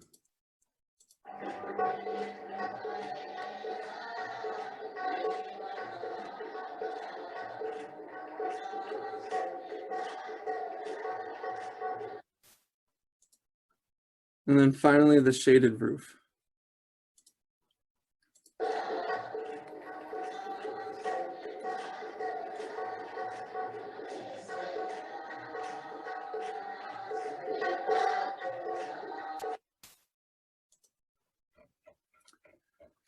I plan to continue working on this project until its completion and look forward to working with Joanna's husband, Sundar, as we continue to create the center, which provides medical services while also deepening trust among its people. Thank yous to God for the opportunity to learn at UWM and his steadfastness over these past 3 years. To Kyle for being my thesis chair and for your guidance throughout the course of the semester and the many Friday evenings that you spent helping me with that. To Jim and Arijit for being on my committee and for each of you giving your own specific guidance into the project. To Buck for introducing me to Sundar 2 years ago and for your guidance as well in that. To Sharda and her husband for inviting me over for dinner to speak about Indian culture and for introducing me to Ravi before my trip. To my past professors that have all invested in me and my growth and understanding of architecture. To Yash and Pooja for sharing your experiences living in Andhra Pradesh. And to my family and friends for your support and encouragement over these past 3 years. Thank you. Thank you so much, Jansen. All right, let's open it up for discussion. I could start with a couple of comments, unless someone else wants to jump in. No, go ahead. Go ahead, Carrie. Fabulous. So, Jansen, I just am so impressed with this project. It's an inspirational project, and I think particularly during these times, it really sort of gets to the core of the disconnect, I think, between health care services and communities who are vulnerable. So it's really great to see you working on this project. I'm excited to see where it takes you, and I want to continue to be updated. So I hope you'll keep the website active and operational. And just in terms of your production for this thesis, I think, you know, what is so great about this is that we get to see your process. You've actually visited this community, or you have close ties, and some of the members of that community are on this call. I think, you know, it's just very, it's inspirational, and it's a courageous piece of architecture as well. I thought a lot about trust as I was looking at your presentation, and I just had a couple, you know, I have lots of notes about questions about logistics and how this is all going to work, and I'm sure that the reviewers will take you there. But to sort of get us started, I was curious to know how you intend to communicate this work to the community, and whether or not you've invested any time thinking about, you know, the graphics or the approach, because I think, you know, what is required for a graduate thesis for an American university is totally different than what might be reasonable or appropriate for community members who actually are going to benefit from your work. So maybe we could start with that question. Yeah, kind of over the course of the semester, since October, I'd been in contact with Sundar, and so when I went to the village in the middle of October, I stayed with him for about a week, and then I got to experience from that perspective what life was like, and seeing what were the conditions, what was the like the living, like what was the medical facilities set up, and what were the things to take into consideration. Going there, it was like yeah, you take in so much information, and so as the semester progressed, then being able to distill it was something that came about with it. But to your points of how to communicate this with the village and people living within it, right now it's through Sundar and his leadership within that village.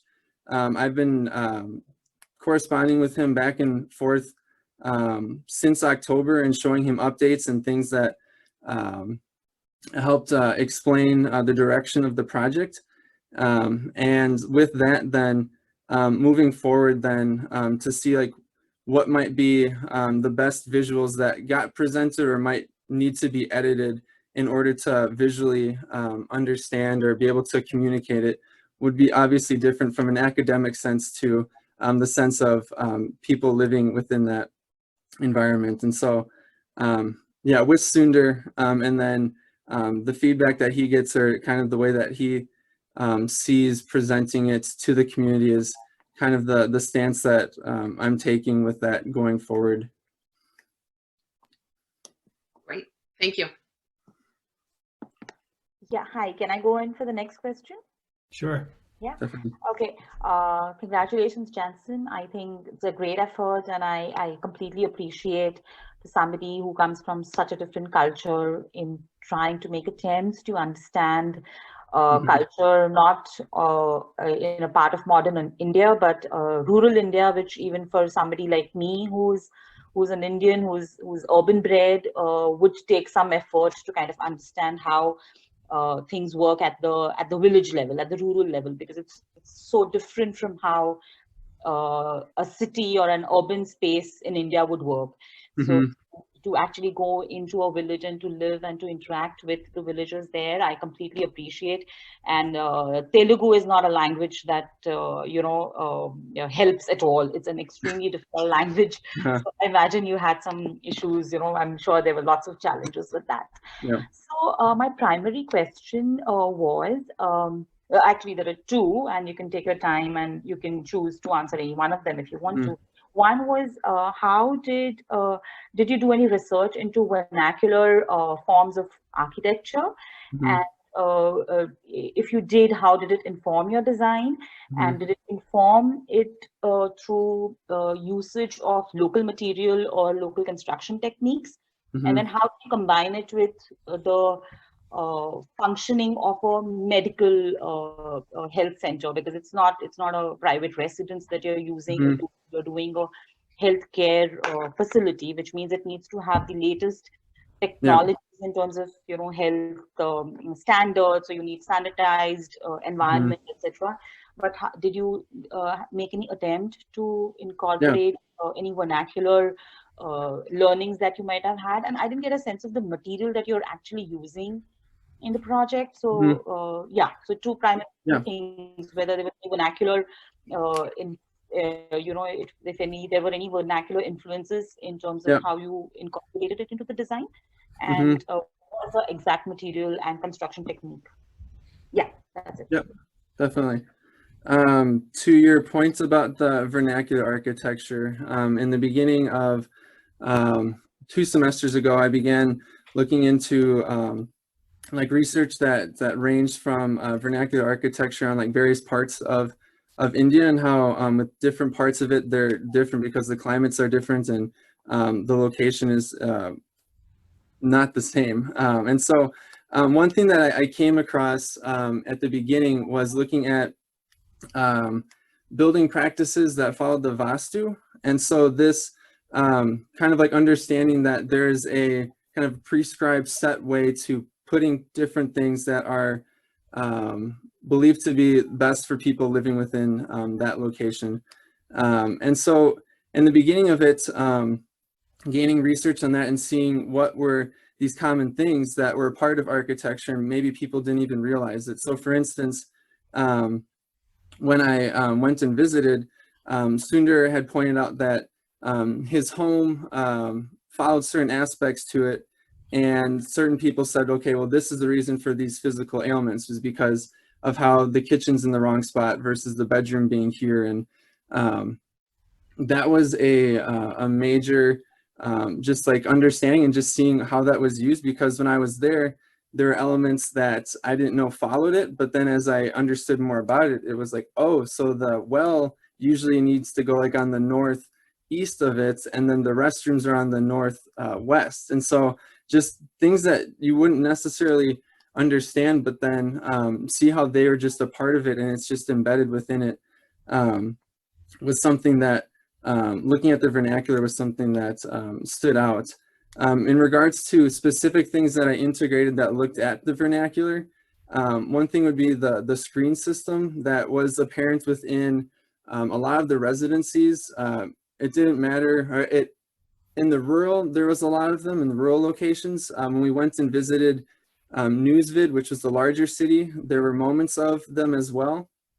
And that was something that I kind of took that and wanted to embed that into it for passive cooling and allowing that to work, so the building wasn't this enclosed thing that wasn't a part of its climate, but that it used where it was at to its advantage.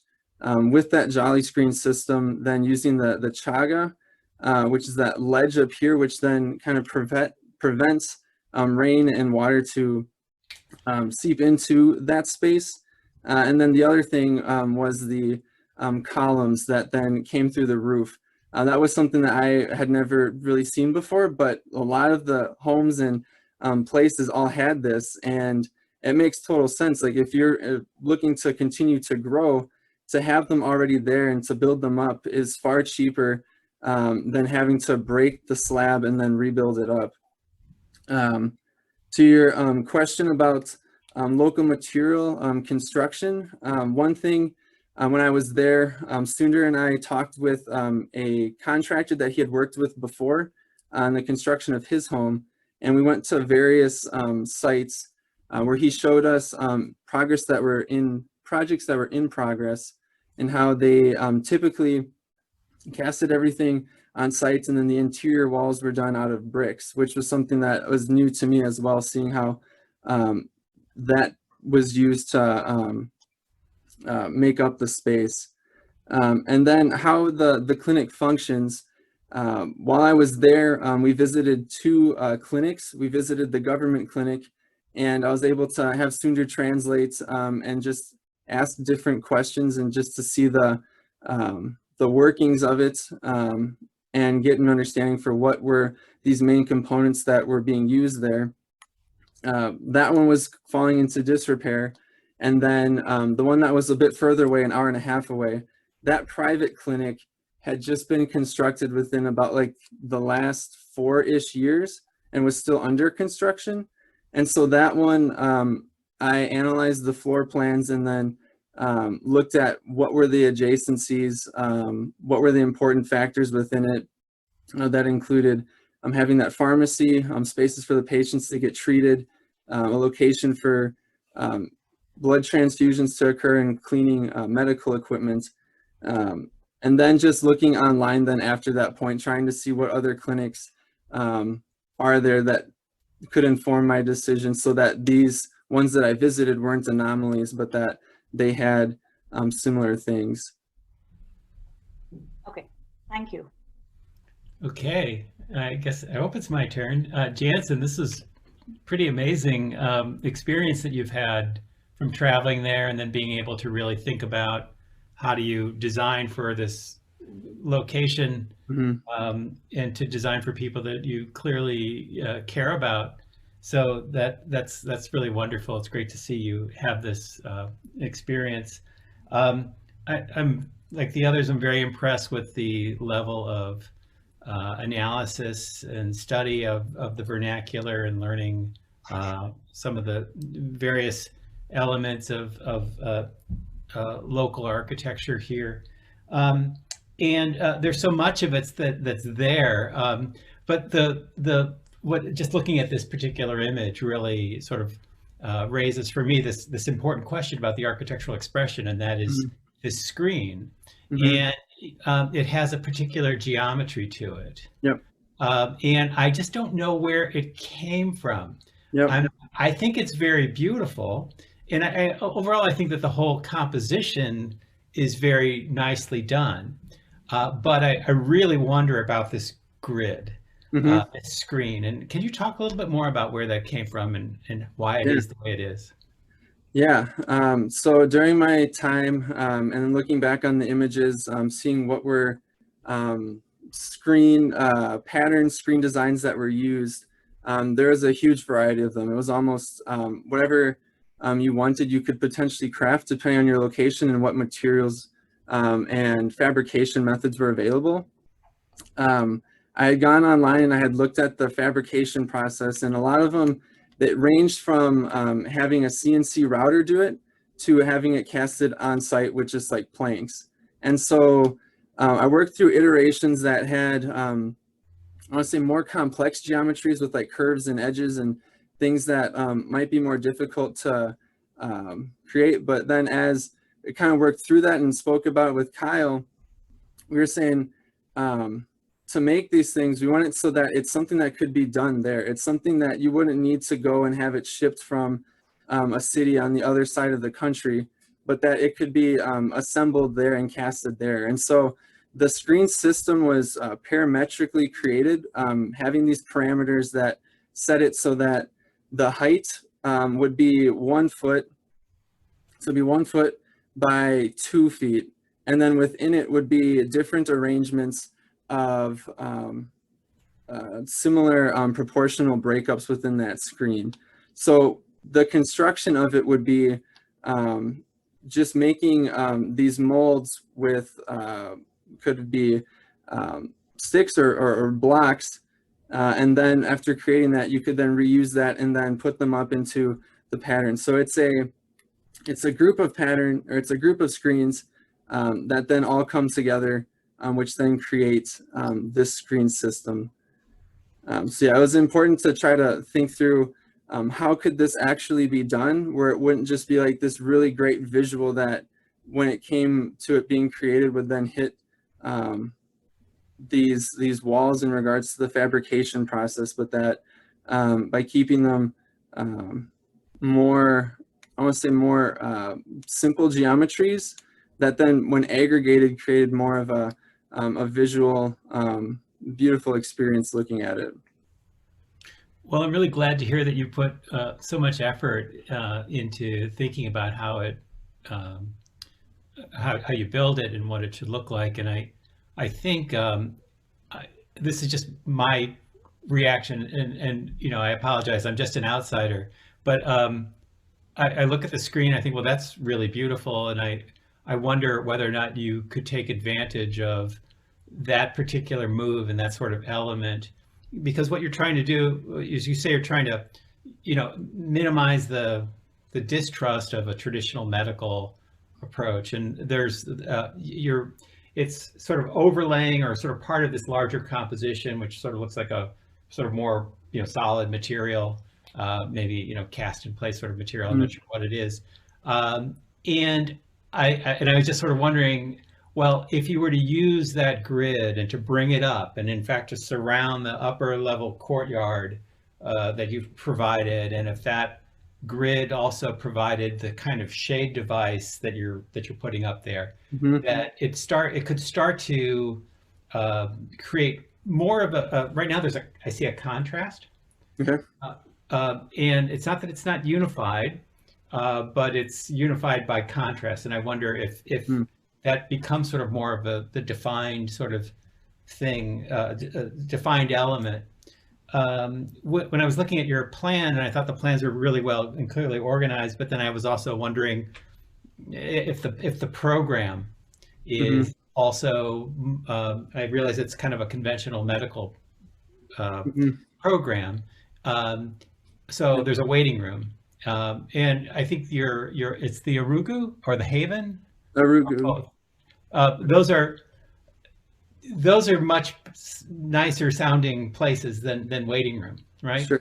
So to be able to get out of the sort of Western mindset, and then once we get to it's a really interesting dichotomy in the plan, if you sort of think about it. So on the right, it's very much rooted in the culture, And then we look to the left, it's like, okay, well, we're back to you know, the traditional medical model. I don't know how to handle that architecturally, but and maybe there's a kind of a transition. And so maybe part of the initial care is really in this more familiar vernacular. And then, I don't know, it's like maybe there's a certain point where you have to go further in and you have to become, I don't know, into the sort of more foreign or more sterile or antiseptic kind of environment that I know you were trying to react against or to try to deal with through some of the material choices that you're talking about on the inside.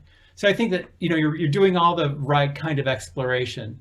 The other kind of observation is that when I also look at the site plan or the floor plan, I think, well, I really want to see the site in relationship to your floor plan. Sure. And I really want to see the eucalyptus grove. And then part of me wants to see the eucalyptus trees. I'd love to see this as, you know, can the eucalyptus grove sort of merge with your building, or at least into the Arugu or the Haven or whatever it is, so that that reference to columns going through the roof, it's like, well, maybe there are trees growing up through the roof. I don't know. I'm playing around here.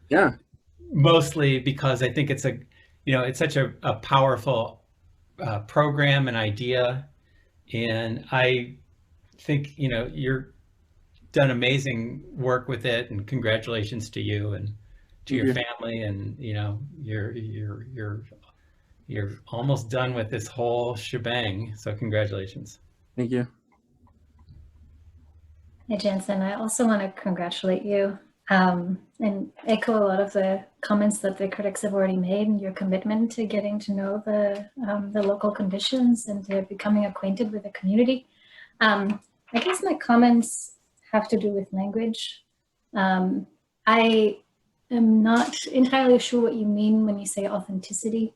You know, you brought up examples of 3 clinics that appear to be you know, in these sterile materials, right? If they already exist in the immediate surroundings of this village, we know what makes them inauthentic. So maybe speaking of it not in terms of inauthenticity or authenticity, but maybe in terms of using natural materials for XYZ reasons, right? Another word would be trust. I don't exactly know what you mean by trust. There is the trust that I place in people who are professionals, that I may or may not personally, in my personal life, identify with, but that I believe because of their schooling and because of who they are and what they've learned and what they do on a daily basis, they can provide me services that I can place my trust in. That's a different kind of trust from the person running this clinic is somebody from my community that I like and I know, and so I trust that they care about me.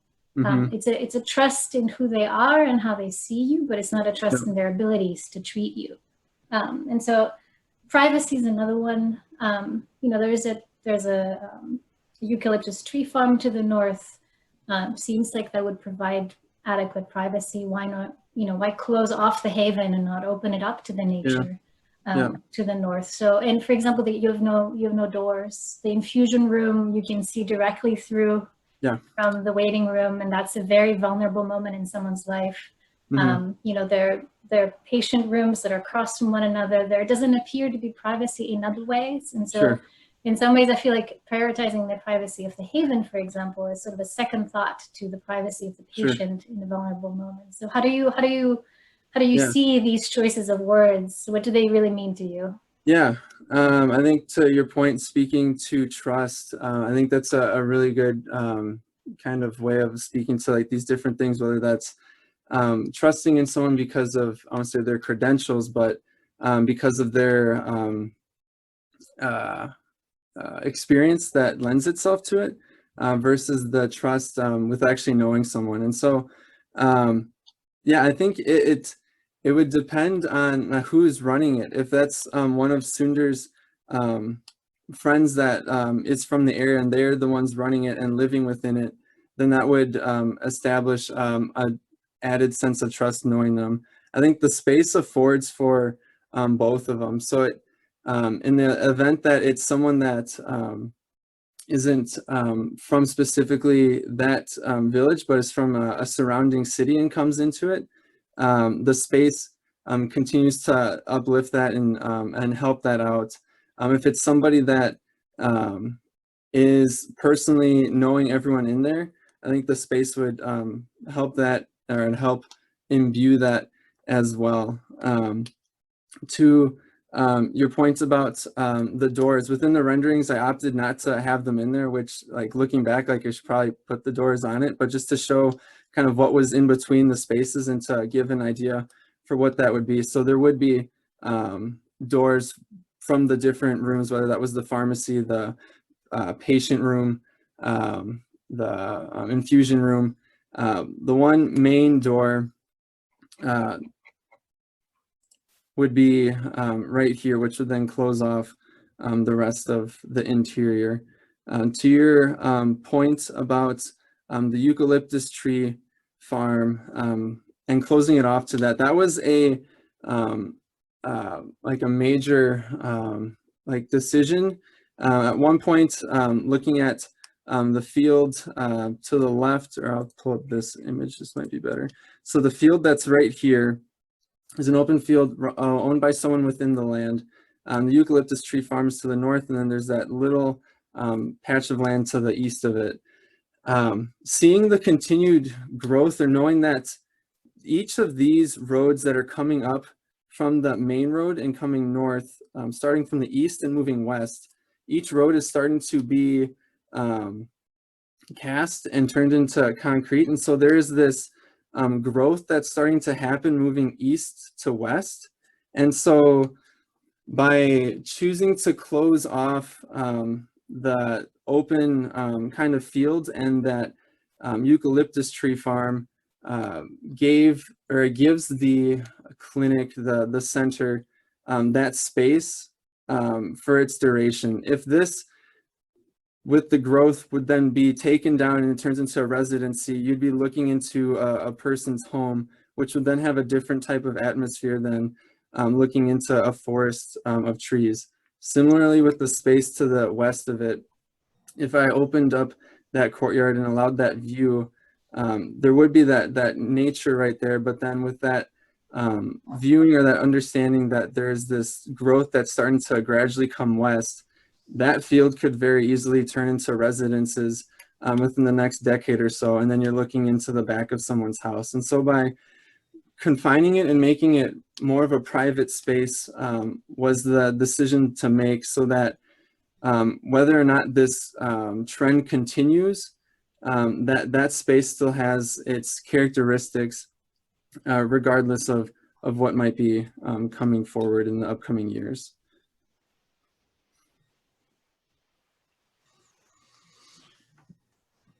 Jansen, I have a couple of logistical thoughts that might help you as you move forward with this project. And I know we're running out of time here, so I'm just going to rattle off a few things. You can take note of them and don't even need to respond.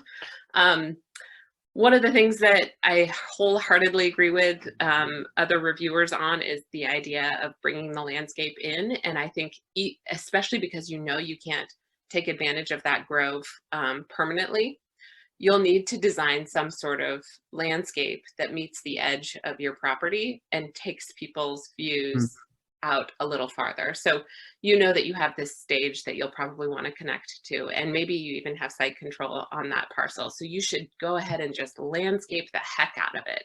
And perhaps budget to do this work, but I think as you design it, will be there, and maybe it'll start a conversation with your clients.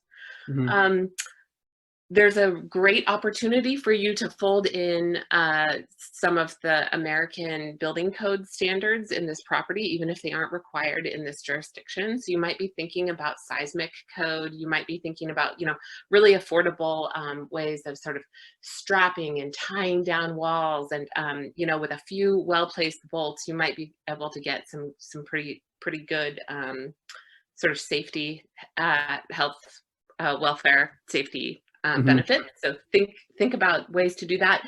And then you have an opportunity to put PV on the roof. Many Indian clinics are lit completely with photovoltaic electricity, which will be really reliable. And so that's something to think about adding if you haven't already. And just thinking, you know, very mindfully about energy use, and how you might design some of those things into your structure. And then finally, just the last thought that I wanted to leave you with was that, you know, this idea of privacy is so critical, especially in the healthcare industry and in clinics, and open screens are not going to afford you quiet conversations or places to, you know, even freak out or mourn. And so you might want to think about just, you know, how you could use the screen for ventilation and also close down the screen if you need to do that at some point. Sure. And I want to leave some space and time for other reviewers in the last 7 minutes. Can I jump in? This is Arijit. Definitely. Okay, so I just have to congratulate Jansen. I'm going to leave in a few minutes, so I just wanted to say that. You know, most of your thesis is really not so much about the design project, unlike a studio. It's really about you, how you know what you know. It's just basically your position as an architect. And I think you've done great justice to it. When you first came into my office, I had a moment, I was like, oh no, another white guy trying to help and save the brown humanity out there. And I had doubts, but I have to say the way you were intensely sensitive, not just about the material systems, not just about the vernacular architecture, but also about the fact that the kind of complicated relationship between village and city, that somehow like the real India doesn't live in the village and the village is completely incomprehensible, which is true, but not really, because there's a lot of relationship between the city and the village, as you saw, and you pointed out through your design. So I do want to go back. Having said that, it's really, really incredibly sensitive. As a human being, you have proved yourself to be someone who cares and someone who's humble enough to understand another point of view. Having said that, I want to go back to the original question that we had before. So what is your position in architecture? What is your architectural move that allows you to be sensitive and understanding? What are the architectural moves that you're using in your design that you would probably take for a completely different situation, to go to an marginalized African-American neighborhood in Milwaukee? What are you taking from this particular project as an architectural tool? Yeah, definitely. Yeah, so to your point of like, what am I learning through this and what can I pull from it? I think the elements that I spoke to, whether that was the Arugu, the Haven, the gridded plan, the shade on the roof, those all have specific names that are for it, but they're all elements that can then be applied to different projects. So for instance, if you're working on something in a completely different culture or climate, having a space that affords for the ability for people to interact with each other, so that there's like a thick edge to it. So you're not just entering the space and leaving the space, but there is this kind of threshold that allows for people to have more of those chance encounters. So that could be like in the entrances to spaces. I think to the point of privacy and having different elements be open to allow for or afford for visual understanding of what's going on at times when you want to know who's over there or what's going on or what might be the elements in store, but then when to not have that. And so I think the different elements that I specifically spoke to, they could then be applied because they weren't specific in the sense that they're just for that, but the ideas of them can be afforded for other projects. And not to say that you're transplanting different ideas into different things. I'd say like my understanding from this project is that every space has these elements, and it might be completely devoid of it, or it might be there, but they have them, whether it's something that people can experience and they can understand it just by experiencing it, or if it's something that's maybe more just like in the back of their mind that maybe they don't understand, but as an architect, knowing that how we position stuff and how we set stuff up has effects on people. Thanks. I mean, it was really nice because you talk about procession, you talk about movement, experience, edges, boundaries. Those are things that will carry you through. I'm extremely proud of you, Jansen. Thank you very much for a good project. Do we have a minute? Can I just add something? I mean, the exact opposite. If the thesis is about you, if this project is to become real, I just want to add a little bit to what Carrie was just saying. What was missing for me from your presentation, and what frequently a project like this can neglect, is a really laser focus on program, and also an understanding of the larger infrastructure. Like you started off with a story of Joanna, and I think that should really be the foundation moment for you, but in a very practical way. So, you know, why was there an issue? How far was the nearest clinic? What capacity did that clinic have? And so, you know, thinking about this as a larger network of infrastructures, so that what you provide isn't generic, but it actually ties into the services that are available within, you know, a reasonable distance. And so you can be a little more specific than doctor's room or patient room. Sure. You know, if you might, I know healthcare is a very difficult subject. You know, I have designed a couple of healthcare facilities, and I can tell you that the specific requirements vary greatly from one client to another and from one location to another. So it would really benefit you, if this project is to become real, to get very specific about storage requirements, what kind of outlets they need on the walls, how much equipment is going to be in each room. The rooms may or may not sort of have that very austere beauty that you showed us in your renderings, and that's not a bad thing, but it's something that you need to design to just as much as everything else. Definitely. You know, just toss on one. Oh, Jim Wassley, why don't you say something? You just popped up. Well, since I'm on his committee, I just want to say congratulations. Thank you for having me on. Jim Shields, and I've served as a committee chair for Ben Washburn and his thesis project, The Color of Ash, Transforming a Mid-Century Building into a School of Archaeology. Committee has been composed of Jim Wassley, William Kruger, and myself. We also have 4 reviewers with us this afternoon. Arpana Dareshwar. Arpana has been practicing at Samit Pador Architects and has been a visiting faculty at the Academy of Architecture in Mumbai. We also have Palmyra Garacki, faculty at University of Illinois in Chicago, both an architect and educator, where she's practicing in her own firm. And Carrie Klaus, University of Massachusetts at Amherst, teaching and practicing in both architecture and in landscape architecture. And last but not least, our new faculty at the UW-Milwaukee, Trudy Watt, who again is both an architect and an educator. So without further delay, Ben Washburn. All right, thanks, Jim. Before I get started, I am going to turn off my video just because I've been having some connection issues, and then I'll turn it back on when I'm done.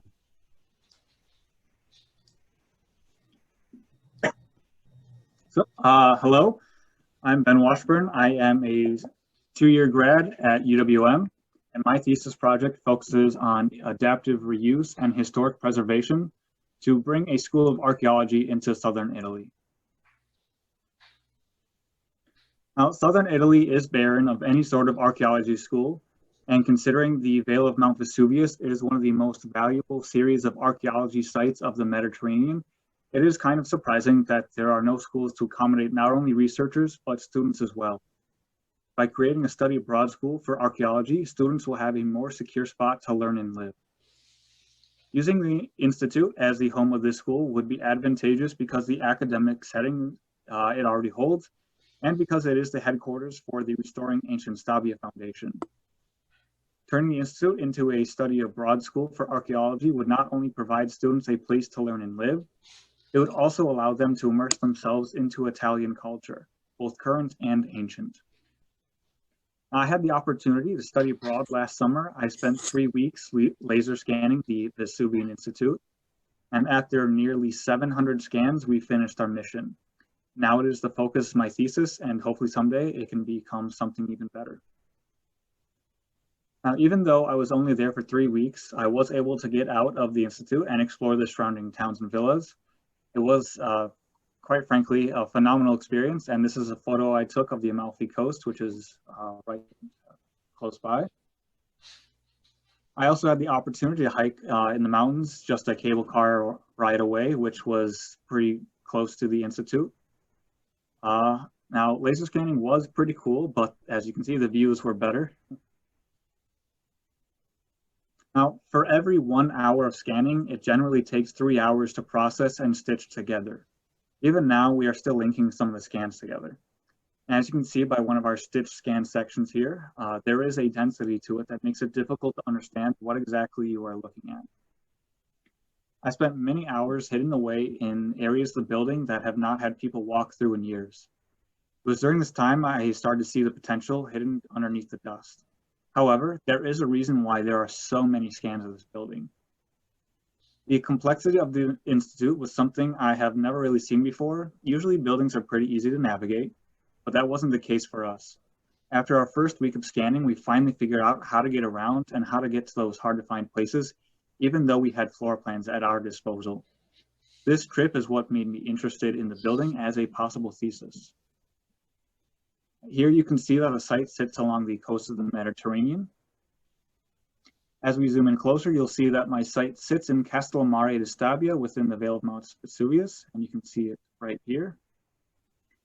It's about 35 minutes from the city of Naples, about 15 minutes from Pompeii, and about 15 minutes from a train ride to the Amalfi Coast, which is one of the most beautiful locations in the world.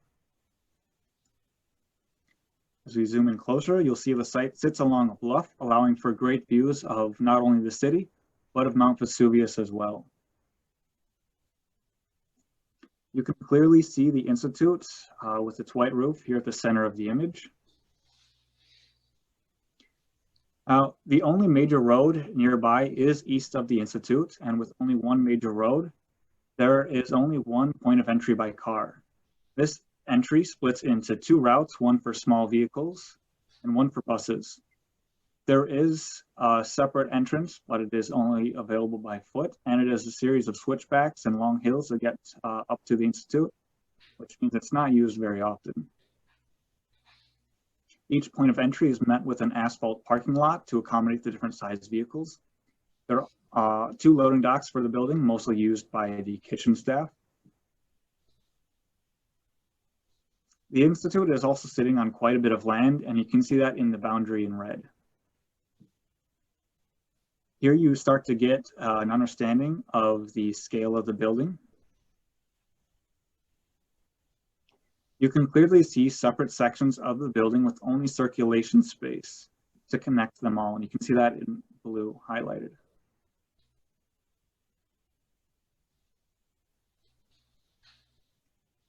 One of the more distinct features of the building is that it is a party for the relationship of the Bay of Naples and Mount Vesuvius, and you can clearly see that represented in the building in this low image. Before anything else, it is important to know the background of the Institute and the history of the area. Now, the year 79 is one of the most famous years in the world with the eruption of Mount Vesuvius. You'll see in this diagram that at the time of the eruption, Castellammare di Stabia was simply called Stabia, and it was affected by the eruption, although not as famous as Pompeii. And unlike Pompeii, Stabia was not a port town, but home to large villas owned by the elites of Rome that were mostly in the Senate. These villas were basically the vacation homes and party locations for those elites. Now, the Restoring Ancient Stabia Foundation is a nonprofit organization that wants to build an archaeological park of almost 150 acres where a chunk of Stabia used to be. As of today, it is the largest concentration of well-preserved large seaside Roman villas in the entire Mediterranean. By planting a ring of umbrella pines along the border, it allows for the park to be open while still maintaining a barrier. And as you can see in the diagram that came from the Restoring Ancient Stabia Foundation, the site of the Vesuvian Institute is along the same bluff. The Institute is already a center for studying abroad, but with no clear purpose other than housing students. There are some classrooms available, but not in heavy use. And the real objective they're trying to achieve is facilitating communication, awareness, and internationalization between universities. The Institute itself is about 50 years old, built in the 70s, but became the Center for Studying Abroad in 2007 due to the lack of present academic settings south of Rome, and because the Restoring Ancient Stabia Foundation took up residence inside. Before that, it was a Salesian college, which is why there are already living and academic settings within the building. The building's skeleton is a ferro-concrete structure with both interior and exterior walls being a tile brick construction.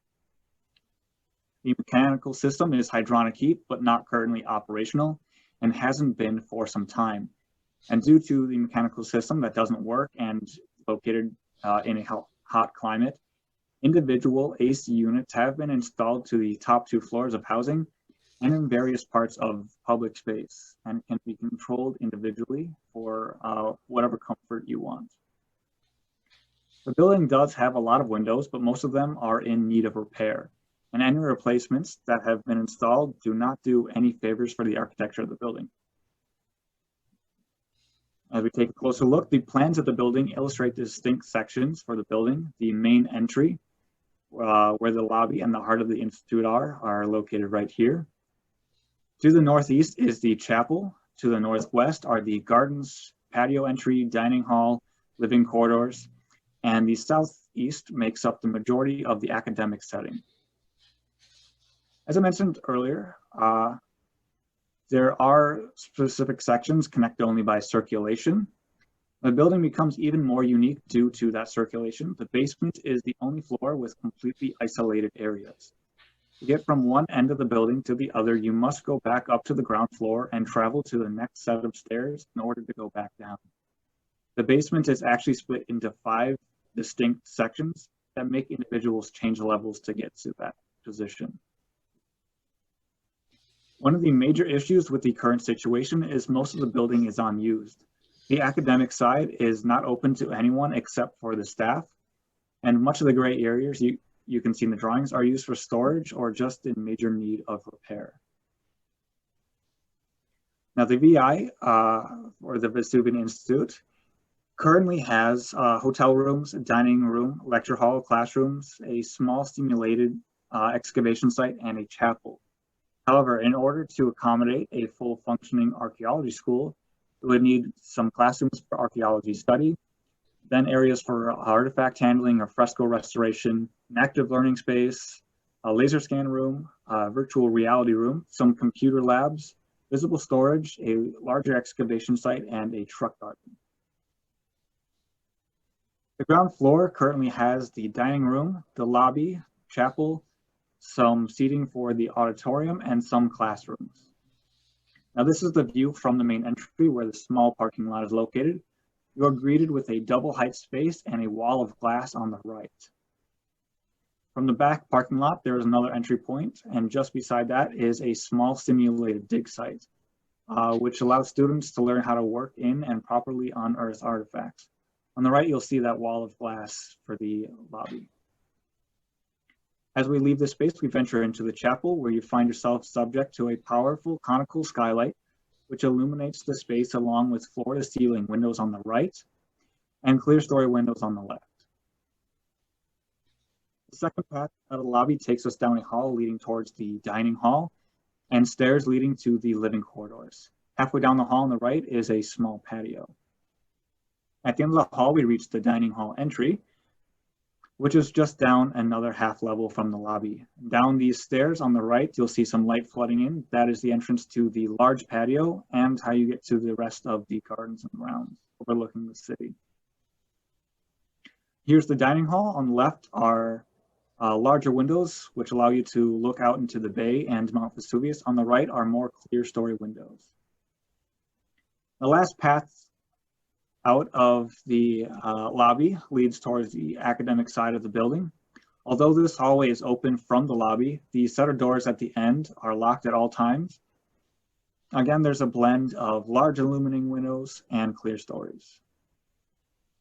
Across from the locked doors is the entrance to the upper level seating to the auditorium. On the other side of the auditorium are a few small classrooms which can only be accessed from the exterior. Another unique aspect about this area of the building are the windows that link each classroom.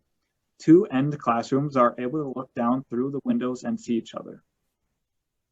As we move down to the basement, we find the auditorium, the underside of the chapel, which is used as large gathering space and can be used to host parties or meetings. The mechanical room, both the loading docks and laundry facilities, which can be used by the entire institute.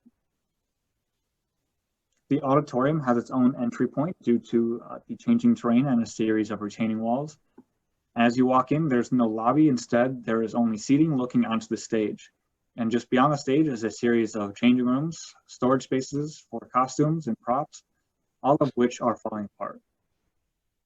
Directly underneath the lobby is what used to be an old dance studio.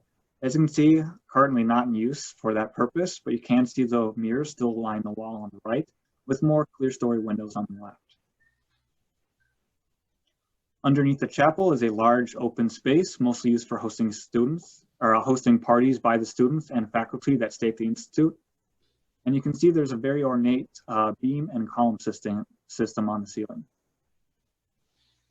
As we move ourselves underneath the dining room, you can start to see what some of the storage spaces for the institute look like.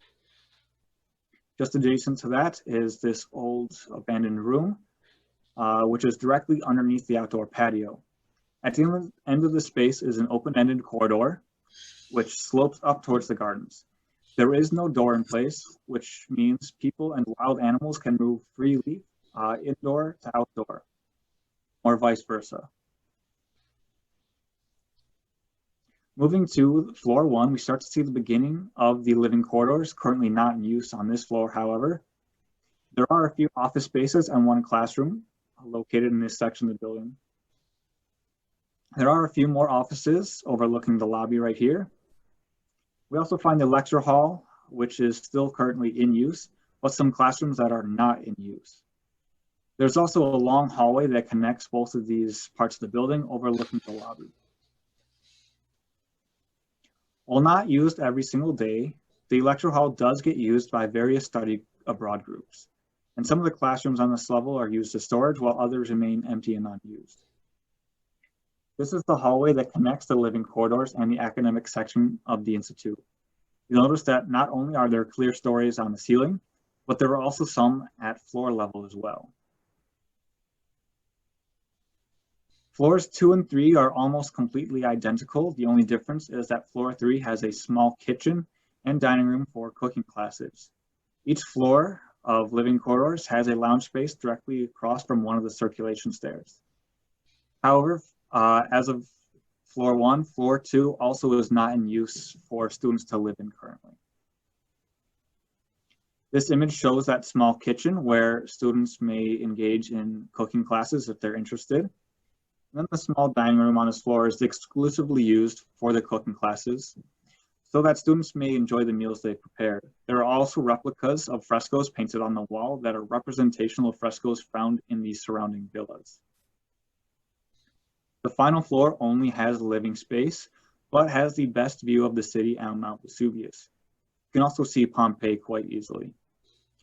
This was the view I had from my room last year. I took this photo on my first day. You can clearly see Mount Vesuvius, but you can also see Pompeii over in the corner here. It's this dark spot surrounded by a lot of vegetation. This is what the typical lounge space across from one of the circulation stairs looks like, overlooking the bay. And then each hotel room typically has a pair of twin beds, a desk, and a closet. And again, there's usually a replica of a fresco from a nearby villa. This section cuts through the lobby and the chapel and displays the minor grade changes for any given floor. Here you can see there is some symmetry to the building, although you can only find it in the living corridors. Cutting through the auditorium and the lecture hall, you'll notice the unique set of sloping here in the building, and it fits nicely with each other, which is why they chose to pair them up. You can also see there is no symmetry among the minor rooms for the institution. Now, ash is why we are here. The site is located just 2.5 miles from Pompeii and was buried in the same eruption of Vesuvius in the year 79. I've used the colors and shades of ash to represent my changes, additions, and alterations to the existing building and site. In order to transform this mid-century building into a school of archaeology, it must undergo some needed updates and restoration as well as new program. Starting on the ground floor, the once well-used chapel is now left abandoned and is being turned into visible storage, which will be open to the public. By having visible storage, it can be used by students and faculty to get a closer view of artifacts from the surrounding area, as well as bring in the public as a modified museum space. Due to the lack of circulation between basement spaces, I have added in an elevator near the lobby that allows accessibility to the basement in this area, which was not possible before. I have also created a new atrium space linking the visible storage and lobby to open up the connection between these two spaces and bring in natural sunlight. Next to the upper level seating of the auditorium, I added another new elevator, which connects all the academic floors that was not possible before this modification. I've also removed one of the walls to the small classrooms on the southeast side of the building to make up more room to accommodate a larger group size. As I mentioned before, the basement does have a lot of secluded spaces that can only be accessed from the ground floor and using separate circulation stairs. Because of this poor circulation, I have added in a new corridor that links these spaces so that you can move between these areas without having to change levels. And you can see that corridor here. There's more visible storage in the space that originally was the gathering space and the old dance studio. The new atrium is also visible from this level. Now, the auditorium, which currently is not in use and in disarray, will be transformed into an active learning classroom where students and faculty can interact through debates, discussion, and exploration of archaeology. In order to achieve this, I am leveling the sloped floor of the seating. The two doors next to the stage at the bottom of the slope have been modified with ramps that lead up to the new level. I have also eliminated several pairs of doors to open up circulation, both here and here. By eliminating walls to the small classrooms, I am opening up these spaces to accommodate larger learning classrooms that will allow for a more integrative learning and include a laser scan room and a VR room.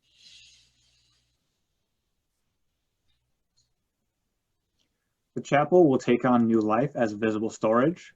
This modified space contains the new atrium overlooking the basement visible storage, and my implementation of this new addition is notable but blends seamlessly with the existing conditions, with darker colors representing the ash from Mount Vesuvius.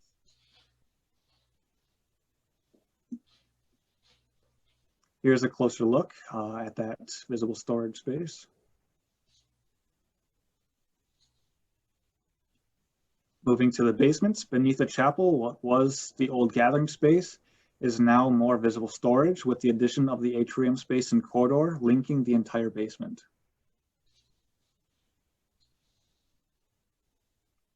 The old dance studio would also become visible storage. I've removed one of the walls that isolated the space from circulation, and it creates a more open concept.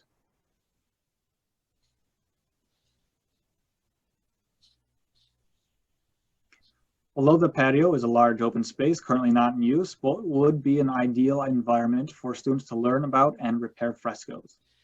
Converting it into a room that educates students about frescoes, it provides a learning opportunity for students to realize that fresco restoration is delicate and messy. This space is perfect to foster that specific environment. Since I'm trying to preserve the existing conditions of the building, you will notice that the cable tray is left exposed so that all newly installed lights can gain power. The lights only minimally impact the building because they can be attached to the concrete by a thin cable. Below the dining room is a space that is used for storage, but is now being converted into a classroom where students will learn how to properly care for and handle artifacts found in local dig sites. In this room, again, you'll see that lights are attached to a thin cable to minimize damage to existing conditions. On the right side, fume hoods are visible. And now, fume hoods are commonly found in rooms that handle artifacts, and in order to minimize the impact on the building, these fume hoods can be connected to the ventilation that is in the kitchen directly above this room. What once was an auditorium for putting on plays is now an active learning classroom for a more in-depth learning experience. Each table has a computer for groups to embark on a more engaging question that might be given to them to figure out. Along the walls, you see the floor does not quite connect and light is pouring out instead. This modification allows users of the space to access more light, but also tells the story of what the space used to be and what has been done to access a more usable floor instead of a gradual slope that existed beforehand. While there are only a few changes to this level, it brings in a whole new learning space that most students would not have a chance to use in their respective universities. The first room removes 2 existing walls so that the room can be used to teach students how to laser scan, which is an amazing way to recreate an archaeological site. Laser scanning is a great way to get an almost perfect recreation of a space. By learning how to operate a scanner, students will have an advantage over other candidates for possible future jobs. And while the space may not have intricate paths or walls, the unique double height space makes for a great first-time use of gathering scan data. You can also see where one of the existing walls used to be by black steel plates I've placed in its stead. This last room will only remove 1 wall to create a larger classroom where students can take the scan data from the other room and transfer it to a computer to get a virtual reality experience.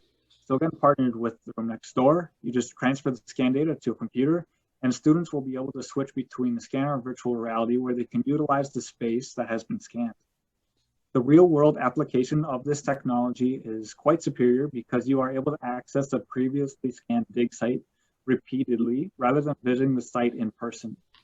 This allows for a great accessibility so that you can be viewing the dig sites, which might not be viewed otherwise due to travel or poor weather conditions. Besides modifications to the building, there are a few repairs that need to be addressed in order for the school to properly function. First, many of the windows need to be repaired or replaced due to old age and weathering. The next repair that's required is the mechanical system needs to be updated since currently it does not work. And lastly, the extensive land of asphalt, which is used for parking and as soccer fields, will need to be updated into a usable setting for the Institute. So first off are the windows. Currently, they are 1/4-inch panes attached to a steel frame. And instead, I'd replace them with Pilkington's fascia vacuum glazing, which offers the same thermal performance as conventional double glazing, with only 1/4 thickness and 2/3 of the weight. As a vacuum, even a small one, it's much more effective at minimizing conduction and convection heat losses. And with a low thickness and good acoustic performance, it makes it ideal to use in a historic building, offering a replacement to windows that are in the original design. It may even allow the use of original frames if these are in reasonable or repairable condition. So on the left here is the current condition with 1/4-inch panes and a glass putty and steel tees. On the right side, you'll see the Pilkington's fascia offers the same thickness, but has the vacuum in between. Now, replacing the mechanical system, I had put in place a variable refrigeration flow unit, which allows cooling and heating and can be conditioned by single or multiple outdoor condensing units. And it can be circulated within the building to multiple indoor units. And by operating at varying speeds, it allows for energy savings at specific load conditions, and would also be able to reuse the existing pipe system from the hydronic heat. Lastly are the abandoned soccer fields and locker rooms. They can be used as truck gardens and as an excavation site. Now, the abandoned soccer field and locker rooms take up approximately half of the land that the Institute owns. In its current state, it is a complete waste of space, and by turning it into a truck garden, it would be able to be utilized by the kitchen staff so that they can grow fresh fruits and vegetables that would be fed to the staff, students, and faculty daily. This change is economical for the kitchen staff and eco-friendly as it would allow for gray water to be reused from the building. It would also be advantageous to dig down in this space and expose potential archaeological finds that most likely exist. Again, this is where a lot of old Roman villas used to be, so it is likely that there could be something underneath this land. Now, this would not only be an added feature to this historic site, but it would also be a prime opportunity for hands-on learning. Here is the outline of the asphalt and locker rooms in red. This section is actually up a level from the parking lot and can only be accessed if you walk upstairs to this level. However, the locker rooms are located at ground level on the parking lot. Displayed in this image is an aerial representation of what it could possibly look like as an excavation site and garden. You'll notice that the gardens along the bluff on the other side of the building would also likely have ruins buried underneath meters of ash as well. This render represents the possibility of those ruins just a few meters underground. Now, this image was taken from one of the nearby villas. It depicts the layers of ash that have been excavated. You can see that it is gray in color right here. Now, this is the reason why I have used colors and shades of ash to represent my changes, additions, and alterations to the existing building and site. Ash is why we are here. Both of these images are from the ruins of the same villa, as well as this one. In the background, you can see those different grade changes of ash. This plan represents possible ruins that could be exposed from the layers of ash covering them. There are a few modifications that would be made to the retaining wall and major modifications made to the current locker rooms. By opening up the retaining wall, it allows for students to walk directly into the excavation site rather than having to take stairs up and over the wall to get there. And you can see the wall removed right here. The locker rooms, however, need to go through more needed changes by removing the doors from the parking lots and the walls within and opening it back up on the excavation side in order to create office space and storage. This space would be used to store various excavation tools, and they both overlook the ruins. This section gives you an idea of how far down the ruins might be beneath layers of ash. And at the center, you can see that the office space does overlook the excavation site quite nicely. Here's what the entrance of the dig might look like. And by opening up the retaining wall right here, it allows individuals to enter the dig without having to go up and over the wall. On the left, you'll notice what used to be the old locker rooms. I replaced the wall and added clear stories that mirror the Institute's original design. Walking through the entrance, you look directly down into the site, and up above, you'll notice a line of trees that outline the garden overlooking the dig. From inside the office space, due to its new construction, it is dark in color, but brings in a lot of natural light. This design allows faculty and researchers to look down in from the office to watch over students. As we move down into the dig site, the environment changes from concrete walls to a natural and earthly setting. By establishing a dig site on the premise, students and faculty will easily be able to engage in hands-on learning. While the surrounding villas and towns that are already excavated and worked on, this dig site is brand new and would allow for students and faculty to be the first to uncover history. Here's another dig site view just to get a better understanding of its complexity. A truck garden overlooks the newly formed dig sites and allows the kitchen staff to use fresh fruits and vegetables in the daily meals fed to the students and researchers. This is eco-friendly as it would be able to use the gray water from the building. What is important to note from this project is that history can be preserved while revitalizing the original architecture with modern updates and designs. This building will not only remain a historical landmark, but will become an institute where history is uncovered and made by the archaeology school. The updates I have made to the Institute provide better circulation and eco-friendly alternatives that did not exist before. The defining feature of the Institute will be the dig site that is located on the premise. This will not only attract researchers, students, and faculty from across the world, but it will also provide artifacts that can be viewed by the public in the visible storage I have integrated. I've transformed this building from a historical landmark into a building that will become a part of history for years to come.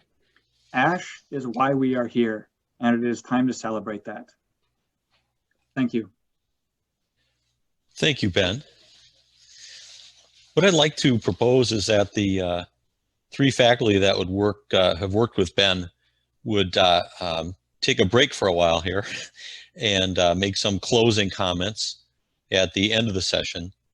But I'd like to turn to our four guest reviewers to have an opportunity to ask questions and make comments, and not wait until the very end for them to have a chance to speak.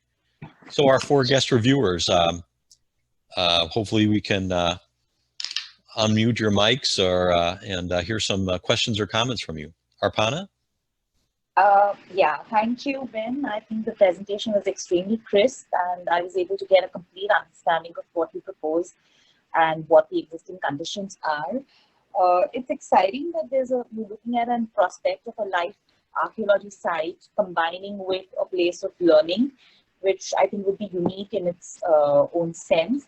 My question to you was, did you explore where this would be, say, 5 or 10 years down the line, when the proposed dig actually becomes a tourist site, and then you have an influx of, say, people from all over the world coming in? Then how does the institute and how does the architecture respond to completely new needs?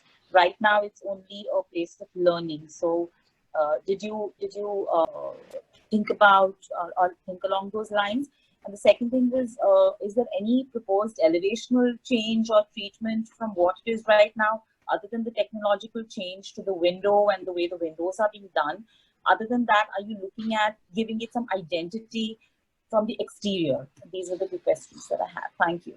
Yeah, so I was just asking you if the dig actually becomes a successful dig where you have a lot of ancient relics excavated, it would turn into a tourist spot. And how would your architecture, the way you're designing it right now, respond to new needs a couple of years down the line? How would you have public interaction happening at the same time as learning is happening, at the same time as the dig is, simultaneously being done? That was one. And the second was about the elevational treatment, if there is any elevational treatment proposed. Yeah, so first off, it probably would not be a tourist attraction, at least not until it was fully excavated, which would be a long time, quite possibly.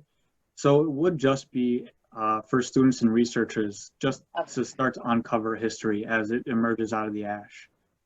And how it responds to the building, well, currently there are a few villas nearby, but with this possibly being an archaeology site, it offers a great opportunity for the students and researchers not have to travel every single day, and they can just walk outside right into a dig site. So it would just be a great opportunity.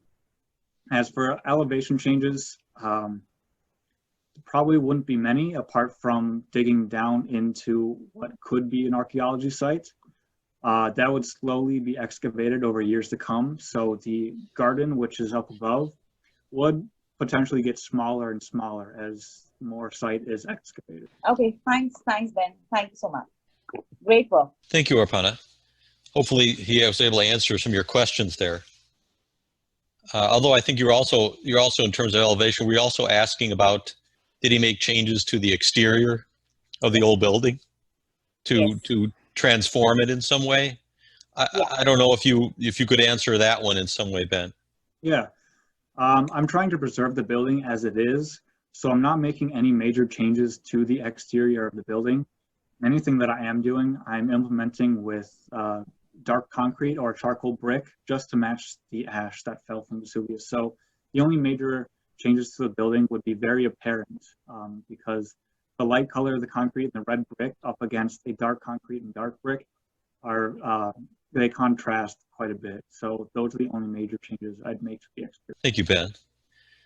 So Palmyra, are you out there? Yes, actually, just on that, this, correct me if I'm wrong, because you sort of went through a lot of information, but this part right here is an addition on the exterior, right? Correct. Yes. So I guess, I applaud you on your presentation and the attention to detail. There is, however, a very clear, it's not that clear, but fairly clear reading of distinct volumes on the side.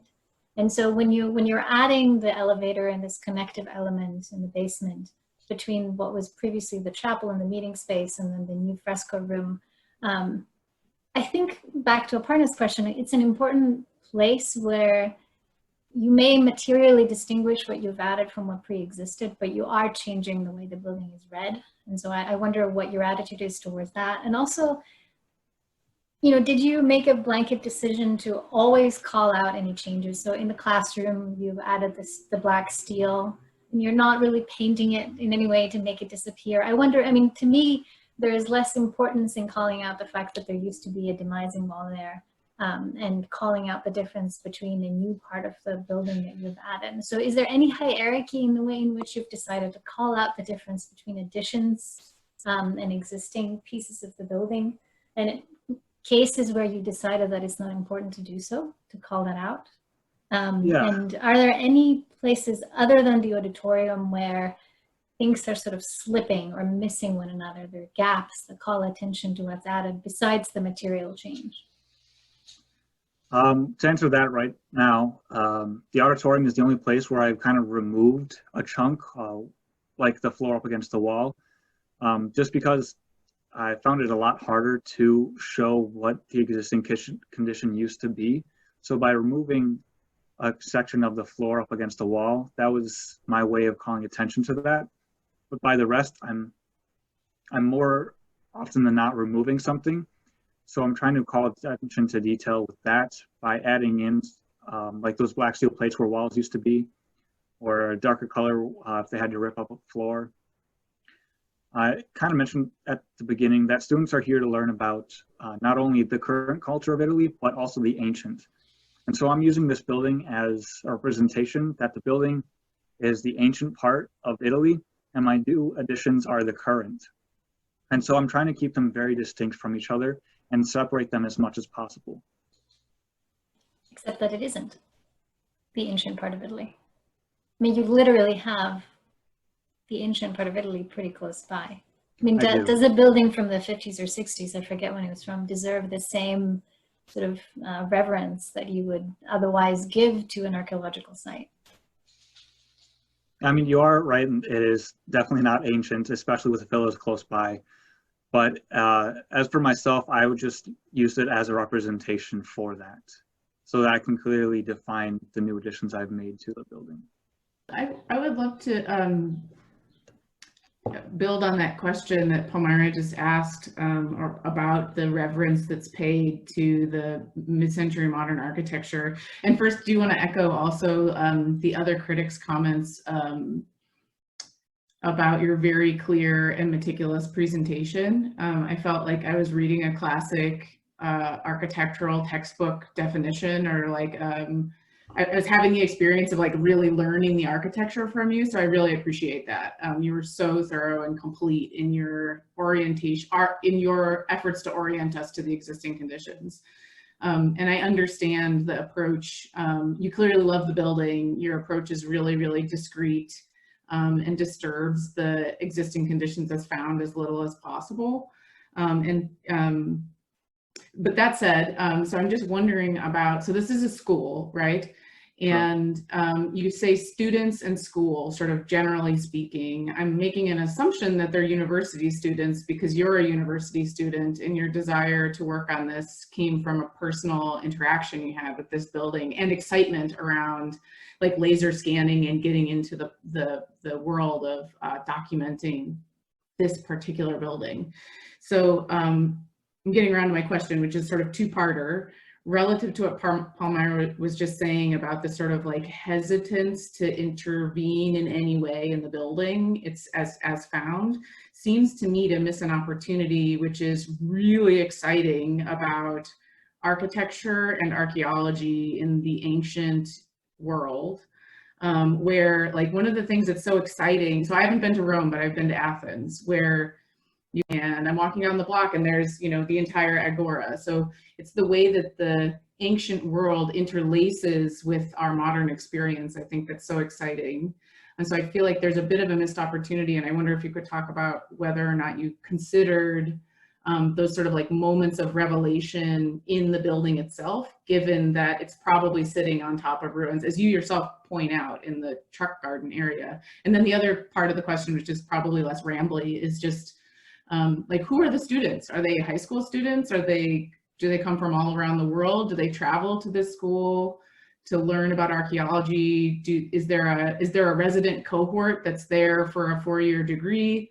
And that is related to this sort of like moments of revelation, because I think one thing a school has a responsibility to do is to kindle desire amongst its students to sort of get engaged with the subject. But again, I think sort of these moments of reveal or tantalizing that would be possible on a site like this could be really implemented to that end. So anyways, bunch of comments and questions in there for you. Sure. To answer the second question right away, study abroad students, I kind of mentioned as a general term, there are high schools that allow studying abroad programs this extensively, but mostly you see it in universities. And when I was there a year ago, UW was there, but then there was also Cornell, University from Russia, and I heard a lot of stories from a group that was there from France. So they do come from all over the globe to stay at this institute and go out and survey the different archaeological sites in the area, specifically Pompeii and the surrounding villas. But the attention to the site as opposed from the building, as I mentioned, there's a lot of views from the building, and it would be very easy from inside the building to look out to the dig site and into the truck garden area. But overall, I'm not trying to necessarily morph the two together. I would like to keep them a little bit separate, just because one is a place of learning and living while another is hands-on, and you can actually start to get down into the dirt and physically learn rather than have to sit at a table. So I do want to completely separate those two distinct kind of classroom settings. Except for that, if I could just add one thing, you do sort of lace the building with what you call visible storage, which to me is a gesture of revelation that, you know, like, here's all the stuff we found. You can come look at it in a lot of different rooms in the building. So you do seem to, you express a desire to intermingle findings with student experience, but it's done in a sort of like exhibit format rather than sort of like, the architecture doesn't do it. You provide a room and put furniture in the room to do the job, that I think actually an attention to the building envelope and its relationship to the existing site could do. Like Trudy, this is Jim Shields speaking. You're pointing out that in this rendering before us, out the window, 10, 15 feet down, that's probably a fabulous Roman villa ruin.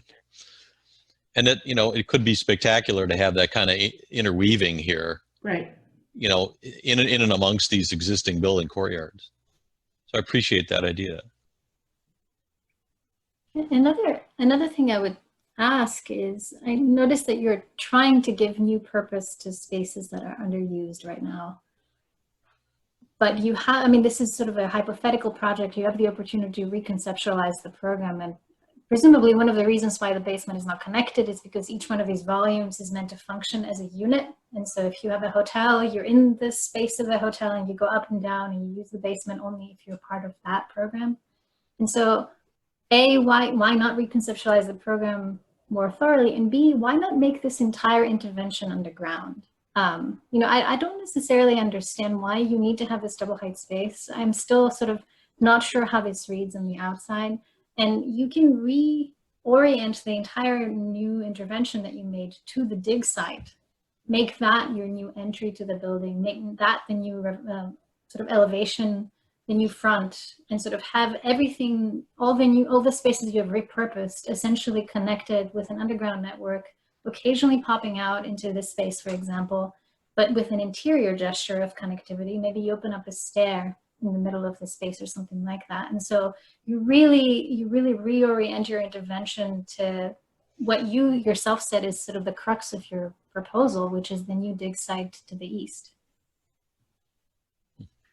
It's certainly a compelling thought to have adjusted this image so that it's on the other side facing the dig. And as far as what the space is supposed to be. Currently, the basement, like I mentioned, is mostly unused, but there are a lot of great opportunities to open up those spaces as new classrooms. But because the basement is so isolated, having to walk up to a new level and back down to, let's say, you're in the artifact handling room, I'd have to go up a level, over, and then down to get to where some of the visible storage is in the basement. Opening up a corridor to kind of link everything makes it a lot easier for students and researchers, if they have questions, just to walk over and take a look at something up close, rather than have to do a whole lot of walking to get there. And the space that you can see in front of you is where that connection starts. And by opening up that atrium space up in the lobby, going into the chapel is, again, just a small little hallway circulation. And by opening it up across the entire lobby, it allows for not only natural sunlight to fall in, but when you walk in, you're able to look directly at the visible storage and all the artifacts found from the surrounding areas. And so opening it up to the other side, as compelling as that is, in my scenario, it wouldn't quite allow for the same reveal as you walk in from that specific view, just because of where the chapel is located compared to the lobby itself. So I was looking at it as more, as you walk into the main doors, you are able to see right to the artifacts found from possibly the site itself on the grounds. Ben, I wanted to echo some of the comments of the other reviewers and maybe just sort of clarify one thing that might help you as you start to write this up, or perhaps the document is written and ready already to submit to the graduate school. But I'd like to applaud you on taking on just an enormous and really complicated project. And I think that the extensive research and development that you've done really reads in this thorough presentation.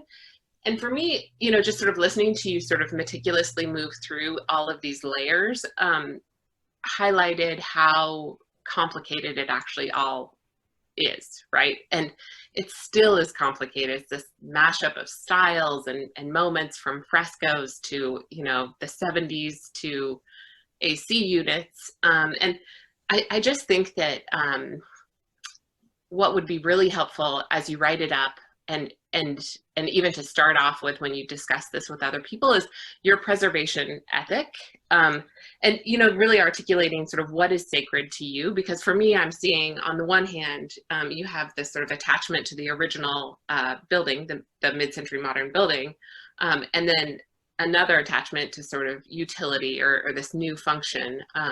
And maybe there are other things that you're really invested in, like energy efficiency, for instance. So at the very end, you sort of said, I want to keep it as is, the building as is, but we didn't hear that until the end of your presentation. So I think what would be really helpful is to come up with a code of design moves, even, you know, like when we have this problem, I do this. Whenever you add on to a new volume, it turns gray. That's a good example of sort of if this, then what? And it might just help to sort of diagram, or maybe you could provide some tables, but just sort of help your reviewers visualize all of the various ways that you'll be manipulating this building. Because for me, it's a really compelling proposal, and it's also still very complicated. And I think that you could use some design language to sort of help make it clear for everyone who looks at the presentation. Thank you. Thank you, Carrie.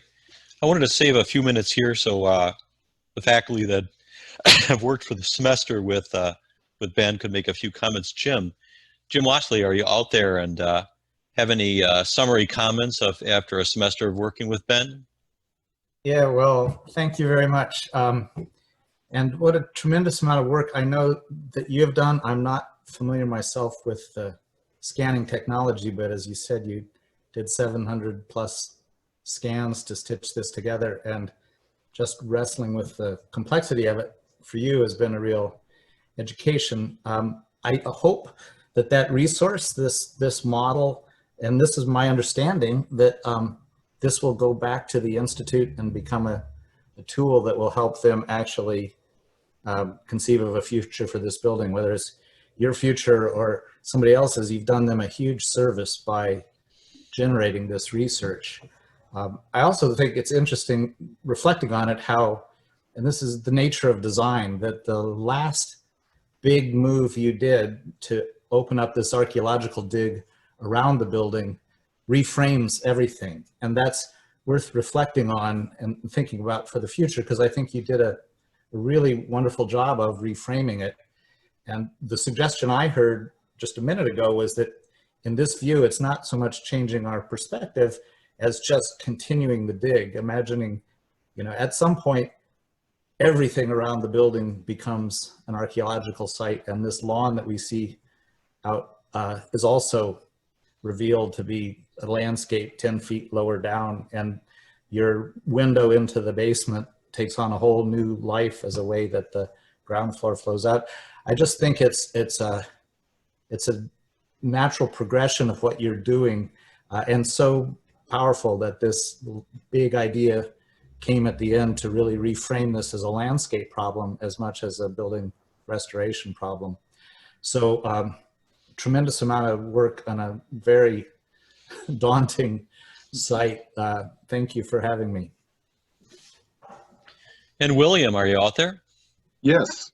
Ben, was great to work with you in Italy on this project. And yes, we'll be giving this data back to the Vesuvian Institute and working with them in the future to try to make this facility more well used than it currently is. Right now, students of all ages and areas around the world come, but there's no on-site staff teaching any particular courses. It's pretty much whoever reserves the space and uses it has the opportunity to bring in their own course program, everything from music schools to acting to archaeology, architecture, etc.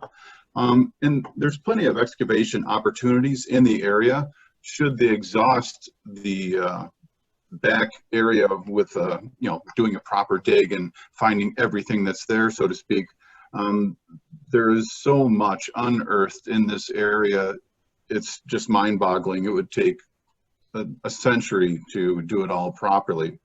And then also looking at the moves that Ben has done to note the changes within the building. Granted, this building is relatively new, but so quickly we lose what did we change. There's already been alterations to this building in its lifetime, and we note them as we walked around the building and looked at the set of plans we were given. Nothing matched. There's many things added. And I see this practice going on in other buildings in and around Italy where they've taken a monastery, a convent, or something like that, but they need to repurpose it to be a museum so it can remain in existence. So they'll take out walls, but they have this practice of leaving the footprint in the floor or the ceiling to show what had gone on beforehand. And I think it's a very useful tool. It gives the people that are experiencing the space, not only to look at the artifacts that are on display, but also to see the life cycle of the building. And here we have an opportunity to really, log that, because it's not that old. And if we start doing it now and set that precedent and also make people mindful of these changes that go on, it gives you a better appreciation for what's happened before. Because as they go down and look at these archaeological digs, you start trying to recreate from a simple footprint what's happening. So I think, this has been very helpful, very useful. And I think that, the skills that Ben picked up, having to do 700 laser scans, will do him good justice in the future. Thank you, William. As committee chair, I also want to respect some of the other historic preservation students that are out there. I've seen watching the presentation, who are thinking about their own future thesis or final studio project. And I think we definitely are in a period in preservation where the scanning has really taken over in the documentation of existing buildings. At the same time, I want to provide a warning that comes from Ben's experience. That is, we've heard several times that there were 700 scans that Ben did with some other students there. And, you know, I don't have a record here of how long each scan took, but let me just say that each scan might have taken an hour, right? And then Ben's estimate that for every hour of scanning, we need 3 hours of Revit processing in which we're tracing points in a cloud to determine the dome beyond, for example, or a faceted column. Well, you just do the math, and that's 2,100 hours of Revit work. And if you divide by 40-hour weeks, that's 52.5 weeks. So, you know, it is kind of evident that Ben, you know, the scanning thing was probably, and processing was many more hours than you could reasonably jam into your thesis. You know, you had some help, you had some good help early in the semester with some of your past colleagues, but finally they had to give up and move on to their own lives, you know, and you were left alone here. And it's been, you know, I think the model is still definitely not done. Not even close, you know, because there are evidently 52.5 weeks of processing involved in the whole thing. So I'm offering that as a warning to future preservation students. Don't think that scanning is a nirvana here, that it's some quick blessing. So just be careful of that, and try the math when you're doing scans, that you've got, if you spend 40 hours doing scans, you've got a lot of processing work before you could even have your first model.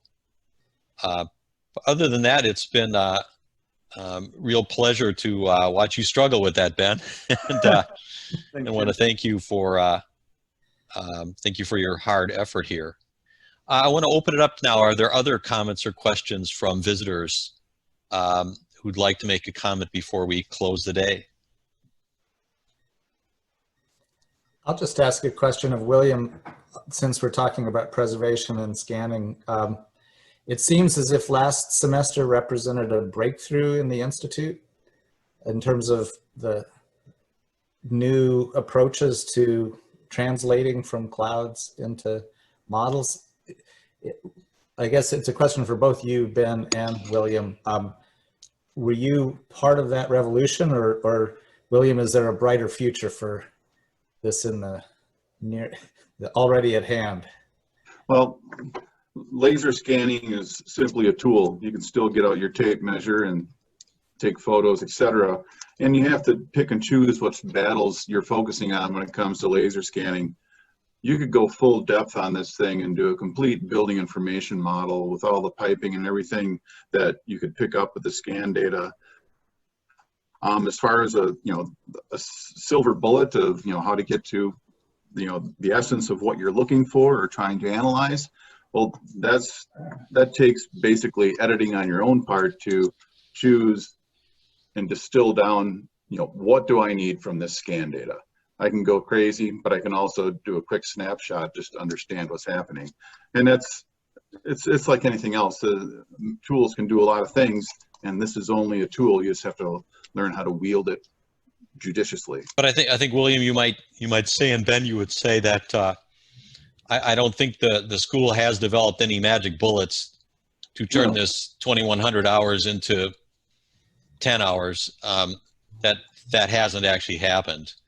So that's part of my warning to our students, that if you're planning on scanning a big complicated building, you really need to sit down with a pencil and work out a schedule, and perhaps come up with some team members that's going to help you work on that, because you're not going to do 2,100 hours of processing. But we're at the end of our day for the spring 2020 thesis.